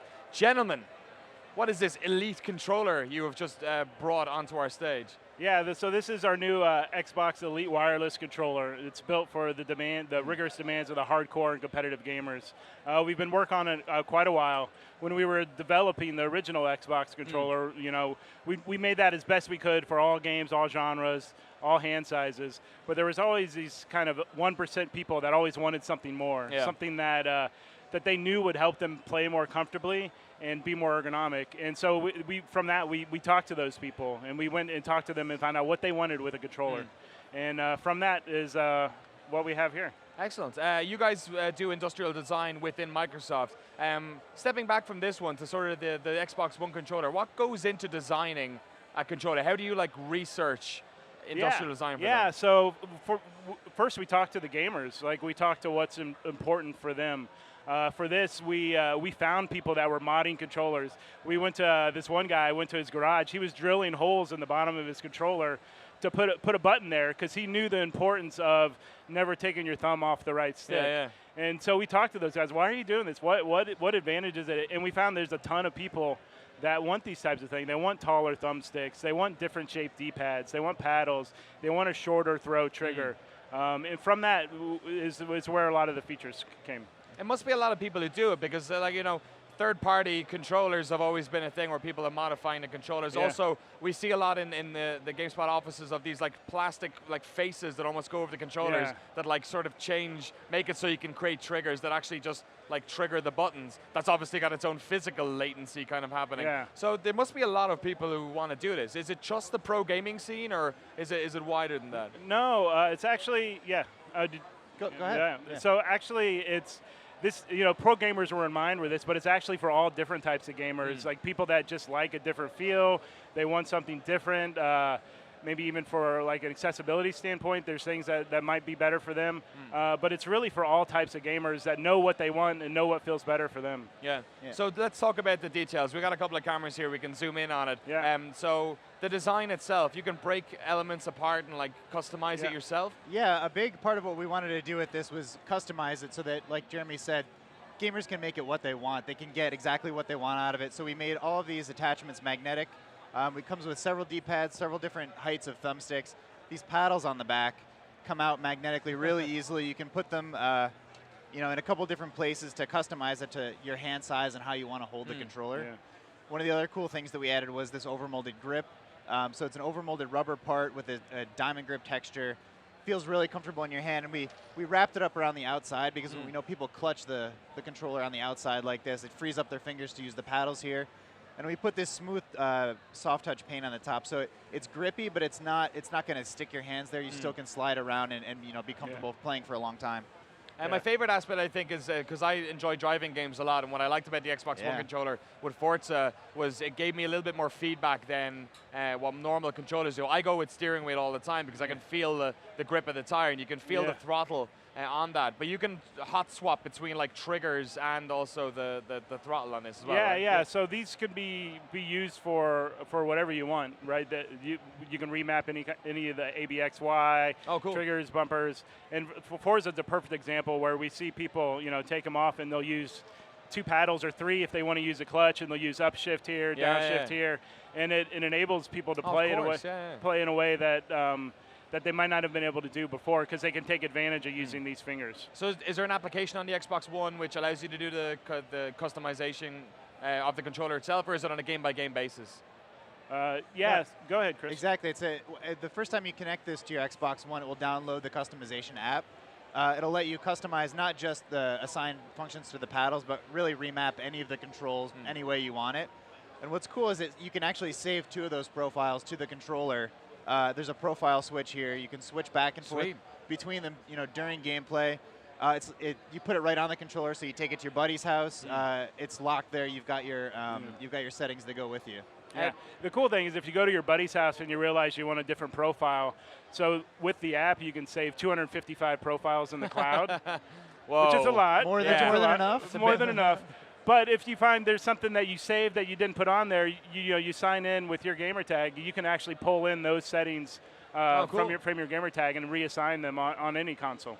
Is this going to be compatible with because I know Windows 10 now, the wireless controller with the little dongle, is that going to be compatible here as well? Yeah, absolutely. Yeah, you can play on a PC with the wireless adapter or plugging in USB cable. Yep. I know nothing about industrial design. I don't know what it takes. Like I can just about build a table like this probably with carpentry. What is it about a controller like this that like pumps it up to $150? Like what is it that's in this that makes it so much more expensive, like twice as expensive as a normal controller? Yeah, it is more expensive, but you do get a lot with that. So like I mentioned, there's 3 different heights of thumbstick sets that come with it, 2 different D-pads, these 4 paddles, this hair trigger lock, the app, all of that goes into that. But it's also the actual materials that we use. These are all stainless steel, so super durable, high quality. That's how we get the magnetic attachment. We've also added this plastic ring around the inside of the thumbstick here, so it's a harder, lower friction plastic. It's never going to wear out. We've duty tested these for over 1 million cycles, no wear at all. So it's really built, more robustly, really, kind of to the needs of the gamers who are really going to try and get the most out of it. And you get this really nice sweet little bag. Yeah. So we know like a lot of competitive gamers and gamers they travel around to play at their friend's house, whether they're playing in tournaments and things like that. So providing them something that they can easily store this in, slip it in a bag, keep all their parts so they're there to switch out. It was really important to include as well. Presumably, if you're making a controller with this grade that like people are going to spend a lot of money on, making sure that it is durable is a really important thing. I know like the early Xbox controllers, there had some problems after a while and they were fixed in later iterations. The PlayStation 4, the DualShock 4s, I know the nubs on those rubbed off real quick as well. How do you stress test this stuff? Do you literally like put it in a robot and just have it like press all the buttons 1,000 times? You literally put it in a robot that does does this, that presses the triggers, that tests these hundreds of thousands of times, so that we can be confident that when people are really jamming on this thing, it's not going to fall apart, it's not going to fail for them. And what's like the stress limit on that? Do you say, okay, if it lasts for 1 million, we're good? Like if it breaks after 3 million, we're good? I mean, it depends. It depends on the button, but I mean, it is, and it's in the hundreds of thousands. It's the millions of presses. And one of the things we did with this was we really wanted to understand with these type of gamers how often they were pressing certain buttons. Yeah. And we started measuring that for this to create some different specs for how people were actually using that, to make sure, like, if we extrapolated over a year or 2, that it would meet those kind of standards. Yeah. So was there any interesting data in there? Like, what was the most pressed button? What was the least pressed button? Yeah, the interesting thing there is, and one of the reasons we developed this, everyone's different, right? Depending on their layout, the game they're playing, what type of mode in a game they're playing really changes how much they press the buttons. I always feel like my Y is probably the one I'm using the least. Like just getting in and out of cars and occasionally changing a weapon. That's just and those are the reasons though. The Y is further away, and like in a first-person shooter, a lot of times it's switch weapons or reload. We see a lot of people remapping Y specifically to the paddle, so they don't got to reach anymore. So it's right there for them. No more of that. Thanks very much, guys, for coming on and showing us the Xbox Elite controller. When is it available? It'll be available in October for $149.99. Awesome, and I would be completely irresponsible to get you guys up here and not ask a question that's been plaguing me for years. What the hell do you call the 2 buttons here and here? Is it boxes and lines? What are the official names? So we have some internal funny names for them, but they're actually, this one is the view button, and this is the menu button. View and menu. Yeah. View and menu. View and menu. All right, straight from the horse's mouth. View and menu. Gentlemen, thank you so much for coming on. Really appreciate your time. View and menu. There we go. Done. We can put it to bed. Thanks very much for watching the GameSpot E3 Show 4. We got loads more games coming up right here on GameSpot.com. Stay tuned.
Nick Scarpino, look at you laying there, looking so sexy. I just realized I have gum in my mouth. How's this chewing sound? Can I get a readout on this chewing? Do it, chew it. That's what the people want. I tell you, back to our prior conversation. You're a good-looking man, but it is the personality that puts you over. See, if you were dumb or kind of an a-hole, I mean, you're the right kind of a-hole. Well, you know, as your psychiatrist, I feel like that's probably says a lot about how you deal with the way people react to you.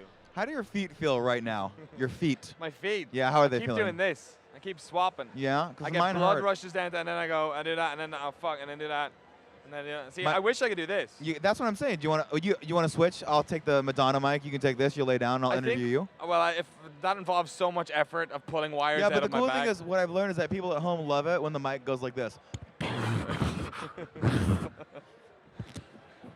We should. I really like that. We I'm should, sure your audio tech is loving me right now. The guests should lie there, and the guests should sit here, and the host should lie there. You We guys have to should stay here for so long. No, it's nice. I'll tell you, people would actually probably love you guys. They love you guys already. I love you guys. Thank you again for allowing us to do this. No, thank you. And Thank you for hanging out. invade your stage. But all your guests would love you if you just had a bed. Oh my God. Because think about that tomorrow around 2 o'clock. Yeah. You just lay down.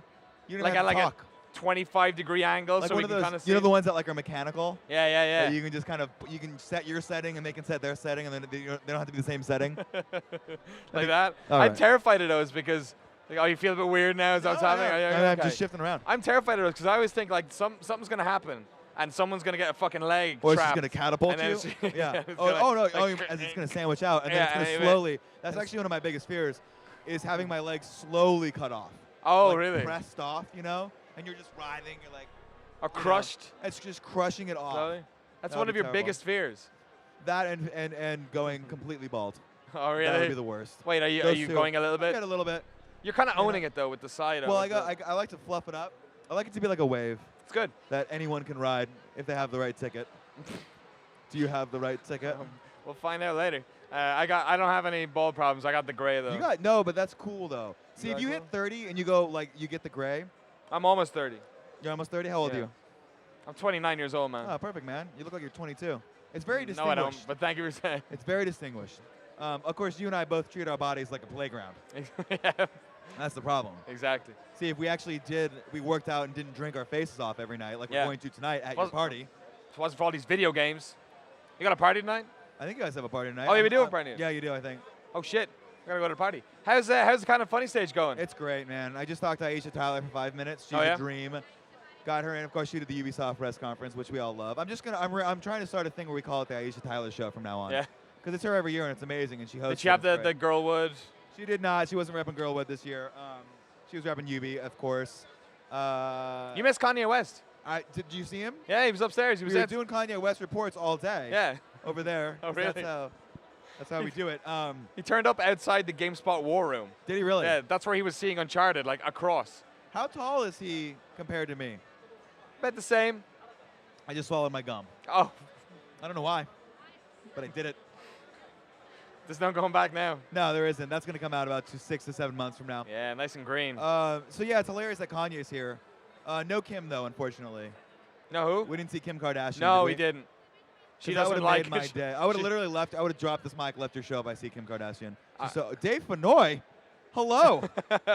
Why am I up here and you're down there? Oh, that's amazing. Oh, Jack, Come up you here want and to say come up? hi for a second. Come on up. Fuck it. This is like the. I'll give him my mic. It's He's great. got You a want much to put on a better mic? voice. Oh no, you Hi. you just hot him up. What's up, man? Danny, Only on nice for to meet another you. minute. I will only have you for 1 minute. Do How like you an been? interview. How you been? I've been great, and how nice of you to invite me up on the couch. Well, there's a couple things I love about you. One, you're a very dashingly good-looking man, and two, you smell fantastic, and that is very rare here on the show floor. Is to get people that actually smell good. Well, you know, when it's hot like this, you need to bathe and you need to put on some smell good. You hear that, everyone? You guys keep going. I'm taking a break. This is amazing. You go for it. How have you been, man? How you been? Oh, here you go. Oh, and now I got my own. There you mic. go. Now you are. Oh, you're in trouble now. Oh, jeez. You know, I've been really good. Yeah. I've been really good. I tried to get here yesterday, and I was working and couldn't. I was Did trying you literally just walk onto the show floor now for the first time? No, Oh, no. okay. I've actually. I was like, I feel bad. I actually was looking for you guys. Oh yeah, really? And I was wandering around. Of course, you can't tell where anything is. You have to wander around. Yeah, of course. And I was just on the other end of the hall, and I said, somebody said, "Well, have you seen Greg Miller yet?" and oh, the lovely Megan Sullivan. Excuse me. I'd put you up here, but I don't think they want that. No. Megan, no one up? No. All right. But I was, down there, and somebody said, "Have you seen Greg Miller yet?" And I said, "No, I don't know where he is. I've been wandering around." You just follow the screaming voice. Yeah. You can hear it from the South Hall. And they said, "No, he's right down there at GameStop." So I came down. Close. And you're not Greg Miller. No, I'm not Greg Miller. You're one of the minions. Yes, GameSpot has donated the space to us. Yes. They have this awesome space over there. What's crazy though is this is a huge stage, by the way. Mm. You got like 8 feet of real estate over there. I know. Yeah, we're not using any of this. We're it's falling totally off terrible. our stage over there, and it's not because of the actual construction of the stage. It's because Greg's ego. Oh, yeah, it takes just up swells up. Well, you could totally do 90% some of it. breakdancing there. Oh no! I've If been you doing it could all break day. Be my guest. Oh. They had every time you have a guest up here, I do this to Lucy specifically. Yeah. Because she's such a sweet person. Yeah. And she does not deserve me. But I try to belly slither, like kind of gorilla walk across the stage. You know what I mean? What do they call it? Like a snake? What does snake do when he does this thing? I Yeah, don't, yeah. be- What do they I call don't that? believe Snake you. walk, Let me snake walk. see. Snake walk. Yeah, I want to do that. All right. No, You do want it. to do something like this? You want to just Oh, kind of. here goes the belly You want slither. to just get in, get low, and just crawl. You snake across. Are they This getting me at active all? camo really working. Do you see this? It's, Then you keep yeah. going. You see that? I'm amazed by the technique. It's David, you beautiful. can way better. He's got a white shirt on. You can't. No, I'm not making him get down there. I though. can't do that. Oh no, I'm not going to do that. But I was very proud of you. It was you. a very good hip opener. Are you going to be on the Kind of Funny stage? Are you heading over? I don't know. We don't have you today. Nick, he's right here. But let's get you tomorrow. Okay. Are you Well, around I'll come tomorrow? through. Yeah, I was going to come through tomorrow. Okay, yeah. perfect. Yeah. Perfect. What Get time, it done. What time should I come? This is deal. No, let's go just check happening. the schedule. Let's talk to the man in the pink shirt. Greg does all the scheduling. I just show up and bring the funny and the good looks. Where is the man in the pink shirt? All right. Greg Miller.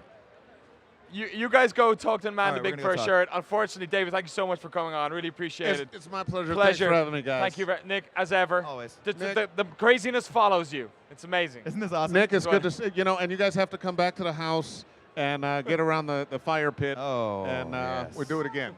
I love Awesome. it. All right. Oh, You guys have a good E3. We'll be Thanks. back here on the GameSpot stage real soon with Alien Nation. Stay tuned.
Hello, welcome back to GameSpot's continuing coverage of E3 2015. I'm joined by Ian from XDev and Michael from Housemarque, all the way from Finland. What's up? You came pretty far, right? England somewhere? England. I'm from Leeds. Yeah, it's Leeds. Pretty far. Leeds is pretty far. You gotta gotta find an airport that leaves England first, and then you gotta get your ass over here. Build one up. Exactly. Yeah. Exactly.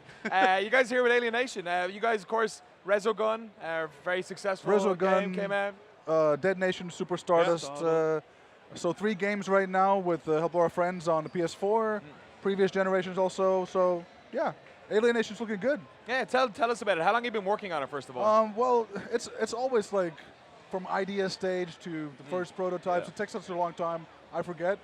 But it's been on the works for a little while. We first announced at Gamescom 2013. I think. Oh, really? Okay. Yeah. Was it been that long already? 2 years ago. A little bit before Almost. then, and takes time. Good old Gamescom. I like when Gamescom gets a shout with some announcements. It's the way it should be. Basically. Representing the best of European development. And I have to say, the trailer at Gamescom was one of the kind of NC-18. There was a guy's face exploding, and I didn't know how it. It's good. It's good shit. It just happened that way. It works. Excellent. I feel like your studio, Housemarque, was really sort of blew into the public consciousness with Resogun. It was a game that did very successful on PlayStation 4, also came out on PS Vita and on PS3. But for folks who don't know about Alien Nation, what exactly is it? So, Alien Nation is this very action-packed top-down shooter. So it's got some RPG elements. You can get loot. So shooting and looting is the basis of the game. But then you kind of focus on the arcadey tactical shooting with up to a team of 4. So you can really get together with your friends, communicate, take down big and small enemies, different objectives, and then get some nice loot to upgrade as a reward. So is it one sort of story that continues through each level, or are these individual campaigns? There is a kind of overarching story about aliens invading Earth, conspiracies from the history. So, for example, one of the levels is in Pripyat, which is the Chernobyl. Yeah, Chernobyl, yeah. Right. And that was kind of a cover-up of actually aliens being there. Oh, cool. I won't go into too much details, but there's this whole thing. It's like an alternative timeline. Yeah, he's there. Corporate ruling. But there's a. We don't talk about Chernobyl yet. No. But it's a big thing like about aliens that they could be here right now. Like E3 could be an alien conspiracy. You know what? That would explain quite a lot. Exactly. Yeah. So we're living in an alien nation, and we just don't know it yet. That's basically. So in terms of the gameplay, then you said it's 4-player co-op. Up to 4 players co-op. It's drop in, drop out. So basically, if I start playing, I do some missions, get some loot. Ian can just jump in and be like, "Hey, Michael, let's go take on this harder difficulty to get some more loot and different kinds of rare stuff." So there's always this different levels of difficulty. Do you ever have a sort of AI co-op people with you, or does the difficulty just scale when new people come scaled, in? yeah, it's automatic scaled. So, and there's a lot of things that we're still working on. So yeah, I'm sure this is the type of game, especially with a variety of different enemy types, the amount of people that can be playing, different weapons. There's lots of variables about trying to balance it. It's insane. How many? Like we got teleporting aliens, we got huge aliens, shield aliens, ninja aliens, and everything can have an elite variant as well. Like Mikhail said, the RPG elements mean that we can spawn in a random alien, but he's elite and he'll mess you up pretty quick. Cool. So and look at those graphics too. That's me. That's me playing that. That's you? That's me. You're playing right there? Look how good that is. So one of the greatest things about this as well is that obviously you guys are no strangers to creating these types of games. Yeah. But with new consoles, you're able to do like 1080 60 as well. And I was watching some gameplay of this on YouTube last week. And it really looks absolutely. It probably isn't in 1080 60 on our live stream, but it looks pretty sweet when you're playing it. We're working out the kinks. It's working on a proprietary engine. It's doing pretty well. And for us, it's about optimal performance. Housemarque has always been like a tech-centric company. Yeah. So we'll try to get as many explosions on the screen while still having a really good experience. Keeping it up there. So we'll be announcing specs later on. Cool. And I think it's a really important pillar for you guys. I think certainly with Resogun, it's what we're like Housemarque fans expect. I get emotional whenever we start talking about tech. It's always a little bit. But for example, there's a lot of physics in there. Most of it's just to make it look impressive. Even here, the light on the ice you can see shine like that. So it's all physical-based rendering. There's a lot going on there. Really cool lights and shadows and everything. And other than that, it's just a pure kind of adrenaline arcade shooter. So it's a simple thing in a kind of a Fabergé egg. Cool. A nice Fabergé egg reference. So that we blow up into as many million pieces we can. With dynamite. So the loot, obviously everyone loves the loot run, like trying to get as much stuff as possible. Yeah. Is the loot, are there different characters and you're sort of leveling up the loot for individual ones? So we've got, I mean, as of what we're showing today, we've got three main character classes. It's tank, healer, and sort of a DPS. He's our rogue. Each one of those every character's got an individual sort of talent tree, so you can spec the character out as you want. But not only that, every weapon that drops is random and has its own talent tree as well. They level up with you. You can choose the right loadout. So your classes have like defense buffs that will help the whole team. One guy has those shields that you can see on screen. Yeah, that's the tank superpower going on right there. And then the other one will heal, the other one will make you invisible, so on and so on. Yeah. So you can really cooperate with the different classes. But like Ian said, each weapon has an upgrade tree for its own. So that just like multiplies everything. And it's how many types of weapons are there? What are we talking about?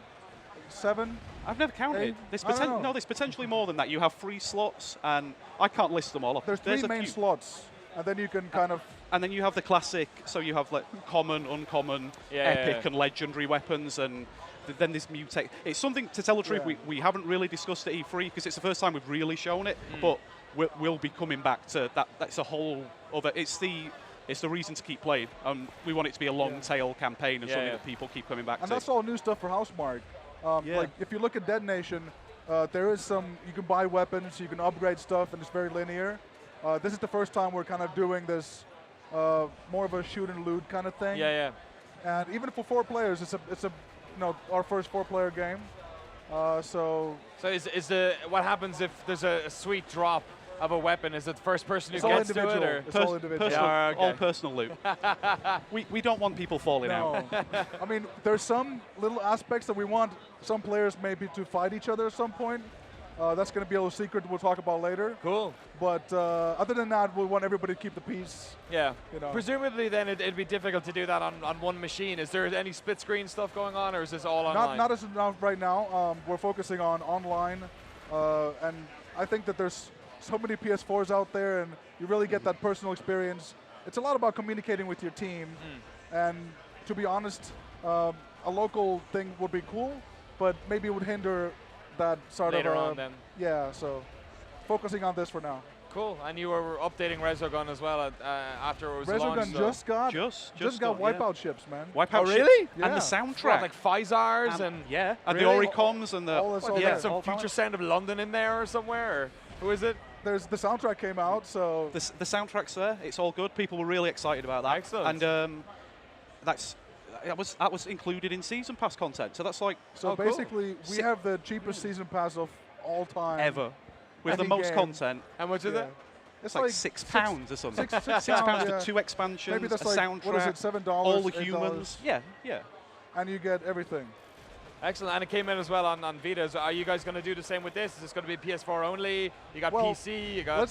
This is all from a developer perspective. Yeah. Corporate again. We are the tech guys. Yeah. And we want to get, like, PS4 is such an awesome platform to make the most explosions and just wreak havoc, you know? So for us, the Vita would need a lot of focus, so we're not, as a team, we're not focusing on anything like that yet. We're focusing on bringing the best performance for the PS4. That's similar to what you do with Resogun, I guess, and you sort of got it out the door and then... The Resogun, it's funny how it looks sort of a, arcadey and simple, but underneath we just took all the power and made everything explode. It's very close to our hearts. Yeah, and you got to focus on that first, and then... How big is Housemarque? How many people do you have working What do we have now, about 50 people? 50? Cool. Yeah. And, we're always kind of just working on games and... Multiple projects kind of happening all of A little bit. We like to meander in the arcadey things. Yeah. And we're really hardcore gamers at heart, and we don't really know how to tell stories, so we hire somebody. And these guys help out a lot, We like to help. I think we've been together now so long, it's we love these guys. Oh, actually, 7 years. 7 years. But before that even, we started the collaboration, so... Well, Stardust, the Sony's original like, Stardust went out... Sony's, it's like our Uncle Sony. Yeah. Oh, yeah? Yeah. And XDev is like... It's working out for you guys. It's a big part of Housemarque. Yeah, It's a part of the brand. Awesome. So, like you guys said, it'll be coming up on 2 years since you first announced it. When will we actually be able to pay Alienation? Well... It's the corporate again. I'm gonna bang that table. So we're not. I'll take this from the corporate view. No, we're not talking release dates right now. Great. Because I think like we were discussing this before we came on. Housemarque games we like to put out when they're ready. Yeah. We will once we know a date. We're at a pre-alpha stage right now, but we're not happy letting to them show have it it until we're like so Happy satisfied. with it. Yeah. That's a good spin. That's Honestly, a good spin. I like do that. you like one. that? Do you like that? We, you know what I hate? I hate like this. Oh, there's a day one patch and there's everything. Yeah. I'm a developer, but if I play something, I want the best experience from day one, and I want to be running with that. I mean, I buy early access games. I'm cool with that. But then again, if I'm gonna release something, I'll make damn sure that it's ready. So you're not having. I like that. No more patches through QA, things like that. So it's soon TM. Soon, basically. soon. Yeah. Soon. Yeah. Excellent. One last question, actually, before you guys go, because you're so experienced, obviously, in making games for the PlayStation platform as a whole, and obviously with XDev, you're used to working with a lot of developers who are making games to your platforms. Yeah. Are we kind of at the tail end of PlayStation 3 being an option for developers? Because it seems like the crafting games for PS4 is quite different infrastructurally wise than PS3. So are we in a place now where like PS3 is kind of we're going to see the last games appearing on that? Well, for example, Resogun was a launch title. Yeah. We got into that really well, and it's not like a step backwards to going back, but I think that we're always focusing on such a specific architecture that with the size of 50 even as a team, it would be hard to do that. Yes, so, of course. But if we outsource or if we have friends come in and help us, then maybe. But for us, only PlayStation 4 for now. Yeah, and what about yourself? How do you feel about PS3 as a continuing platform? No, I think while there's still an appetite for it, we're employed just to bring the best games that we can to the PlayStation system. So while there's an appetite for it, absolutely, we'll keep doing it. I've seen no memo, so yeah. Excellent. Michael Neen, thank you so much for coming on GameSpot Stage and talking to us about Alienation. We Thanks look for forward to having us hearing more about it soon. Very maybe soon. Gamescom. You could maybe say something then. Maybe. We'll email you. We'll let you All know. right, I'll see you there. I'm actually going over. I can't wait. Should be fun. visit the Look at that. family, you know. We'll be back on the GameSpot stage. There's so much about Alienation in the comments below. And stay tuned to GameSpot.com for more from here at E3 2015.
GameSpot's continuing coverage of E3 2015. We're here with Pez. Pez is happening. Or do we call it Pro Ev? Or do we call it Pro Evo? There never seems to be a consensus about this at all. Winning 11, who knows? Who knows? Yeah. Adam Batty, great to have you on the stage, my friend. Thank you very much. From Konami, and you're in the Windsor office, which That's is correct, it's kind of a new office, right? It got set up about a year and a half ago to sort of, I guess, take Pez into the next generation. Yeah, definitely. We can't take all the credit, though. Yeah. You know, we are working with the team in Tokyo who are leading us, and it's great to be working now. I guess we were created to bring that European flavor and give that global understanding of the sport. They already had it. They made those great PS2 games, right? And I think with the new consoles coming, PS4 and Xbox One, we had a new challenge, and they needed some more help, some more hands on deck. We got Andre and Joshua here ready to play for us. That's right. You guys just go do it. I'm probably going to talk to Adam All right. here. You guys have fun. You guys do your thing. All right, so from the top level, I guess PES last year was a pretty solid addition. You guys have been playing catch-up with FIFA now for, it seems like, 4 or 5 years. Yeah. There was a while there, obviously, back in the PS2 days where you were dominating the football market. So what's it like now? Obviously, the last game was Fox Engine. It was like a whole new architecture. Very well received in terms of reviews. I think we gave it an 8. Got a couple of 9s as well. Yeah. What's this year for you guys? Well, this year is to start the year with a lot more confidence. Last year, I was entering interviews with people, not quite sure if I was doing the marketing spiel or not, because, I mean, you were very kind before. Actually, it was probably longer, maybe 8 years, where PES had lost a lot of fans and lost a lot of respect. And I guess, FIFA 2008 probably is when it absolutely, also, I just realized how old I am. That's all that happened. Sorry about that. But we had to change the perception, right? So last year, it was a case of taking the chance to convince people again. And they were more willing because you got the new consumers, the new people buying the new consoles, I should say. and they gave PES a chance. So we brought in the Fox engine, as you mentioned, made the game look fantastic. We're still working with third-party engines like Havoc for the physics and things like that. And what we had last year was a really solid football game. This year, much more confident. We won a ton of awards last year. We were the game that people thought was the better football game. But I still want more and more people to try PES and actually to give it a chance. And this year is all about bringing them in nice and easy. You know, letting them feel the gameplay, which is the focus. It's far more responsive now. We've done a lot of work on the response times, both offensively and defensively. We've brought in a new collision system so it looks real. One thing that you're seeing right now is a brand new camera angle as well. Yes, it looks like it actually. Yeah. Yeah, it's like a broadcast cam, and what this these guys are professional. These guys are professional. Something tells me Andre's a bit better at PES. Thanks, Andre, for showing Yoshi. He just wanted to get one goal on the live stream. Thank you. Before we show it off. I get it. Thanks, Yoshi. Yoshi. Yeah, but one thing that you notice there is the camera angle, sort of the way that it shows. When the ball is near you, it'll pan low. When it's on the further end, it'll pan up and zoom in. It's really intelligent. Nice. We're really happy with it. One thing that you didn't see with these guys playing is a really, really strong AI. We're calling it intelligent player AI. And this is just naturally, when you play football games, FIFA or PES, you're used to activating manually a through ball or a player run or a 1-2. Yeah. Now the players will be doing that for you. It'll be reacting to what you're doing, and that's really important for us to do, is to make sure that that's kind of one of those things where a new user will really appreciate it. So the big sort of, I guess, elephant in the room. Oh, here we go. We'll see if Andrew can do it. Andrew's being kind. He's trying to get a little bit of play in here. Yeah, I guess the big issue you guys will always have with FIFA is that EA have the money to throw around a bunch of cash and get some licensing deals. Yeah, so what do you guys have this year? Because you always tend to have a bunch of stuff like the Champions League on lockdown forever, like good relationship with UEFA. Good. You added a bunch of leagues that weren't ever represented in FIFA before. What can we see in PES 2016? So it's difficult for me to say too much on that. We're going to announce the licenses a little bit later, usually around Gamescom. I guess legally you actually can't talk about it a lot of the time as well. Still contracts being signed, yeah. But just before we came out to E3, we announced the renewal of the UEFA license. So before we were the licensed products, now we're the official video game, and it gives us a 3-year extension for the Champions League, Europa League, and Super Cup. Excellent. So that's cool. We got a lot more coming. I would say to the fans, in a kind of way where I would say, don't worry, there is no bad news coming, only good news coming. Okay, so yeah, we'll probably see everything that was before, maybe some little extras. You said that. Something like, I said that. I'm not putting words in your mouth, don't worry. Yeah, so I guess the thing about PES is whenever I remember enjoying, perhaps what I used to do a lot was I'd play FIFA for when I was playing against AI, and I'd always play PES when I had my mates over, because it felt a lot better. In fact, one of my favorite football games over the past couple of years was the Wii version that came out about 3 or 4 years, or 5 years ago. Just fantastic, very underrated. For you guys, what's the focus? Because for me, PES was always a game about playing with mates. Yeah. So for you guys, do you spend a lot of time developing the career modes? Do you spend more time on the online stuff? Yeah. What's your main focus? That's really interesting, because one of the things, and I guess the way that PES was made in the past, was we used to focus singular. We used to have really good, so last year, really good gameplay, really poor modes.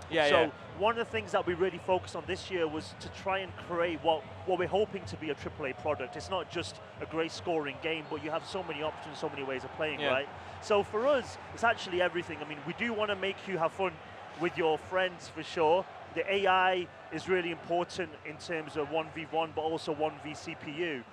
But we redid the modes as well. So Master League, it's our 20th anniversary. People keep seeing the 20 appear on the screen. Really? Yeah. So obviously that will make you feel old. That will make you feel old. International Superstar Soccer. Yeah, back in the day, PS1, winning 11 games. So with that, Master League was one of those modes that people really fell in love with, and we've really taken our eye off it. We brought in My Club and things like that. So this year we've redone Master League, where you really live the life of a manager. You see cutscenes of when you sign players, you get press conferences, and when you as a manager move clubs, we actually have this live feed into the main menu where it captures what happened in the previous match. So say if you missed a chance or scored an important goal, the game will actually capture the image from that and put it into your main menu so you can record it and see it, and there'll be a press report about it. So that the easy sort of answer is everything's important. You playing with your friends and you playing the modes and stuff.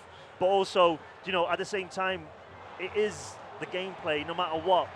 You mentioned FIFA. Listen, we can't control some things. We can't control the licenses. They always block us out. We have got our own. And we scored a goal again. That was a smashing one, I think. Brazil getting some revenge. Funny enough, Andre is Brazilian, so I think that's why he's playing really? hard. Okay. That's why he's like, bad memories coming up. And This stuff. is like my favorite demo ever because we've had other sports games come up and they're so rigid about like this is now we're showing this play, now we're showing this, now we're showing this. You just had a guy come on who knows how to play, and Joshy I think is the marketing guy who never doesn't really play that much.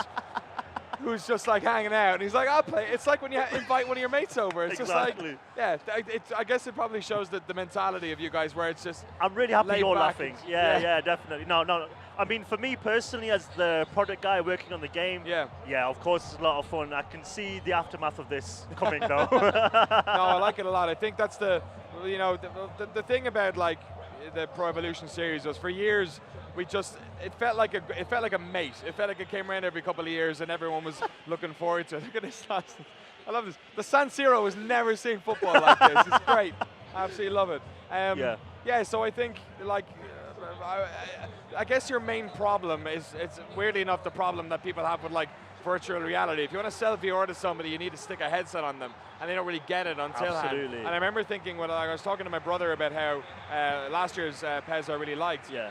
But people are just stuck in the other ecosystem and they don't come over. So how do you get this game in front of people? Are you going to do demos? Are you going to do more outreach with YouTubers, or like how are you going to actually get it out in front of people's started to do that.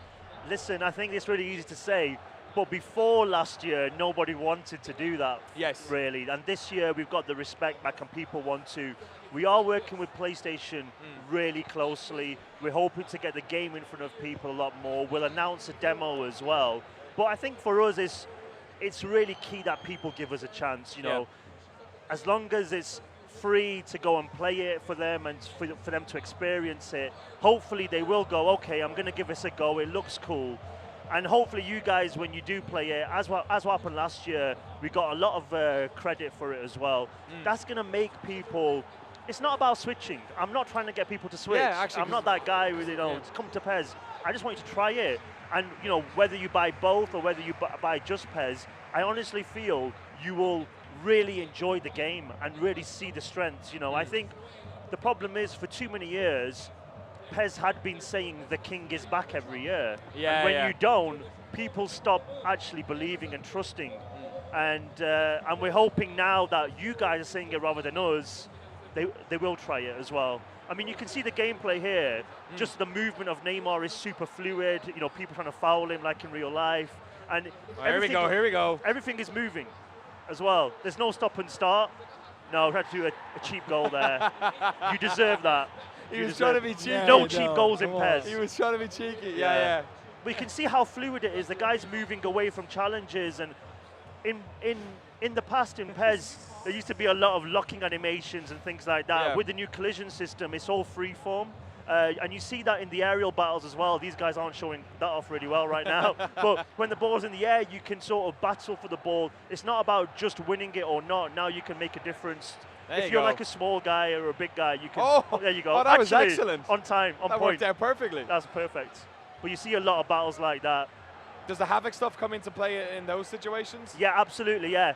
When we sort of built the new system, we had to use that tech. Because Fox Engine is what we're using for the visual side. Yes. I mean, you've seen Fox Engine, obviously. Fox Engine is an engine which has been made for a quite special open world game. Yes. And we have to adapt it to make it work in this game, right? So what we've worked on a lot every year is bringing in... That was a meaty one. Is bringing in these things, and you can see this. Oh!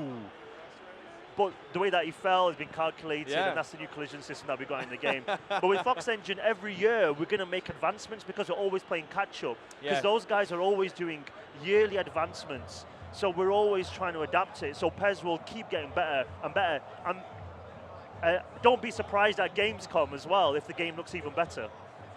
He's playing with him, isn't he? It's gonna be. I like it. Yeah. We've only got 50. I think we have to finish this. We have to finish this game. Okay. We can't let this go without knowing who won. if the world champions, the ex-world champions. Yeah, actually, in real life, this game was about, was it 7? Oh. 7, did you get one back? Is that what it was? Okay. I guess the Germans can't say much. They got beaten by America last week. Oh, as yeah, well. that's right. Yeah, 4-3. The Women's World Cup is on at the moment as well, and obviously the FIFA guys were able to get ladies football in for the first time. Do you think that's ever something you guys will have the bandwidth actually, or like focus to do as well, or do they have that locked down on licensing or anything? Like I don't know how that works. I'm not sure. I don't think they have. I think if the fans want it, it's something that we'd consider. I mean, I presume it's something that their fans wanted. So, you know, good luck to them, and you know, let's see how it goes. It'll be interesting to see how many people play the mode and stuff like that, because I think it's cool. There's nothing bad about it. It's great. So I guess it's just a case of if our fans want to see that, we'll consider it.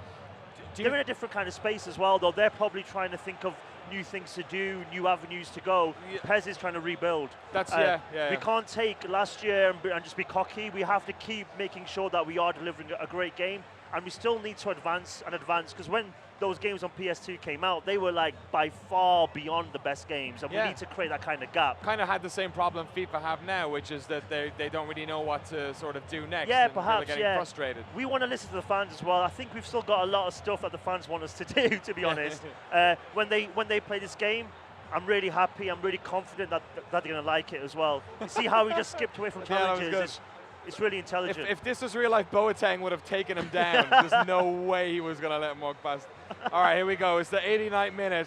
Let's see if Brazil can get the Germans back for that humiliation in the World Cup. One more. It one looks more. like it. Oh! 3-0 it is. My God. Nice. When is PES 2016 out? When can people play it? So it's here in the US, Central and South America, September 15th. Cool. Which is 2 months before last year. It is. Is that also a week after Metal Gear Solid? I think 2 it might weeks be. after. 2 weeks yes. after. Yeah. So 2 Fox Engine games within 2 weeks. Yeah, exactly. Yeah, with the first football game out on the market this year. Oh, cool.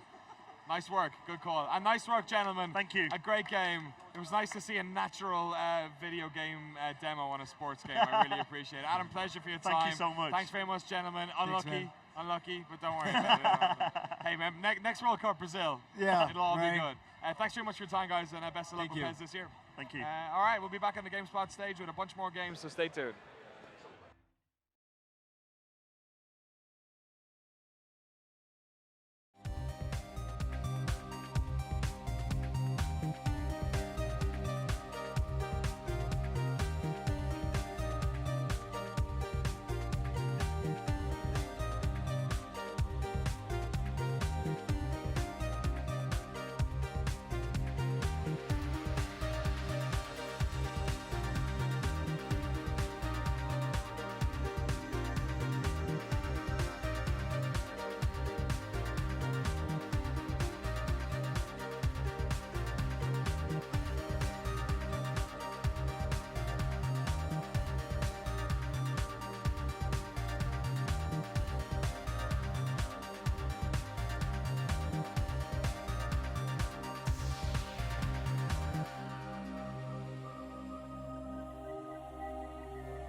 Welcome back to the GameSpot stage right here at E3 2015. Ashley's back. How you doing? I'm back. Hi. I'm great. Last time I talked to you, E3 had barely opened. I know. I'm fangirling out a little bit right now. Okay. Oh, I'm sorry. I know. I'm just so famous. Not 20 feet away from me is Iga.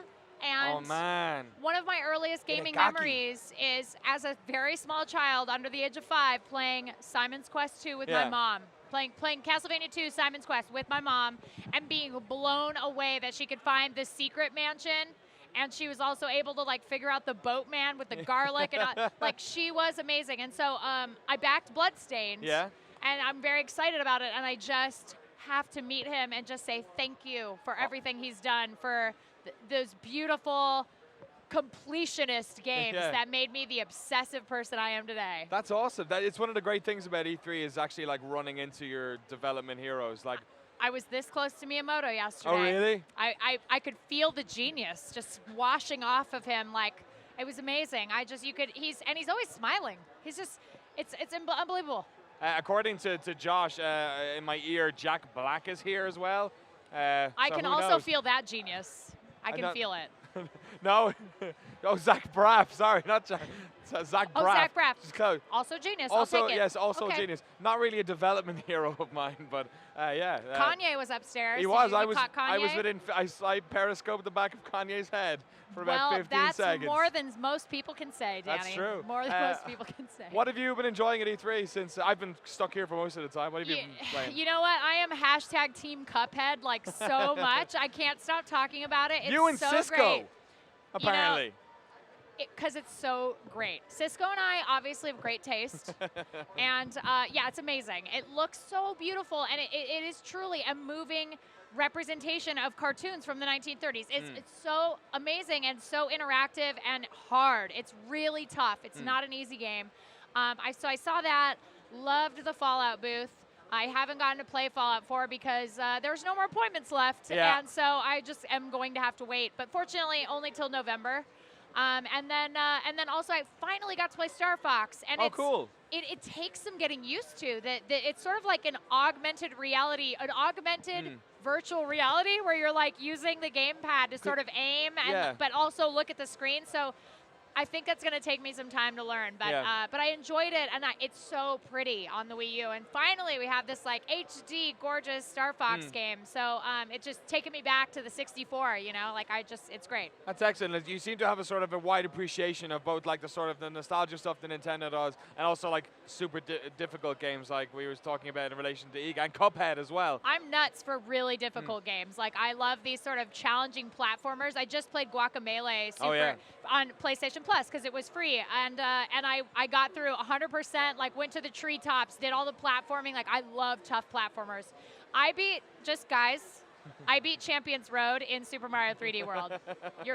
I'm just saying. I don't want to brag, but I did it. That's awesome. You're talking about your mom doing that as well with like difficult games. Like my parents didn't play games at all. I kind of like it was like an older brother sister kind of situation. I got really lucky. My mom was a little young when she had me, so I think she bought that NES for herself, and it was an excuse. But I ended up kind of getting the splash damage of having it in the house, and I'm a little weird now because it was my best friend in elementary school. I just came home and I was a vampire killer and I was a plumber, and I had like.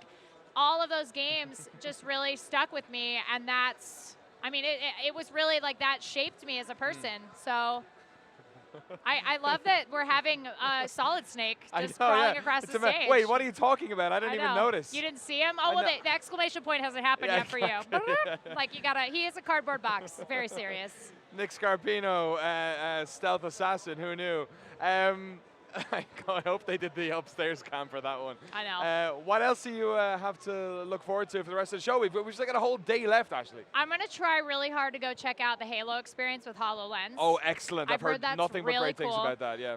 I did get to try on the Oculus Rift and look at the demos, but I couldn't play them because we were doing this really cool, and just so you guys know, CNET and Tomorrow Daily, me and Kale Anonymous, we host the show together, we did a virtual reality tour of this hall. So if you have a phone and you don't have to have Google Cardboard or Gear VR, but if you do, you can actually put it on your head and look around while we kind of tell you a little bit about the halls. So it's a real quick 2-minute experience, and our friends at IM360 have this awesome camera, and that's excellent. we're able to capture in 360 like everything while we were talking. So I highly recommend it. Check it out. Go over to CNET, download the app. It's IM360 on iOS or Android. And then you can click on the link in the CNET post and check out this virtual reality tour. That's excellent. Funnily enough, about 2 hours ago, I was upstage in the War Room, and I think I was talking to one of the Giant Bomb guys about that as an idea for VR. The idea of people who almost like virtual tourism, like sending out one of these pods, and then you being able to put on an Oculus and a pair of headphones and just look around. Or I think of like my grandmother who can't really leave the house that much, or any people who are have disabled. Totally. Can't go skydiving. I'm too scared to get in a plane and go skydiving, Yeah. but I'd pay for a VR experience because I can do it from the safety of my own couch. You just think about all those things. Like, imagine if there's a sporting event. Like, I love Formula One. It's really Be expensive. right on the field. Yeah, exactly. Or a football or soccer game, and you just you stick one of these things there. And all those companies the NFL for the Super Bowl or the World Cup. I mean, those companies are like, we can make extra money. You charge $5 for a virtual ticket or $10 or whatever. I mean, I'd love to see that happen with conferences. So, for example, BlizzCon does their virtual ticket already, but and Comic-Con is doing something similar now. Like, why not do that with virtual reality too, where you pay an extra premium, you get all this virtual reality content where you can actually experience the floor and be in the hall. Yeah. I think that would be amazing. That's crazy. And then obviously everyone will just use it for porn. Yeah, of course. Yeah, because we're all going to end up Technology. there, okay? Yeah. That's the end game. It But starts- the journey is what matters. Just like Danny. life. It Just starts like life. with porn. And maybe it Starts ends with and porn. ends with the porn, exact same. Yeah, exactly. it's the same thing. Ashley, thank you so much again for coming on Thank the you. stage show today. What are you going to do for the rest of your day today? We're I'm going almost to go done. stalk Iga and just follow him around. We won't That's take what any I'm more of gonna your time. I want to Yeah. make sure you get over there and talk to him beforehand. And then I'm going to go over to I Am 8-Bit. They're doing a Psychonauts 10-year Excellent. anniversary art gallery. So I'm going to go buy some stuff and maybe see Tim Schafer. If you see the Journey vinyl that I impulse bought last month, waiting that with my name on it, just scoop it up. All right, I'll grab You're it. good for it. Ashley Thensina, thank you so much Thank for you. coming on as ever. We're almost done for today, but we got Divinity Original Sin coming up in just a second, so stay tuned to GameSpot.com.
Hello, welcome back to the GameSpot stage right here at E3 2015. I'm joined by Sven and Faring from Larian Studios. Thank you for coming all the way from Belgium to show us off the console version of a game that it won GameSpot's PC Game of the Year in 2014. That's correct. Divinity Original Sin, now coming to the PlayStation 4.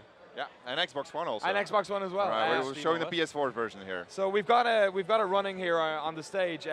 So what is this? What is Enhanced Edition? Is it just is this a port of the PC version, or are you adding stuff? Oh, it's much more than that. It's we actually consider it like a completely different game. Oh, wow. Because we've added so much stuff to it.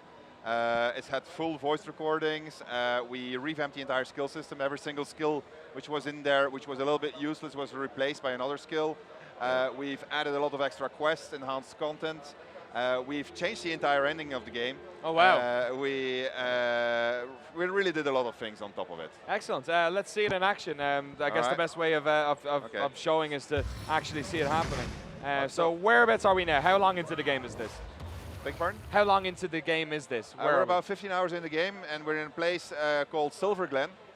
And so what I'm going to do here is I'm going to show off the controls by doing some elemental interactions. So I just cast a Midnight Oil on the fire surface, which caused it to extend and connect with the poison surface, and that basically made it,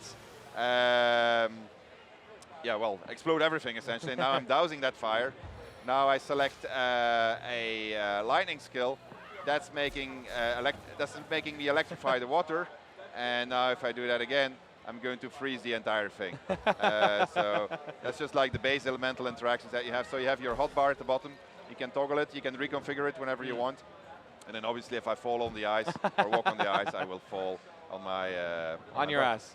It's such a great element of the game was how those different sort of environmental mechanics, the puzzle solving, and actually how you use them in combat as well. Yeah. So that's the next thing we're going to look at. I'll head into combat so you can see how that works. The Divinity series has been around for a long time. Original Sin, I'm guessing, was the most successful of any of the Divinity games you made. Yeah, by far. Yeah, I mean, so it did really well last year, and yeah, we were really happy with the results. So I entered combat here. It's a combat turn-based. So I'm Scarlet. My fire mage is first in line. So we have a bunch of elemental flowers here, so evil-smelling flowers, and then a bunch of earth elementals. So if I look at the earth elementals, I can easily examine what their stats are, and I see that they have a vulnerability to air. So I happen to have my lightning spell with me. So I'm going to see if I can cast that one. And it's just in range, so I'm going to do that. And my stun failed, unfortunately, but it did indeed do a lot of damage. So at the bottom of the bar, you see that I have my action points. So if I want to move, it's going to cost me action points. Right now, I only have one action point, so I'm going to keep it, and it's going to carry over into the next turn. So let's see what the enemy does. So this guy is hasting himself. We actually revamped every single encounter in the game. We added a lot of extra AI. Oh, really? We added a new mode of gameplay which is called Tactician, in which the AI is actually based on all the things we saw people do, and so it knows all the counters. So it's very interesting.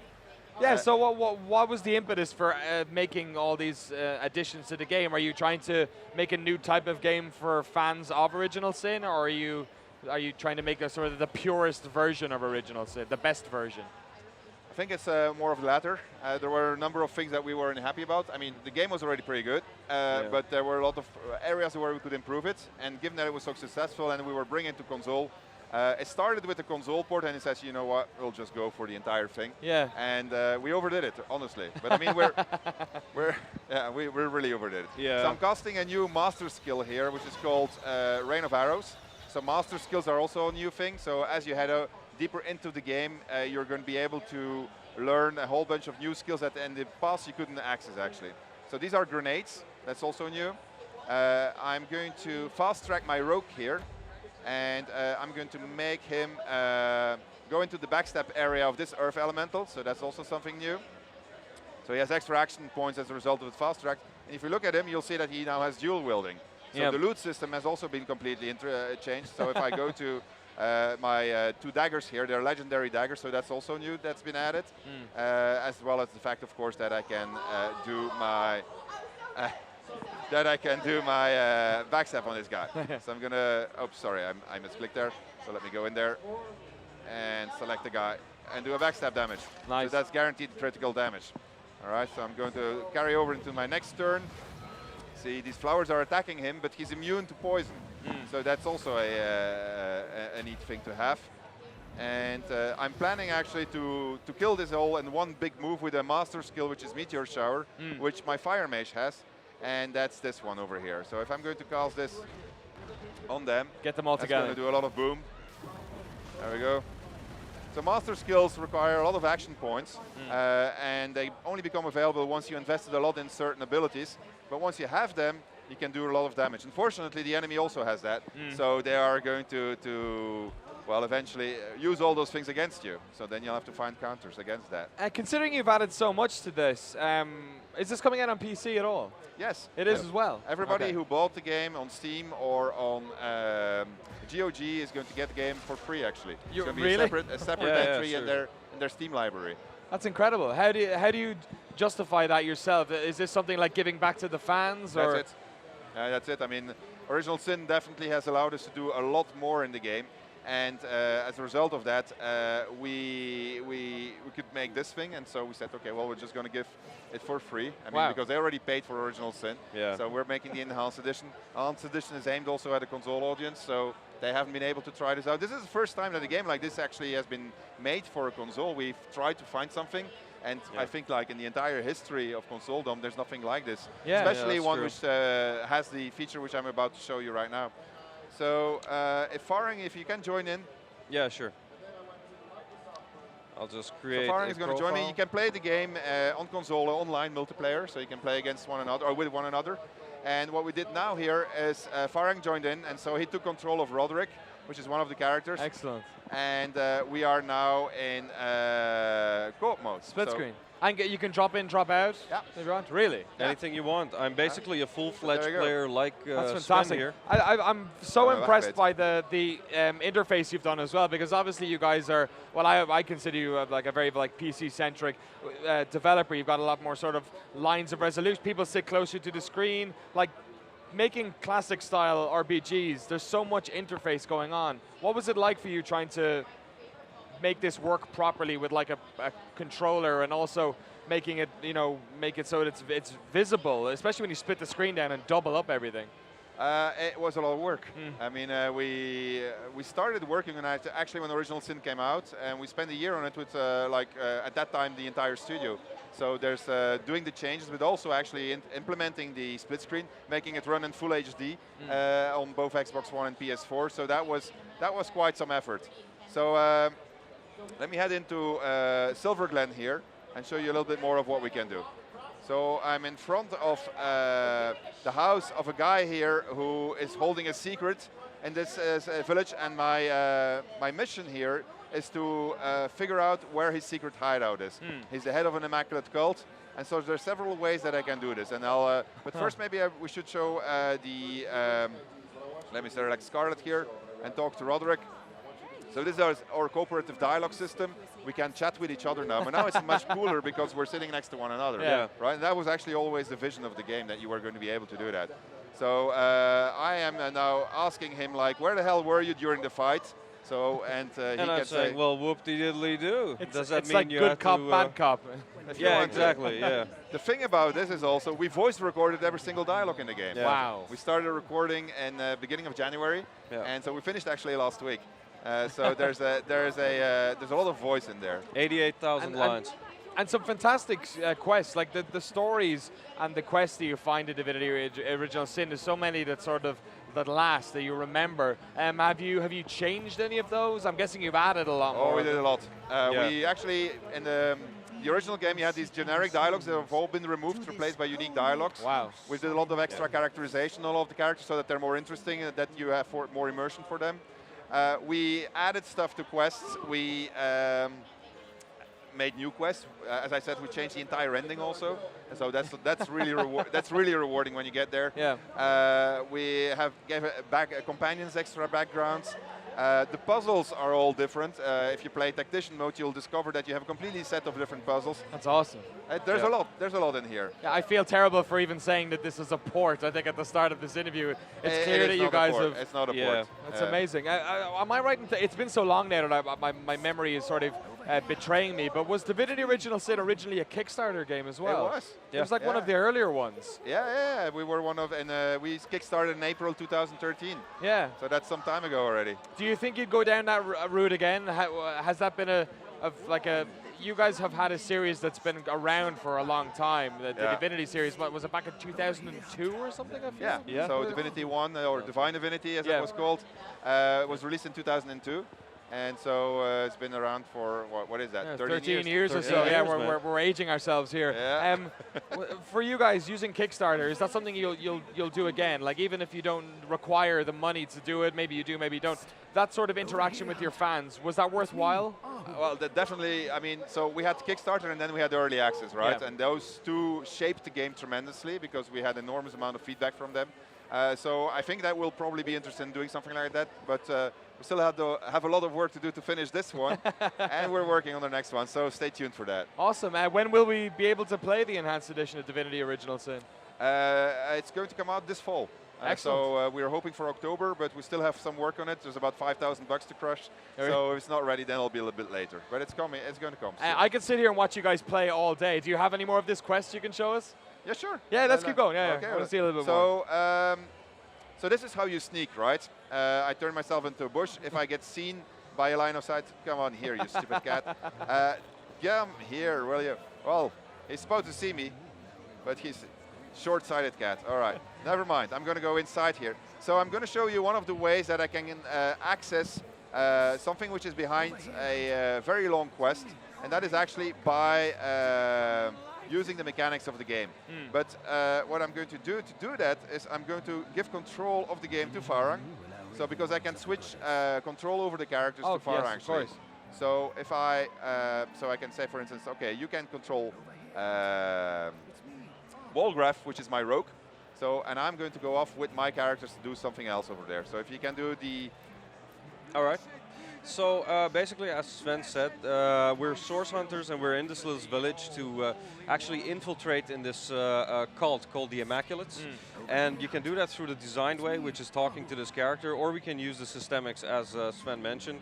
In this case, we got a locked hatch here, which Loic, the High Priest, is very protective about. So he really doesn't want me touching this, but I know he's a High Priest, and he's got to have access to Sacred Stone, their base of operations. So I'm guessing that underneath this hatch, there is a portal that he uses to get there. So what we're going to try to do is we're going to we're going to go in sneak mode and see if we can actually pickpocket this guy. As you can see, I'm a barrel now. But the moment I move into anybody's line of sight, I'll get caught. Now, what these QA guys discovered was if you actually make yourself invisible and then go into sneak mode, the systemics of the game will make sure that characters don't see you. Oh my god. So then I can actually move behind him, pickpocket him, which opens his pocket. I can take the keys that we want. Also don't take too much, don't take too much. Yeah, also the amulet, because we really need the amulet, but pickpocketing is based on weight and value. Yes. So if you pick up really heavy stuff, they'll notice immediately that they're being pickpocketed. So I'll go out of my sneak mode, and we're in his little hideout here, and as expected, there's a waypoint that leads us to near the village. And we also got all this stuff we can loot. Now the thing was, we're converting a PC game, the controls of the PC game, we're conveying it to the console. And the biggest problem is that on the PC you could point and click stuff, but you can't really do that on the console. So we had separate, several ways of actually selecting stuff. Like if you look at things and you use your shoulder buttons, you can actually cycle through them. Oh, cool. You can click your left thumbstick to activate a cursor mode. That you can accurately move over stuff and do things with. But we also have our area search mode. If you hold X pressed, anything that falls in the diameter actually gets put in the list and you can interact with it. And basically you can really do anything you want with it. You can even read notes from this list. So we've really tried our best to involve these separate ways of gameplay so that people can play this game as comfortably as they can over a span of 100 hours. Because it saves so much time. Well, the thing is, it's a big game. And if you want to play it any way you want, you should be able to do that. All right. So it's important to note also that we didn't remove anything that was there in the PC version. So the same amount of depth is present. Yeah. And basically what everybody was wondering about, can you actually do this with a controller? And so based on what we've seen here of people playing, it looks like it's really going, it takes them 1 to 2 minutes and then they're into the game. Sven and Farhan, thank you so much for coming on the GameSpot stage and showing us Divinity. Best of luck finishing this version. I can't wait to see it more and can't wait to play through it again on my PlayStation 4 or Xbox One. Awesome, thanks very much for having us. That's Thanks a lot. And that's the end of GameSpot's Day 2 right here at E3 2015. We got a bumper day coming up tomorrow, though. E3 is not quite. I can't believe it's only Day 2. It feels like we've been here for about 5 or 6 days at this stage. Tell me about Bethesda started on Sunday. Yeah, exactly. Tomorrow we got a bunch of cool stuff on. Parmaluck, he's going to be on, mostly talking about Oculus, I imagine. Gears of War Ultimate Edition, Street Fighter 5, and a bunch more games. So make sure you stay tuned to GameSpot.com. Thank you so much for watching on GameSpot on YouTube's E3 Hub and, of course, on Hitbox. Thank you so much, everyone in the production crew, for setting up today's show, making it run oh so smooth like butter. We'll be back tomorrow. Take care.